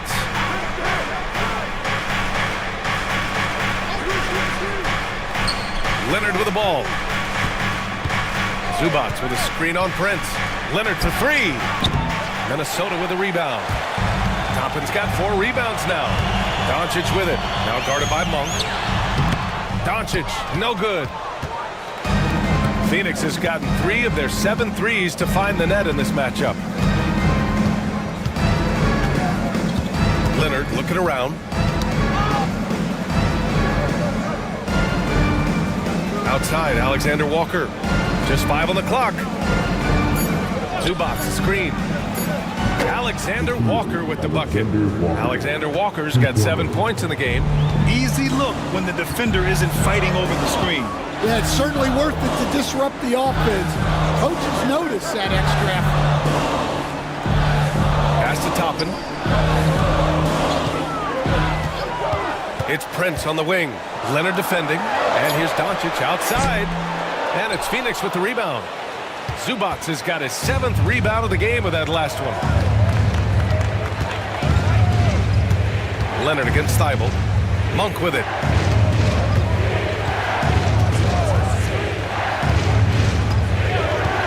Pass to Leonard. Outside, Alexander Walker. He takes the 3. Offensive board. Zubac. Misses from close range. This is not how they wanted to start the second half. Just 1 of 5 so far. Thibault passes to Toppin. Here's Prince. Leonard defending. Now Doncic to win the drought. It's deflected. And he gets it back. Here's Richards. An easy 2 on the layup. He's got 6. And guys, the way this defense is getting manhandled down low, you have to wonder if they're at 100% right now. Monk against Doncic. Now here's Zubac. He's guarded closely. Down low. And down it goes. Jam that one home. Evolving as a passer and playmaker, Leonard wants to keep setting up his teammates like this. And Chris Finch has called timeout. He's going to talk it over with his guys. Let's give Coach credit.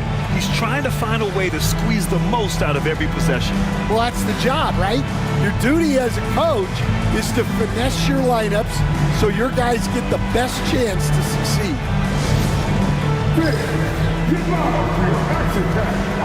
The Timberwolves making a switch here. Suggs is checked in. And let's take some time now to see the small forwards around the league who have been really producing for their teams on the offensive end. Kawhi Leonard is second. And these are some of the most dangerous players in the league, just capable of getting hot and taking over a game in the blink of an eye. Yeah, and production from the small forward spot is critical. These players carry a huge load of their team's scoring output. It takes a lot of pressure off the other 4 guys out there. Pass to Suggs.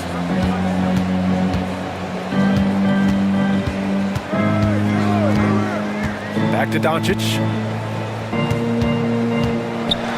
And you can't let Doncic get this type of positioning because then you're pretty much forced to foul him. It'll be his 4th time going to the line in this game. For 2, Luka Doncic. And he knocks down the first one. More and more, we're seeing international players come into the league who are NBA ready, Grant. It really is a sight to see, BA. And some of those guys start playing pro ball when they're 16 or 17 years old. It toughens you up real quick playing against older competition at that age. Pass to Leonard. Zubac with a screen on Thibault. Leonard for three. Ooh, he's now 7 for 12. In total control on that possession. Kawhi just reading the defense and taking it himself. Suggs outside.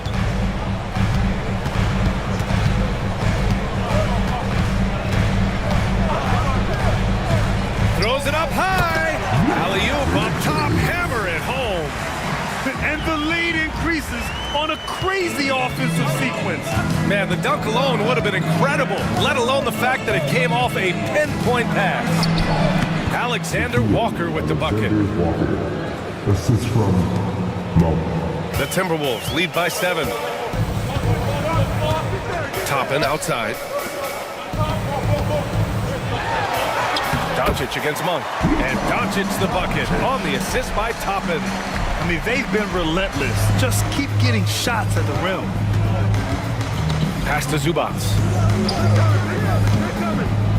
Out to Leonard. So it'll be 2 free throws. He was fouled in the act of shooting. A member of the NBA 75 team. Kawhi's done pretty much everything on the court. Multiple Finals MVP, multiple Defensive Player of the Year awards. I mean, we're watching an all-timer in Leonard. Washington's checked in for the Timberwolves. And Leonard drops them both. And we've seen some good free throw shooting in the second half.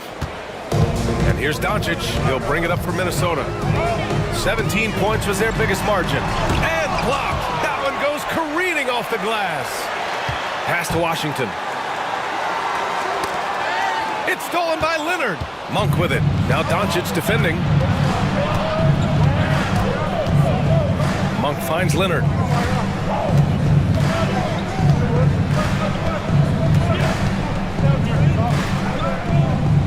Outside Murray. Kispert with the ball. Clock at 6. Now Murray. Lets the three fly. Shot that time, not on target. Suggs surveys the D. Pass to Doncic.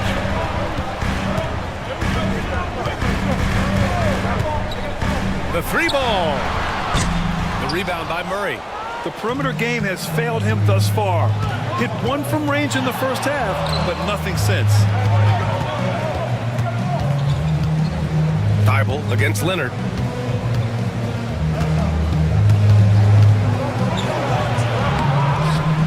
Washington grabs the miss. Minnesota leading by 7. Pass to Doncic. It's blocked.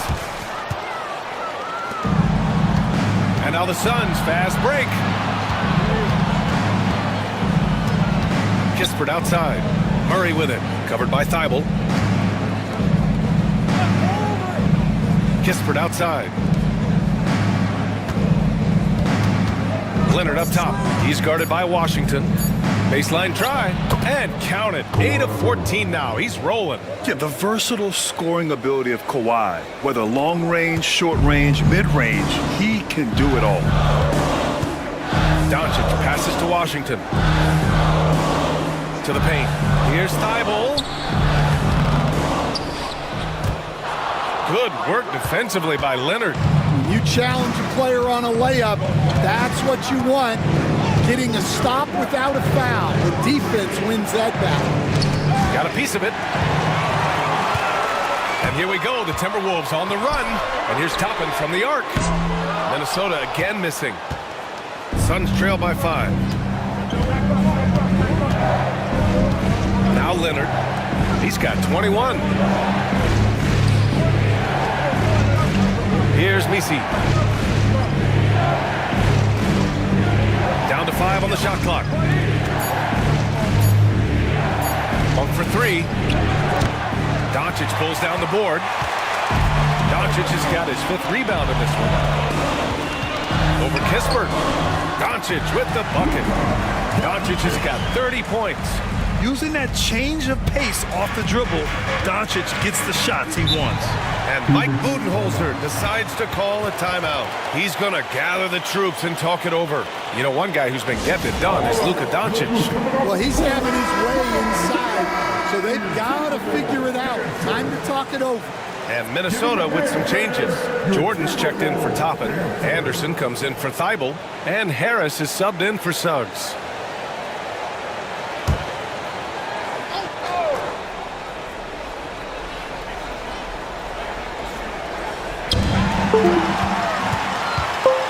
And here we go, the Timberwolves on the run. And Washington powers it through. All eyes on Luka. The defense forgot about his teammates. Suns trail by 9. Westbrook right side. And some stats here, guys. The scoring breakdown for Minnesota. Well, they've clearly been focused on getting the ball inside. And up to this point, the defense has not had an answer. Yeah, the other thing they're doing is absolutely scorching the net. Red hot from outside all game long. Harris left side. Pass to Anderson. Doncic outside. The three. Doncic, count it. He's been in total control offensively, and the defense has had no answers. Westbrook against Doncic. And here's Westbrook. Give him 8 points now. Driving inside. Uses the glass to finish the layup. Westbrook's got 10 points in the game. Their spacing isn't quite as good as it was in the first half. They may need to hit more threes to stretch that defense. Doncic outside to the inside. It's stolen. Here's Kispert. Minnesota with a rebound. 17 points was their biggest margin. Anderson drives. Shots blocked. And now the Suns fast break. Here's Westbrook. And you can count it. He'll go to the line with a chance at a three-point play. Now, you didn't expect Westbrook to back down, did you? I mean, he brings so much heart and hustle. Phoenix making a switch here. Alexander Walker's checked in. And that one falls for Westbrook. And Doncic has got the ball here for Minnesota. 6-point lead. Pass to Jordan. Now here's Anderson. Doncic outside.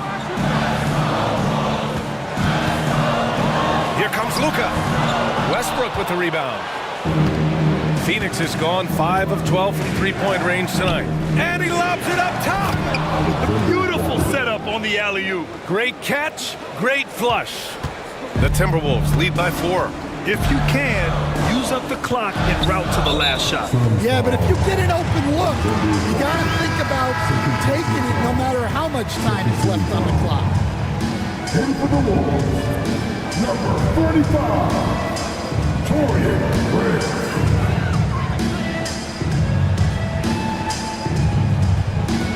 12 seconds left in the third quarter. Now here's Harris. Pass to Prince. From deep. Oh, what a performance by Luka Doncic. He has been the story for the Minnesota Timberwolves. He's been an offensive force. Now with over 30 points after the quarter. And more NBA action on 2K Sports. Coming your way right after this.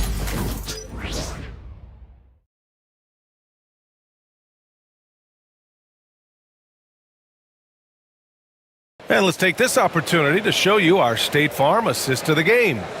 You know, I'm kind of stoked this was a choice because I love this pass. A remarkable find. He put his court vision on full display. Yeah, he puts that pass right on the money and made things look easy for his teammates. And with these teams locked in a very close contest, this fourth quarter promises to be a good one. Kyle Anderson is out there with Nick Richards. Then it's Luka Doncic. Then it's Gary Harris. And it's Prince in at the 3. So that's the lineup for Minnesota. Slams it down with 2 hands. Man, they're really getting aggressive now. To the middle. And he was fouled while in the act of shooting, so he'll take 2 free throws.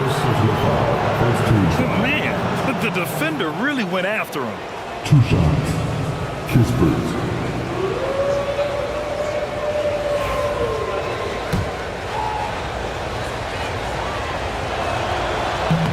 That free throw misses. Toppin, he's checked in for Anderson.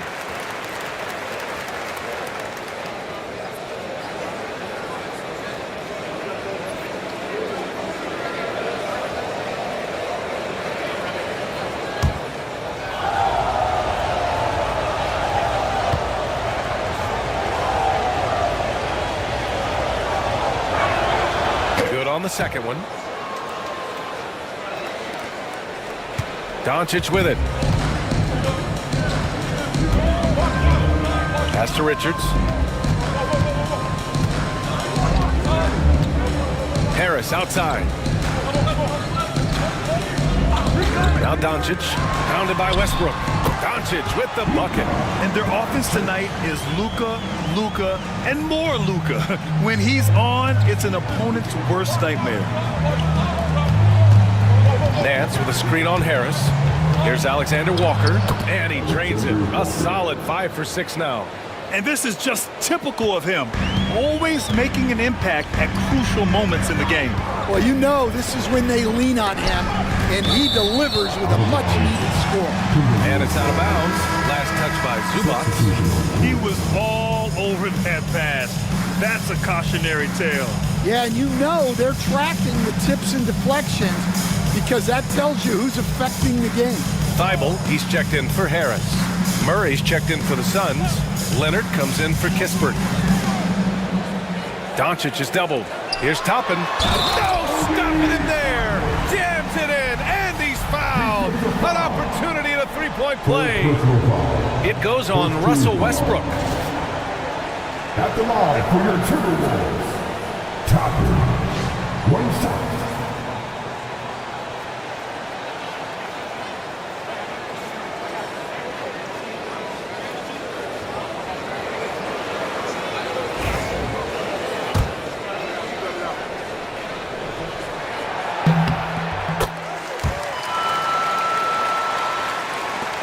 Suns trail by 8. Pass to Zubac. Final quarter of play, about a minute and a half off the clock. Leonard can't get it to go. Minnesota has got 6 out of 15 threes so far in this game. Here's Prince. Here's Richards. It's rebounded by Zubac. Zubac has got 9 rebounds now. Leonard against Thibault. Leonard outside. The rebound by the Timberwolves. Richards has got 4 rebounds now. Outside Thibault.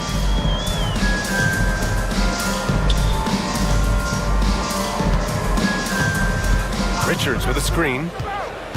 Wing shot on the way. Kicks it to Doncic. Second shot opportunity. Nice finish from Luka. The size and strength of Doncic can go overlooked.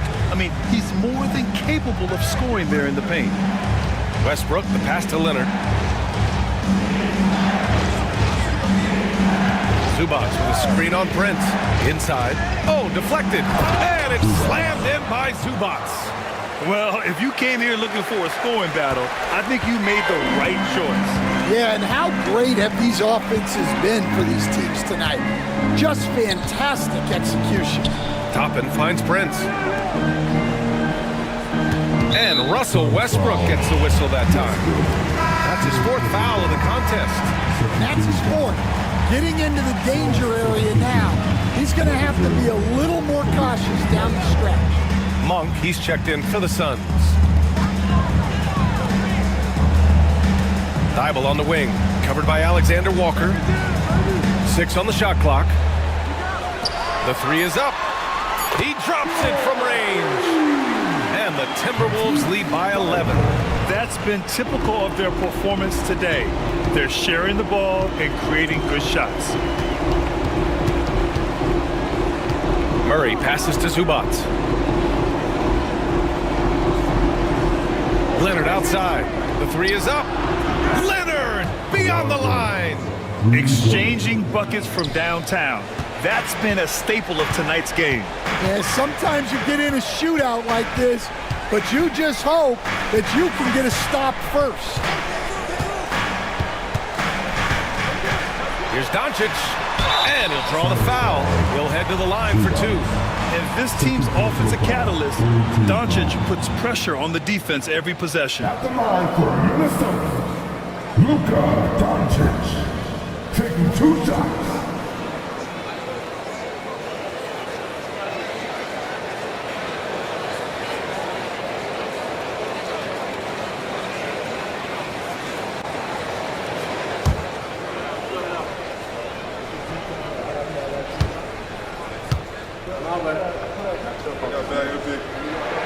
The first one falls. And really strong at the line since the break.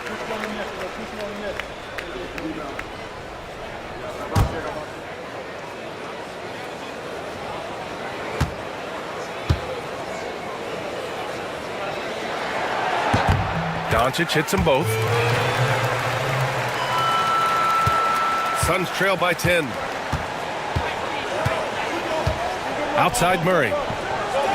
Back to Monk. Pass to Leonard. Let's go with a three. It's rebounded by Minnesota. Richards has got 6 rebounds in the game. And so it's Doncic with it. He brings it up for Minnesota. They've given up just 8 points in the fourth. And I love Doncic's shot selection. So smart at knowing when to shoot it. Doncic against Monk.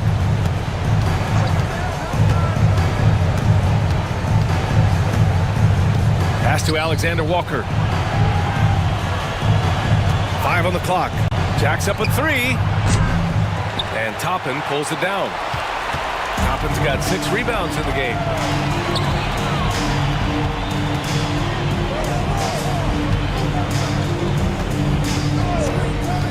Back to Doncic.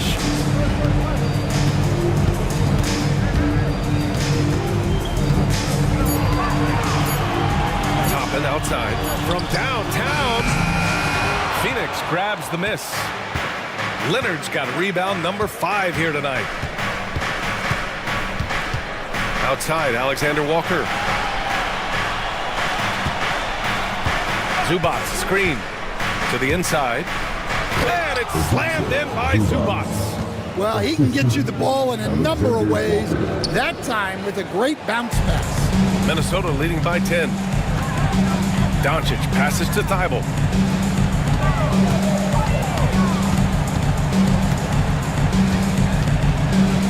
Back to Doncic.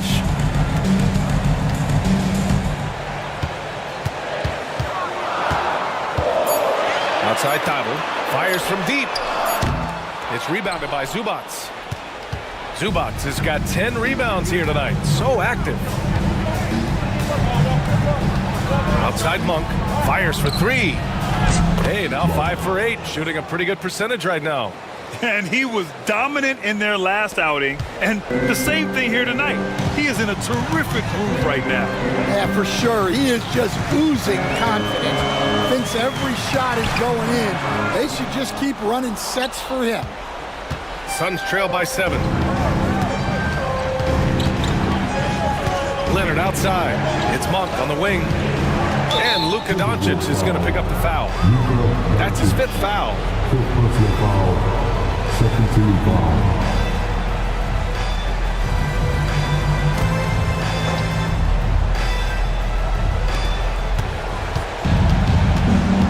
Outside Monk.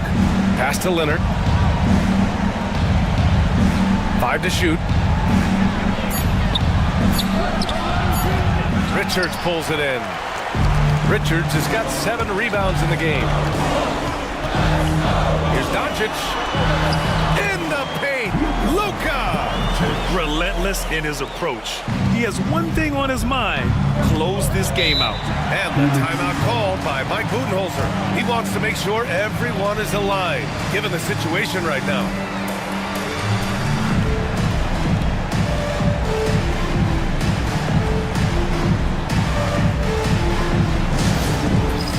It's time for Jeff. A moment to hear from Allie LaForce.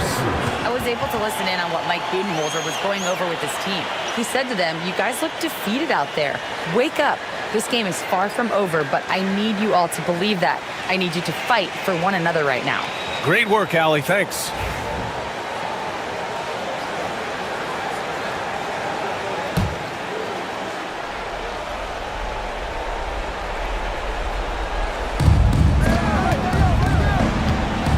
Leonard inside. Prince is there. Murray for three. Murray! Good from way out. Yeah, this is the kind of confidence you love seeing. Murray not thinking twice at all about firing away. Pass to Prince. And the foul called on Nickeil Alexander-Walker. That's his third foul so far. 14 foul.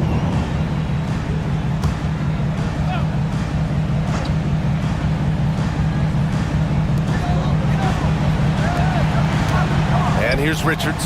He's guarded by Zubac. Oh, the stuff! And it's out of bounds to Minnesota. And we have to take another look at that block. Oh, now that was a block. Some much-needed energy there to jumpstart them back into this game.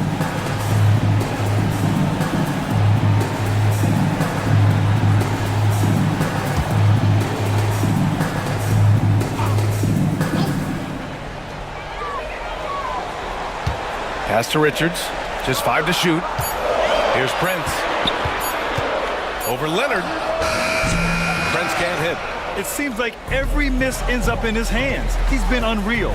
Yeah, he's been a beast on the glass.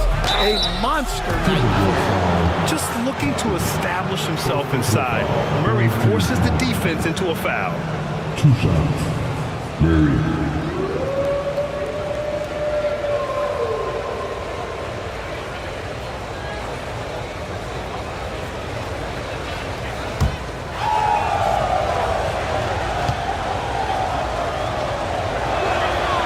First free throw is good. And the physical style Murray plays with will serve him well in this league.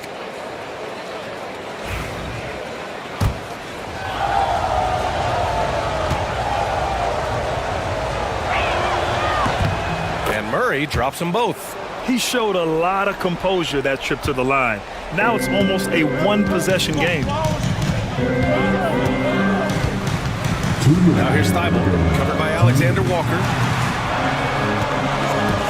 Here's Doncic, connects on the foul line jumper. Doncic has got 45 points. Well, he got to his spot in the mid-range, and that's a shot he's going to make more often than not. Here's Leonard, and that one goes in as he's fouled. It'll be 3 points if he converts the free throw.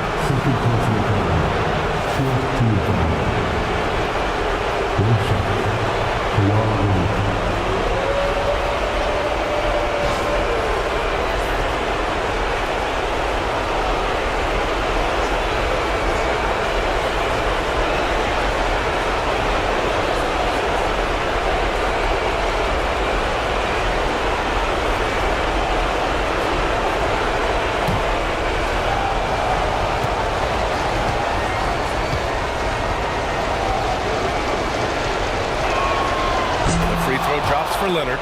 Well, make no mistake, this is exactly who they want at the line in this situation. And there's the lob.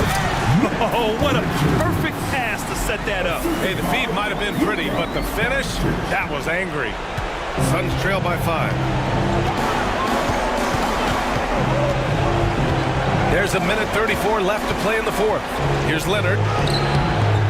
It's rebounded by Minnesota. Richards has got 8 rebounds in the game. To the paint. And the layup is good off the glass. And it's a 7-point Timberwolves lead. Always a good possession when you can get that kind of look. Leonard against Prince. And a foul called on the way up. So he'll take 2 from the free throw line. Some really tough defense inside, but Leonard won't back down. I mean, he's just scrappy. He wants to make the defense work twice as hard.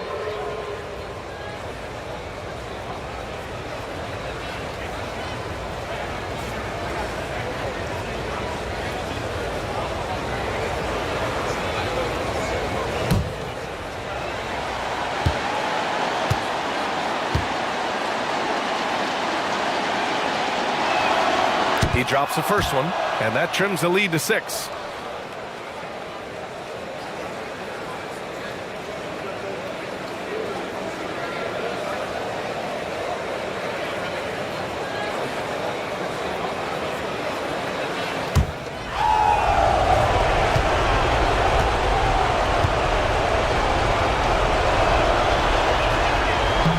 And he cannot convert on the second. That misses. Every point matters in a game like this. We should remember that this free throw when it's all said and done.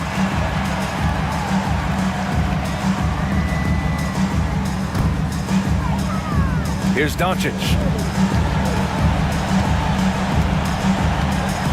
And 1:01 left in the fourth. Down low. And he takes the fantastic lead pass up strong for the slam. That's just a great pass. Excellent vision to see the open spot in the defense and lead him to the score. Prince against Leonard.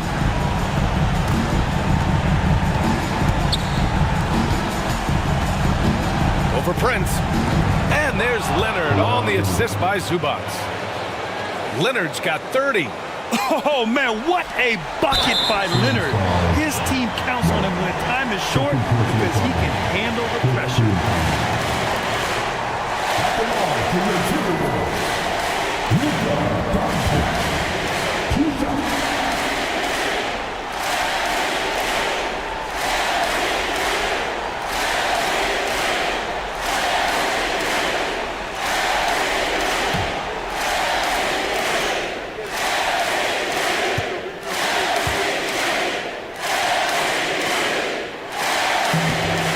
He doesn't hit the first. That was the one they really wanted.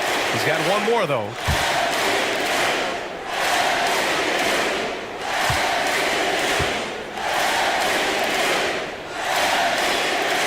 And he's able to hit the second one, and that makes it a 7-point lead.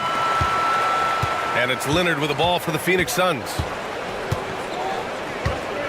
Fires at the elbow. It's rebounded by Minnesota. 17 points was their biggest margin. No need to shoot. This one is done. Yes, they've got to be happy with tonight's effort. This is what winning is all about. Playing your best when it matters most. Yeah, they've got clutch guys on this team, and they never let up.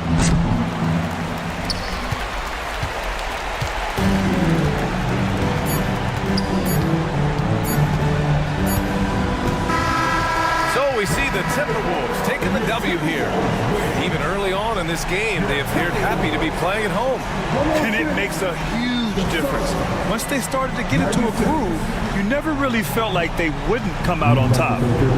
And now we have Allie LaForce standing with the player of the game. Allie, take it away. Luka, you played well tonight, and your team got the win. Those two usually go together, but what else made the difference? Yeah, I think we had a great game. You know, I think it was a great game today. You know, we step up together, play good defense, and it was a great win. Team defense goes a long way. Thanks, Luka. All right, Allie, thank you. And that about wraps it up. With Grant Hill, Stan Van Gundy, and Allie LaForce, this is Brian Anderson saying thanks for watching the NBA on 2K Sports. And now let's take a look at our player of the game, Luka Doncic.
Pacers fans, get loud. It's Jake.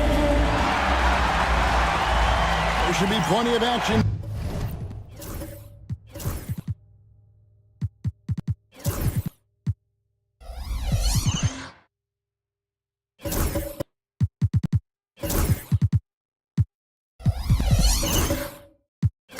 Down in the painted area tonight, Greg, with the big man matchup in this one. Yeah, I love to see skilled bigs dueling down low. Kind of a throwback in some ways, but there's still plenty of physicality in the modern game. So here's Miami's starting group. We've got Paul. Dunn is out there with Torrey Craig. Then it's Damian Lillard, and it's Gobert in at the center. And Special K, as good as Damian Lillard can be throughout a game, he definitely takes it up a notch in crunch time. Couldn't agree with you more, Kevin. He's one of those guys that certainly seems to rise to the occasion and relish in the clutch moments. And his range is in the gym-like. I mean, 30 feet away, 35 feet away, he shoots it the same as if it's a mid-range jumper. A free throw good from Lillard. Hey, GA, how about Damian Lillard's time in Portland? 11 magnificent years. I mean, Kevin, arguably the best trailblazer of all time. Rookie of the year, then 7 All-Star appearances. Dame will always be a legend in the Rose City. That one falls, so he hits both of them. And Dwayne Wade is the first Heat player to be honored with a statue. And Greg, that's pretty significant for a very successful franchise. And Kevin, well-deserved, right? D-Wade, the best player in franchise history. He helped bring 3 championships to the city. Plus, he's already got a street named after him. Let's check in with our reporter, David Aldridge. Thanks, Kevin. Rick Carlisle and I did speak a few minutes ago. The first thing Coach brought up, Rudy Gobert, the multiple-time Defensive Player of the Year. Worried about Rudy's length, of course, saying it causes total havoc around the rim. So the counter is lots of threes and avoiding Gobert in the lane. The French center still with a massive effect on the game plan. Kevin? Thanks, David. Here's Craig following the basket by Andrew Wiggins. Back to Craig. 6 on the shot clock. Pass to Gobert. Over Allen. Shooting foul as the whistle blows. He'll shoot 2 free throws. First personal foul. It's on Jared Allen. Gobert's length is intimidating, which is why defenders often resort to fouling. The Heat have had 2 chances at the line already, making them both.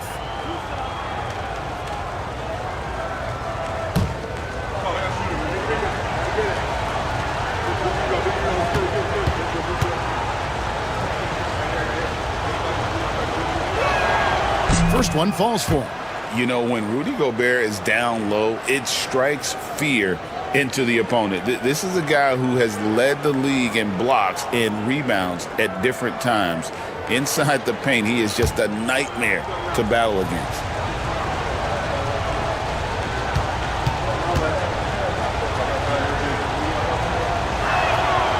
And Gobert drops them both. And Greg, we know the Pacers have to improve defensively, but where do they start? Candidly, Kevin, I feel like they're too soft. Giving up offensive rebounds, cheap fouls, they've got to be tougher mentally and physically, especially on the interior. Now here's Morant. He's in rare territory with those scoring numbers. It's not often we talk about a player averaging over 35 points a game. How about the handles from the young fella? Give Morant credit for taking the initiative and capitalizing. Popped up there for Dunn. An emphatic alley-oop jam. Chemistry at its best. An unreal alley-oop. Yeah, you're right. The pass, the catch, the dunk. All of it perfect. And it all had to be, because that's not nearly as easy as they made it appear. There's Morant after the Heat pick up 2. And that one clearly a foul. Gets the whistle and 2 shots coming up. Craig, with how explosive Ja Morant is, he has certainly taken his fair share of awkward falls. And that's what worries you with guys like that. He's already had a number of injuries in his young career, but we all just want to see him at full health. And that one goes in. 2 from the line that time.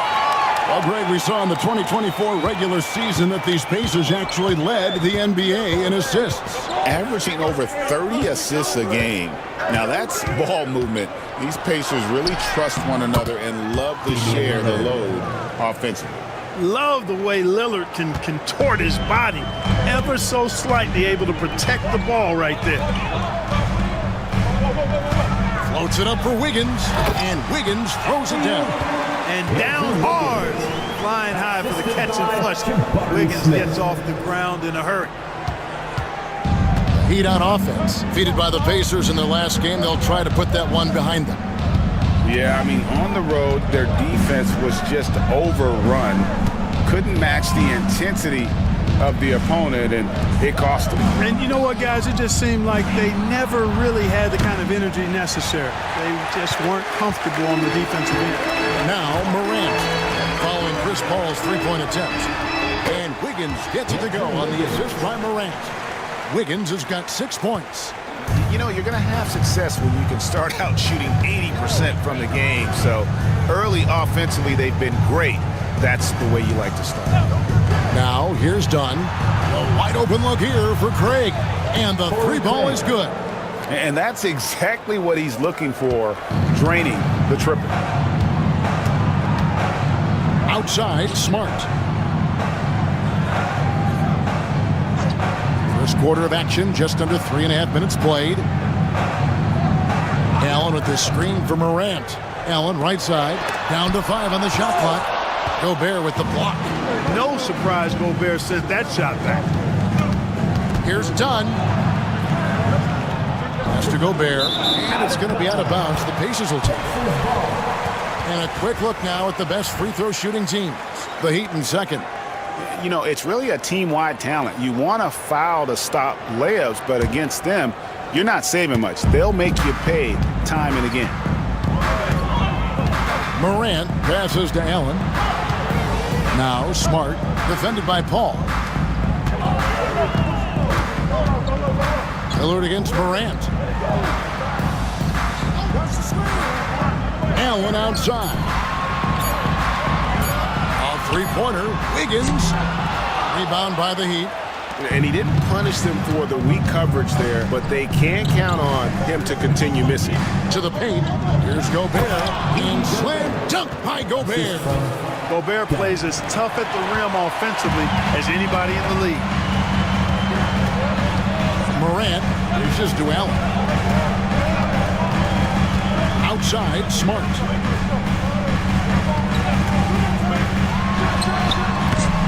And once again off the mark by Indiana. Boy, he knows he should have knocked that one down, especially with the defense not giving much of an effort. Here's Gobert. Kicks it out to Paul.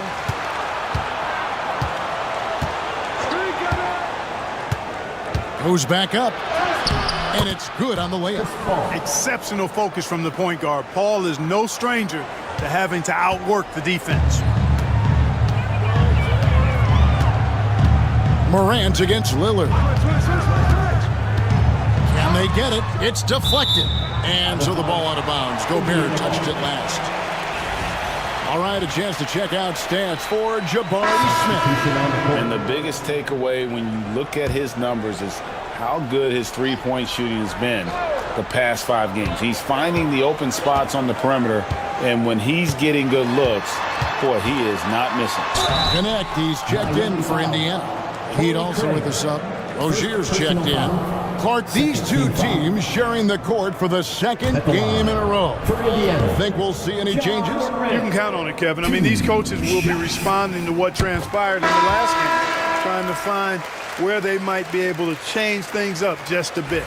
And there's no doubt Morant near the top of the list of elite scorers in this league. Zach Collins checked in for Jared Allen. Heat also with the sub. Tari Eason's checked in for Rudy Gobert. And Eric Spoelstra, the head coach of the Miami Heat, receiving a record 8-year, $120 million extension. Greg, that's some big dough. Is it ever? And remains coaching for the only NBA franchise he's ever worked for. Already one of the most tenured head coaches in the association, and that figures to continue for a while. All right, I'm just getting this in my headset. I'm told we have Shams Charania, our 2K insider, on the line. He's now with us, and some important NBA news. Hey, Shams, what do you have for us? Hey, Kevin. The Brooklyn Nets are not being complacent. They are already making transactions. They wanted to add more size, and there aren't many bigger players than Kristaps Porzingis, but it's the skill set that truly makes him special and unique. He's a terrific shooter, facing up or back to the basket. He can put the ball on the floor as well, and he's a willing and able distributor. And then on the defensive end, one of the premier shot blockers in this league. Just a major picture. Thank you so much, Shams. We sure appreciate the update.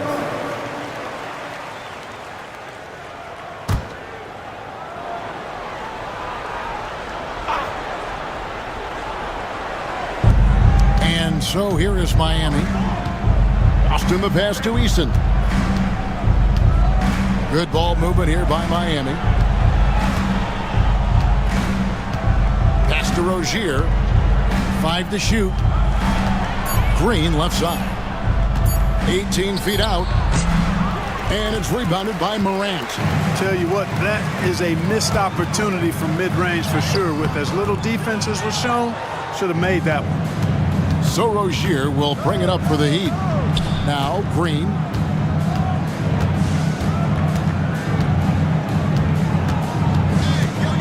Back to Rozier.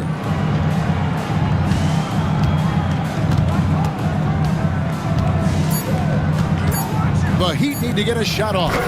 Rozier showing you nice feel for recognizing that one of his guys was wide open and got him the ball. Pacers trail by 4. Here's Butler. No scoring in this one. And the Pacers can't get it to go. Heat have gotten 7 of their first 10 attempts to fall so far. Excellent pace to their offense. Green deciding where to go with it.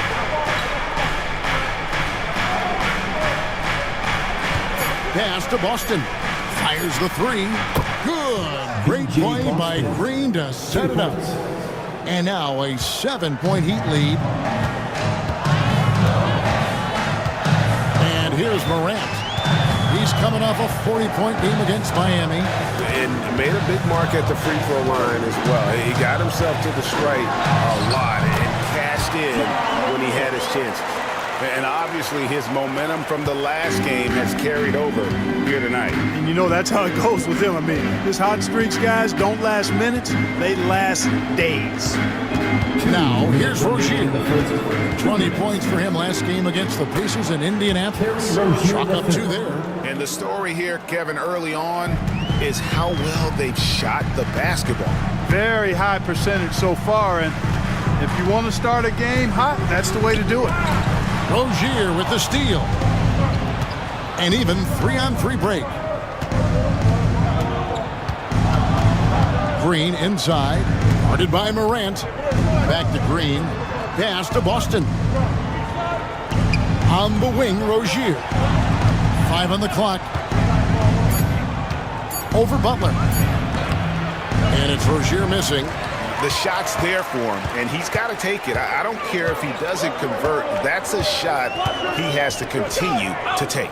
Butler kicks to Collins. To the left side wing. Connect. Tips it. Controls the rebound and puts it back up and in. Always better to be lucky than good when it comes to offensive rebounding. Unless you're as good as he is, then those tip-ins are all about skill. Now, here's Rozier. And you can see his scoring totals. Those are some pretty good numbers. He's putting up close to 15 points a game on average. Pacers trail by 5. Butler on the way. Lets the 3 fly. No good on that one. And, you know, even though that shot didn't go down, I like how they got him a wide open look in space there.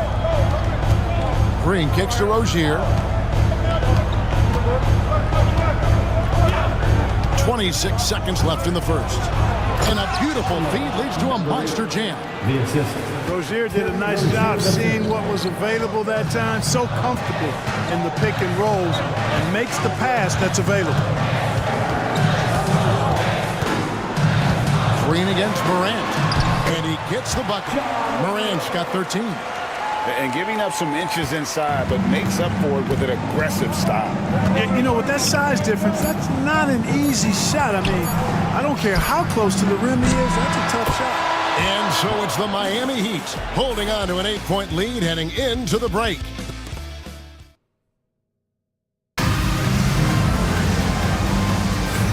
And if you're just joining us, we've played through one quarter in this one. And a moment here to take a look at the scoring breakdown for Miami. You know, right from the start, it seemed they got hot from three-point range, pulling apart the defense and racking up the points, too. You also have to admire how they've challenged the defense inside, getting a lot of points in the paint. Connect out there with Butler. Then it's Jabari Smith. Then it's Andrew Wiggins. And it's Allen in at the center position. So that's the group out there for Indiana. And with an update from the sidelines, let's check in with David Aldridge. Kevin, Rudy Gobert has tied for the most Defensive Player of the Year awards all time, but he's challenging himself to do more offensively. He said it's all about just being okay with missing or making mistakes, freeing my mind and doing the things that I work on to get out of the shell that I was being put in. Kevin, back to you. All right, David Aldridge, we thank you for that report. It's his first trip to the line. Shooting 2.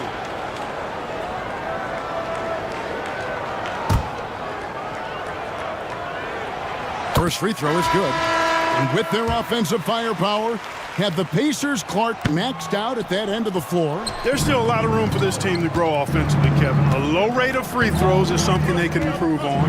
And a relatively low rate of threes and offensive boards, those are areas that can get better. I think there's another level they have to reach yet. And the call is going to be, yes, it is, an illegal screen.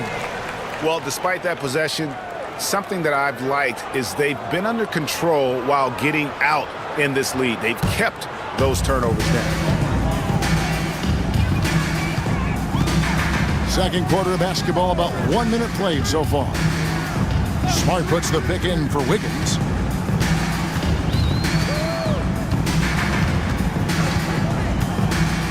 To the inside. Here's Allen. And Allen with the slam. How about the hops for a guy that long? Allen enjoying throwing it down like that. Bam! And on the AT&T 5G Slam Cam, you can see how impressive that move was. The Heat leading by 7.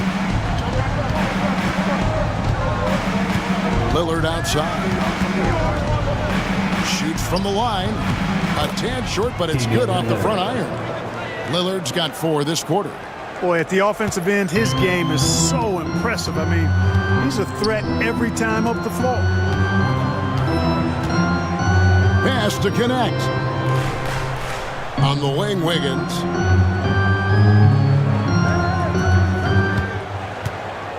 Shot clock at 6.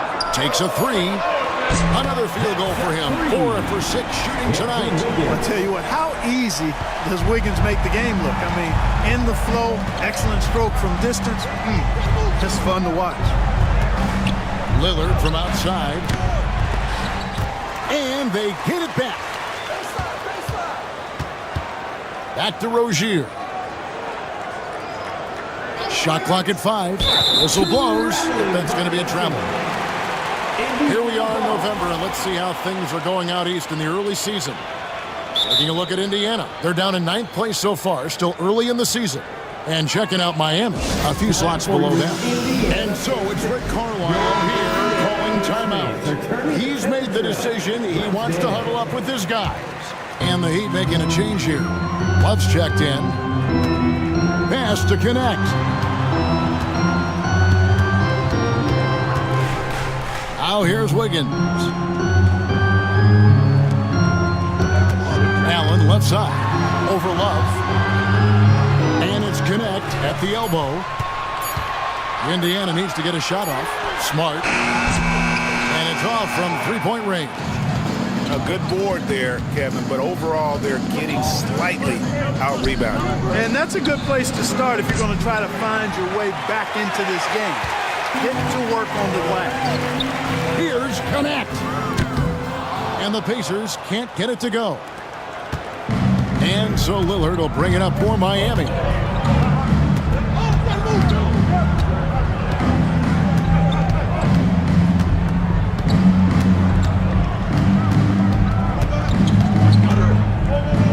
to Craig. Good ball movement here by the Heat. And Damian Lillard with the bucket on the assist from Dunn. Dunn's got 3 assists in the game. Here's Connect. Over in the corner, Allen. Now Connect. Dunn with some nice D.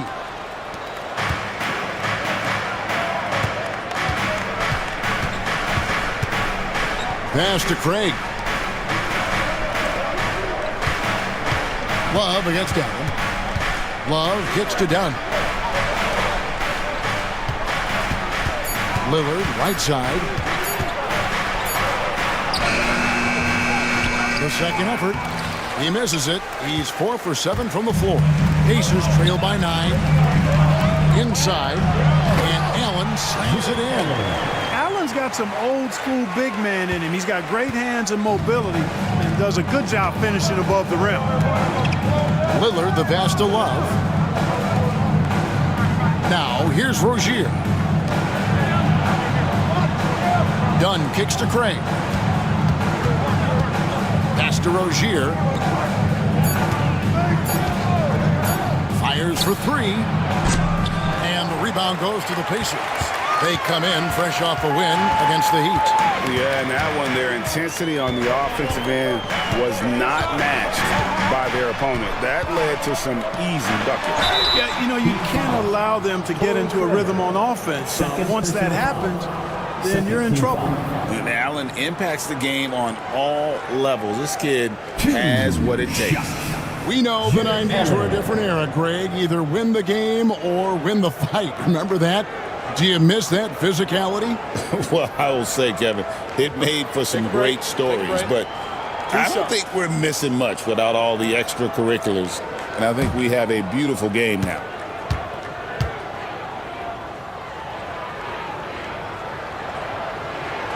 The first free throw is good. Jeremy Sohan's checked in for Indiana. Ja Morant comes in for Smart. And then for Miami, Tari Eason comes in for Torrey Craig. And it's Dante DiVincenzo in for Lillard.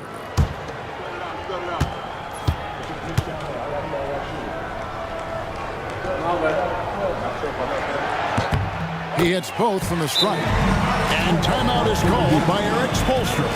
He's ready to talk things through with the team. And team strategies closely guarded. One aspect of the game the fans aren't always privy to. Yeah, typically there's some type of adjustment made out of a timeout. It might be major, or it could be just a slight tweak. The bottom section, there can only be one. They're getting shirts. The Chicago fans.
Trademarks of the many best point guards in the league, their ability to score in addition to distribute. So here now a look at the top scoring point guards this season. Ja Morant is second. Well, this is a collection of maybe the most well-rounded players in our league. I mean, to see those kinds of scoring numbers from the point guard position is crazy.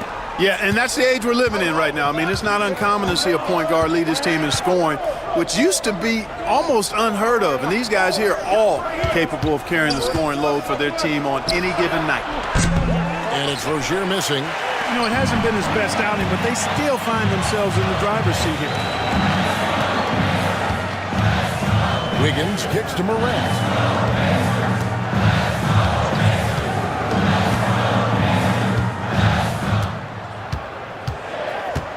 Pass to Allen. Back to Morant. There's the three. Oh, yes, he did. 5 up and 5 down for him so far. And that three-point shot has really evolved for Ja, becoming a bigger part of his game. Now DiVincenzo. Now here's Rozier. Back to DiVincenzo. Love finds Eason, launches it, and rebounded by Connect. Indiana's gone 2 of 4 from three-point range so far in the second quarter. As a junior college product, Dalton Connect didn't have a traditional path to the NBA. Yeah, Kevin, spent 2 years at a JC, 2 more at a small Division I program, then used his extra year of eligibility to transfer to Tennessee. And there he became a first-team All-American and turned himself into a first-round pick. To end the drought. And the basket by Rozier. Rozier's got his 3rd basket of the night right there. Terry Rozier showing you excellent body control, converting inside there. Pass to Zohan.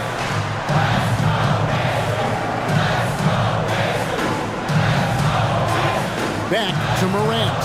And it's Connect in the corner. Good. And a nice assist from Morant. Connect's got his first 3 points of the game. You have to stay attached to Connect. He's a terrific off-ball threat. Rozier looking around. And they come right back with their own three-pointer. Rozier's got 10. And an eye for an eye. Both teams working to stretch the floor. Nothing like answering back. One team gets 3, you fire 3 of your own. Boom. And Rick Carlisle decides to call timeout. Looking for a breather. And maybe just 1 or 2 things to talk about. Indiana making some changes. Zach Collins checked in for Allen. And it's Butler in for Connect.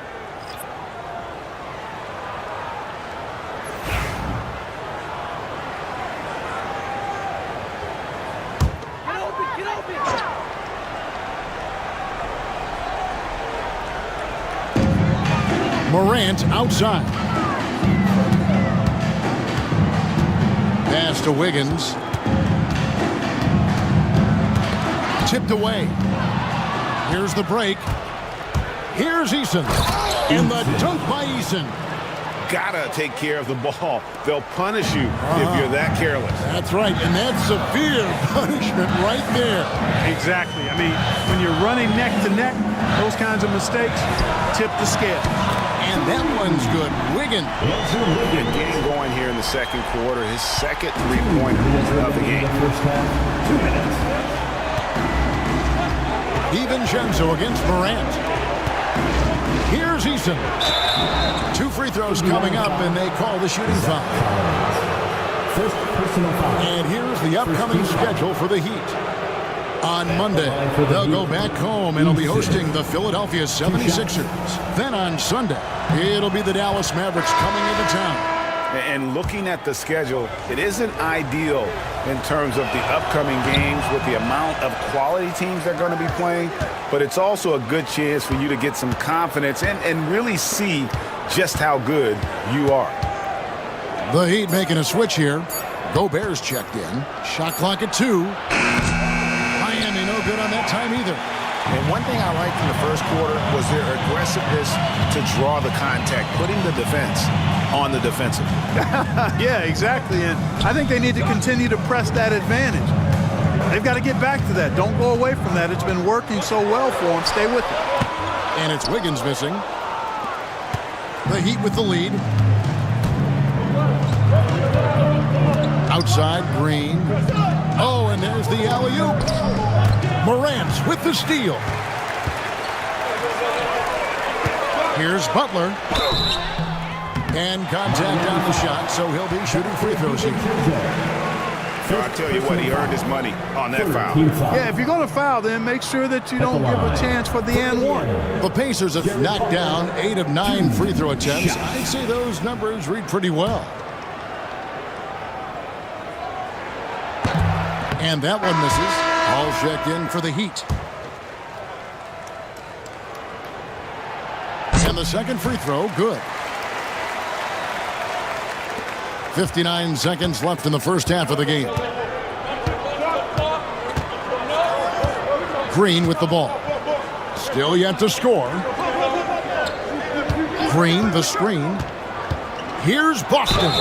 And he gets the basket. Officials blowing the whistle, so a chance at the line for one more. And guys, they continue to put a lot of pressure on the interior defenders with their work down low. The Heat have hit most of their free throws tonight, 5 of 6. And they've had really good numbers all season from the free throw line. Really, guys, it's just come together for them at the charity stripe this season. I mean, the confidence is there, and so too are the results. Lets it go from 11. Shot is good, and the Heat's lead is cut down now to just 2 points with that basket from Morant. And you want to prevent Ja from driving to the rim, but you gotta also contest him at the mid-range and just hope it doesn't go in. 6-second difference between the shot and game clock. Green with the ball. He's picked up by Morant. And there's the whistle on the shot. Took the foul. Shot misses. He'll be shooting 2. And really the defense fouling there to prevent the layup, but that's exactly what you need to do. It is. I mean, no reason to back off and give him the layup. I mean, much better off making him go to the line. Both free throws good from Green. And that's another area where he is just a superb player. Excellent at the free throw line. Morant scanning the floor. Lets it go from deep. That shot off. And some good action through the first 2 quarters as we reach halftime. Heat lead by 4. And now let's catch up with David Aldridge, who's standing by from the sideline. All right, Dave. Thanks, Kevin. Rick, what's your... Thanks, David. And we'll be back shortly following halftime to get the third quarter underway. Fans, please direct your attention to center court. And get ready for the fan half-court shot drums. They're thinking about the shot.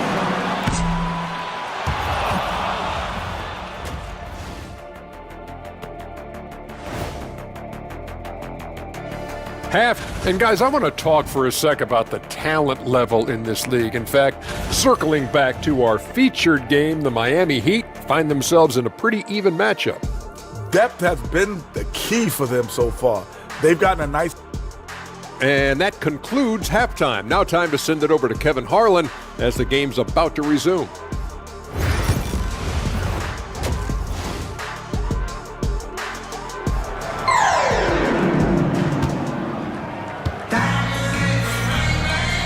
Second half of basketball upon us.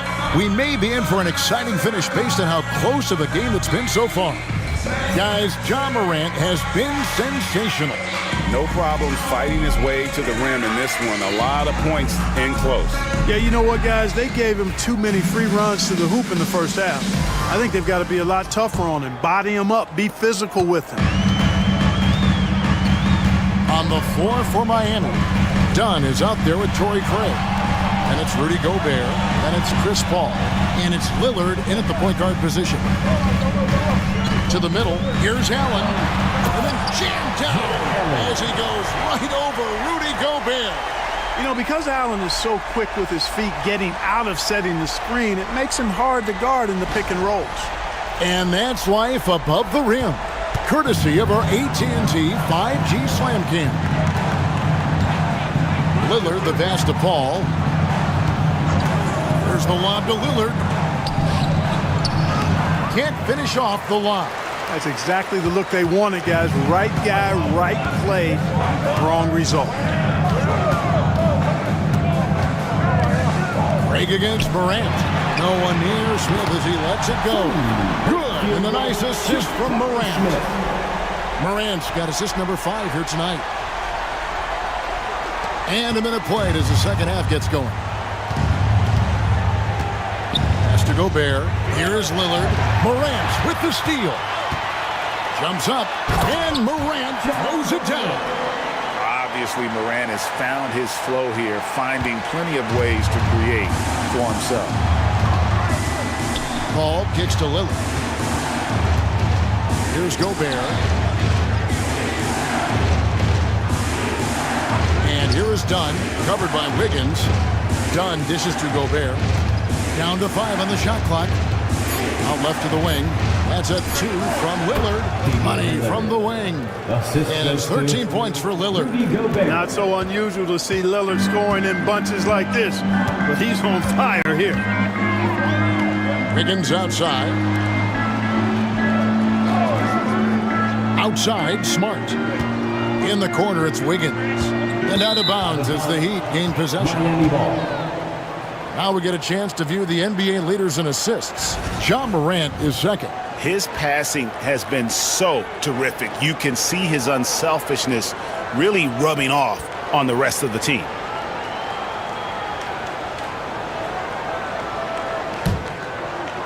And we're just about 2 minutes into the second half now. Paul passes to Dunn. Back to Paul. Lillard from outside. Rebounded by Allen. Allen's got his 4th rebound in this one. Wiggins finds Morant. Wiggins against Lillard. Smith with a screen on Lillard. Fires from 14. Second chance shot. No good. Shot missing. Gobert with the defensive effort. Here's Paul. That's tipped. Oh, that's superb defense from Smart. He's someone that just goes all out on that end. Pass to Wiggins.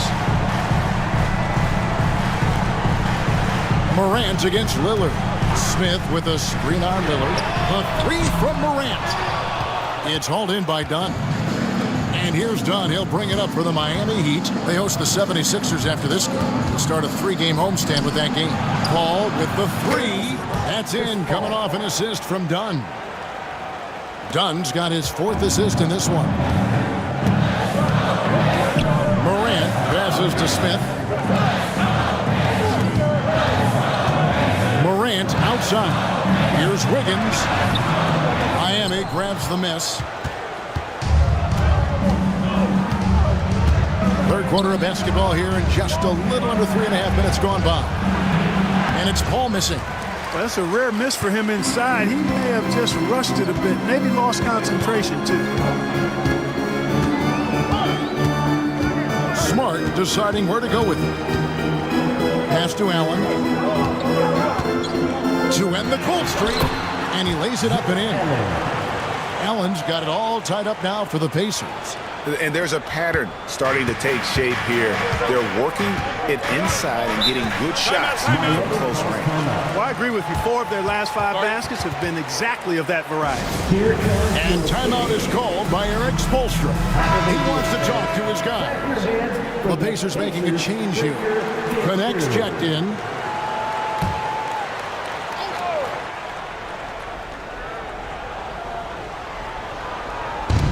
Lillard outside. Morant with the steal. Wound up there for Allen. Hammers the alley-oop through. Woo-hoo-hoo, that's the stuff of nightmares for the defense. They'll see that one in their sleep. A long athlete like Allen flying in the air, that's a bad picture. Pass to Rozier. Dunn kicks to Craig. Lillard, and all around the rim that time before dropping in. Lillard's got 15 points. Some nights, Lillard can just keep going and going. Here's Morant. And Damian Lillard pulls it down. Miami's gone 1 of 2 from beyond the arc since coming out of the break. Morant with the steal. And here we go. Morant heading to the hoop. High effort play by Morant. He refuses to let the foul stop him from getting the shot off. And it'll be his 4th time going to the free throw line of the game. Indiana making some changes. Zach Collins checked in for Allen. Jeremy Sohan comes in for Jabari Smith. And it's Butler in for Marcus Smart. Not an A-plus trip to the line, but he did get them to lead. Austin the pass to Easton. And he gets the whistle. 2 free throws coming up. And they're in the top third in the league in assists. Oftentimes in possessions, making the extra pass makes all the difference. And talking again about their fast break offense, that's a big part of what they do. They like to catch teams off guard, not giving the opposing defense a chance to get set. That one is no good.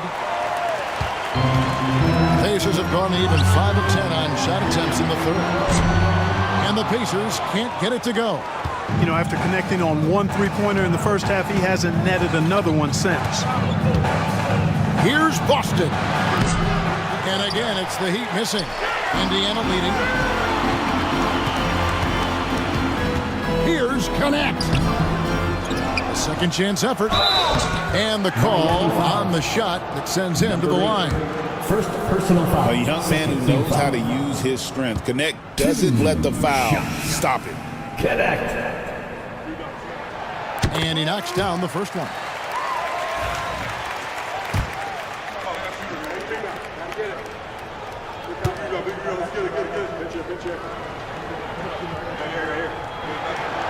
So after making the first, he goes 1 for 2.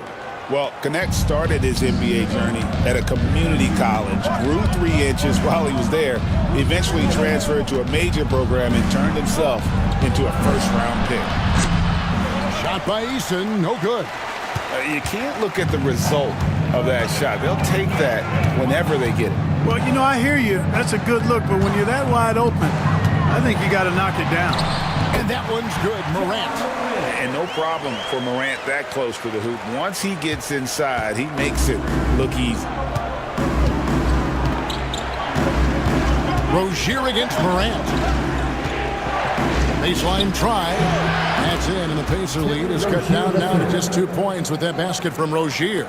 Pick works well there. Not much resistance from the D. Yeah, that's not the defense you need. You got to be tougher defensively. Crafty move. They shoot again, and the layup good by Collins. Collins has got the lead up to 4 now for the Pacers. Heat have gone a somewhat subpar 4-10 on their shots in the second half so far. And we'll have a timeout called by Eric Spoelstra. He wants to check in with his team if he can regroup. And Miami making a change here. Gobert's checked in.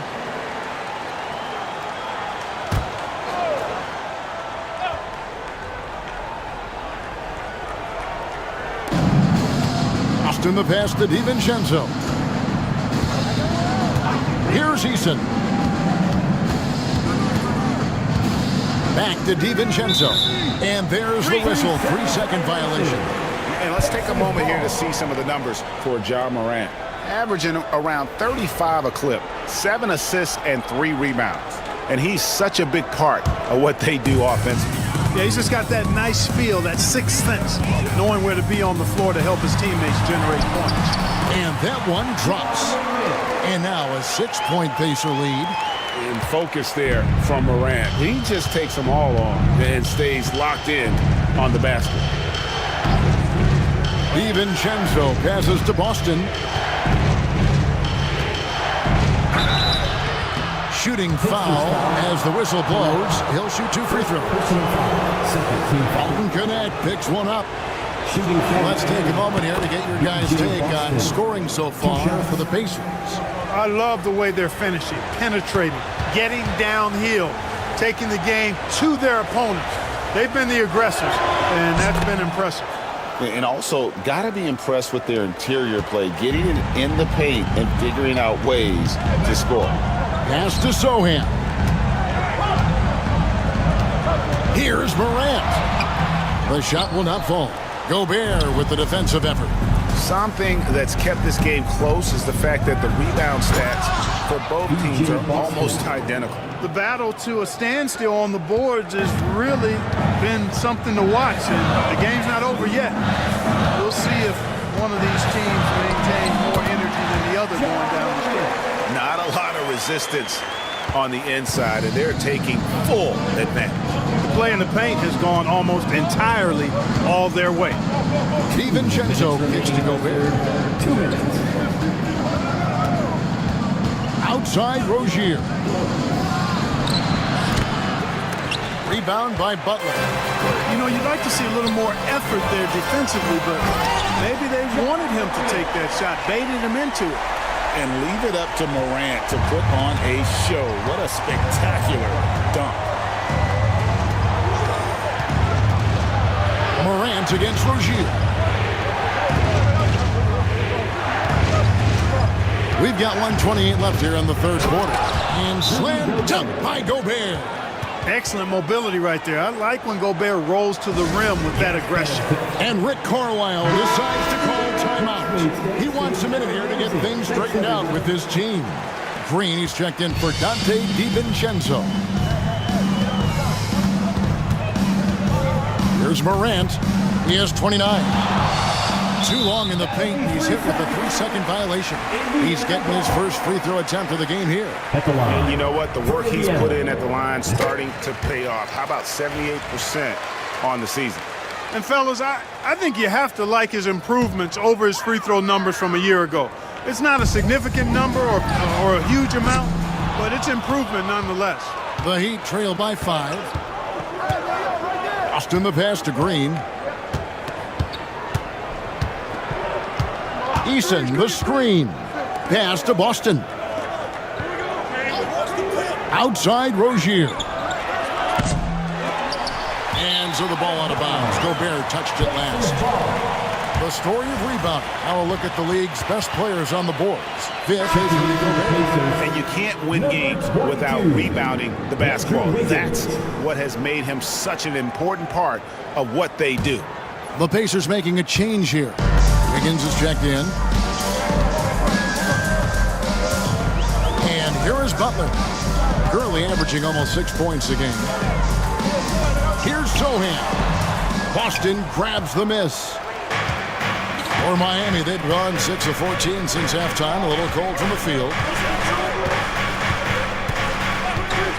Now Green. Out of bounds. Indiana takes possession. Torrey Craig. He's checked in for Miami. Number 35, Torrey Craig. 23 seconds left in the third quarter. And no need to rush this. Let the clock run down. Yeah, don't give them another possession here. Now here's Wiggins. He's guarded closely.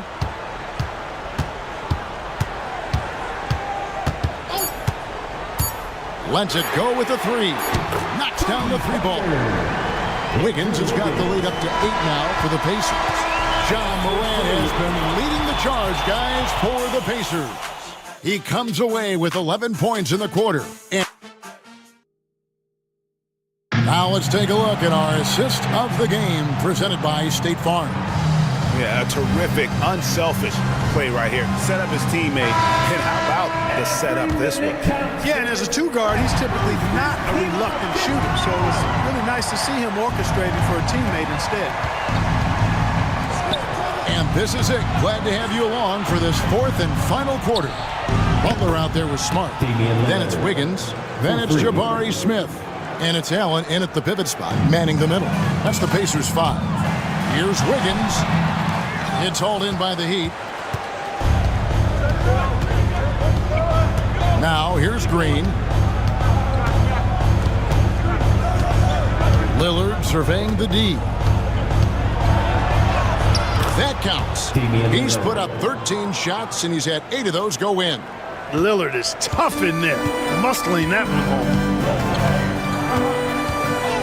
Smith outside, back to Butler. Into the lane, and slam dunk by Butler. Just rubbing it in their faces with that dunk. He is never going to take his foot off the pedal.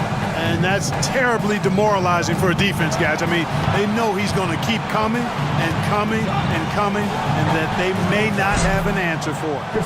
That's in, and the Pacer lead is cut down to just 2 points with the bucket from Paul. Outside, Smart. Some nice passing here by Indiana. Pass to Allen. Over Craig. There's Allen. That's good on the assist by Smith. And, you know, games like this really boost Allen's confidence. I mean, and that feeds on itself. He'll become more aggressive moving forward as a result. Lillard dishes to Green. Paul outside. Nobody near Lillard. And the Heat get another bucket right there. And that's right in his wheelhouse, looking to make an impact when it counts. You know, they want the ball in his hands here because they trust him to hit all the big shots. Here's Smith. Sinks that one from the post. It's been like this all night for both teams. The offenses having their way.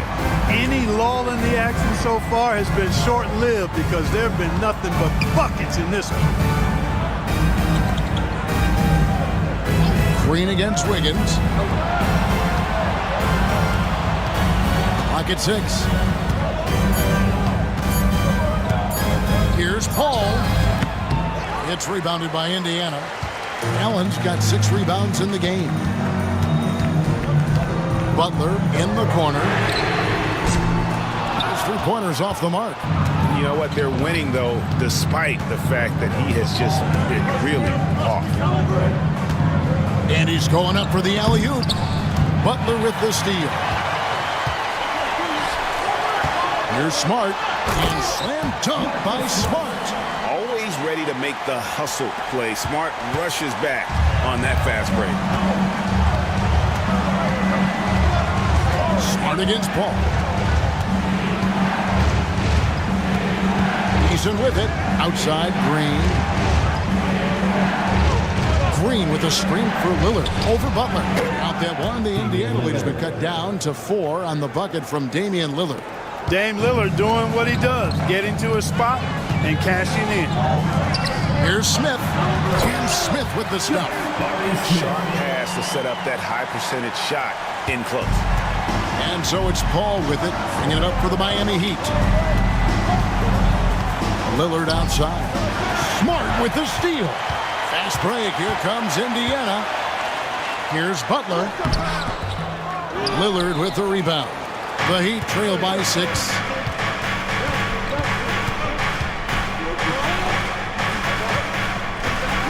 The ball stolen by Smart. Now the Pacers moving it up. And here we go. Here's Smith. And it's slammed in by Smith. And guys, we're going to see a lot of that from this young man. Smith right now beasting.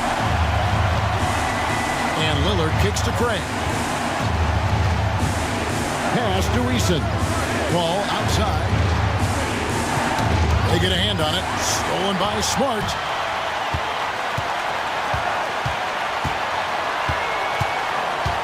Now here's Allen. Back to Smart. Shot clock at 6. In the corner, it's Wiggins. Good, and Smart gets the assist. Smart's got 3 assists in the game.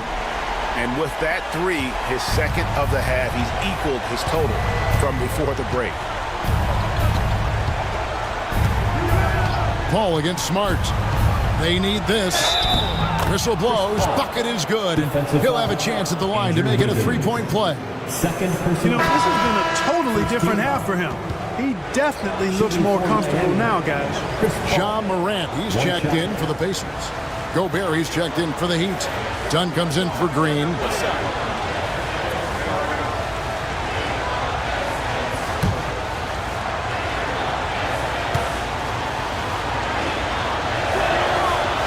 Paul is truly the prototypical point guard. He's got a high IQ, takes care of the ball, and he prioritizes setting up his teammates.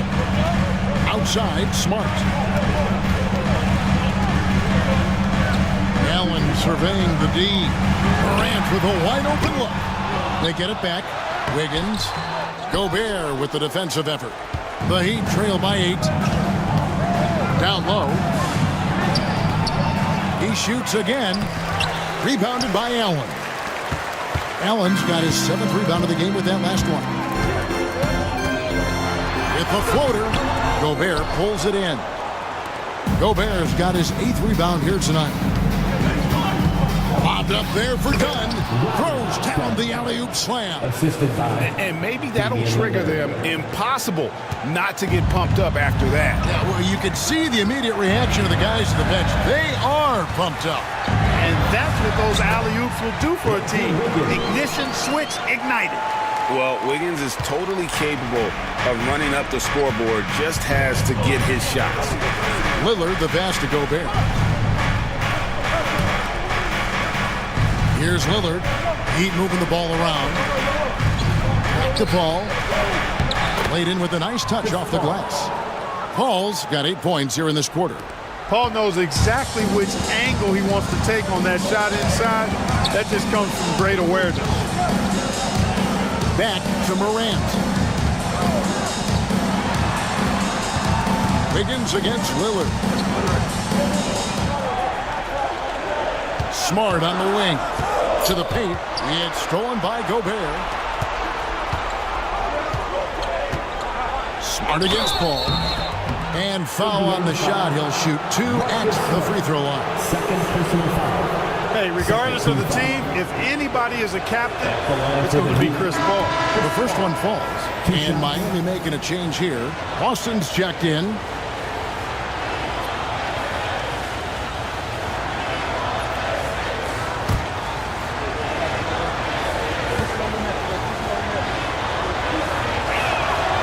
And Paul drills both of them. Pacers leading by 4. And here's Morant. Smart finds Morant. Locked up there for Allen. It's stolen by Gobert. Lillard, the pass to Eason. And it's good. Assisting on the play was Lillard. Lillard's got 3 assists tonight. Yeah, they're going to have a nice little run here. Morant against Lillard from 11 feet away, and he gets that one to go off the front iron. Morant's got 31. A true leader. You can tell Morant takes pride in stepping up when it matters most. And we'll have a timeout called by Eric Spoelstra. He's very aware of the timing here and the significance of getting things squared away with his team. Don is checked in for Chris Paul. It's time now to hear from our Hall of Fame reporter, David Aldridge. What's the latest, David? Well, guys, during the last break, I listened to Eric Spoelstra address the team. Now, he reminded his team, keep looking for the deep ball. If the 3 is there, take it. You've done a good job getting those looks, so keep taking them. Back to you guys. Thanks so much, David. Smart kicks to Morant. Smith with a screen on Lillard. Here's Morant, and finished off by Morant. Just superior focus from Morant. His determination is what allows him to convert through contact. First team foul. One shot.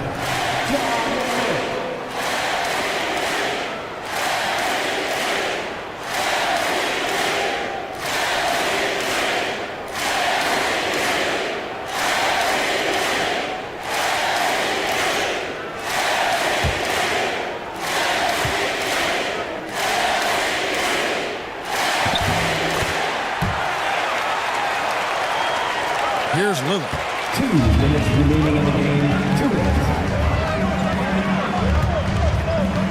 Done outside. Pass to Boston. Gobert the screen. And again, it's the Heat missing. And that shot isn't the one they should be taking if they want to make this comeback happen.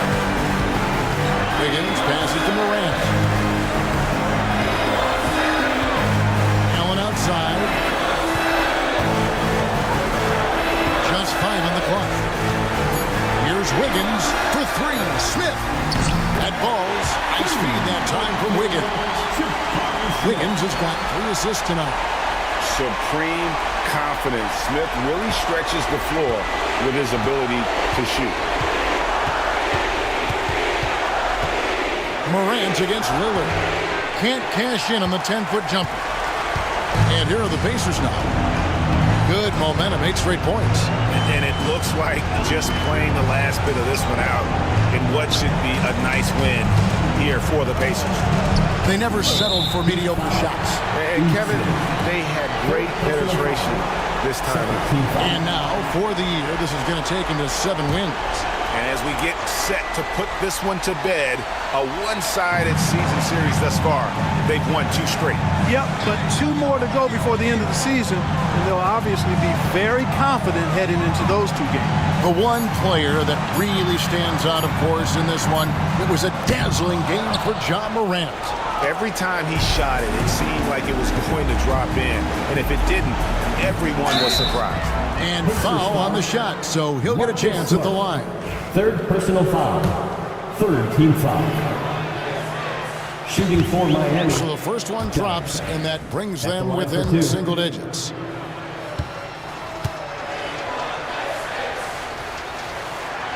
Second free throw, no good that time. He really wanted that one. Not nearly as productive a trip to the line as he'd have liked. They need all their free throws to go down at this point. Smart with this screen on done. Wiggins passes to Smart. Poke loose. Not enough ticks left on the clock to save them tonight. Not by a long shot. It's all but official.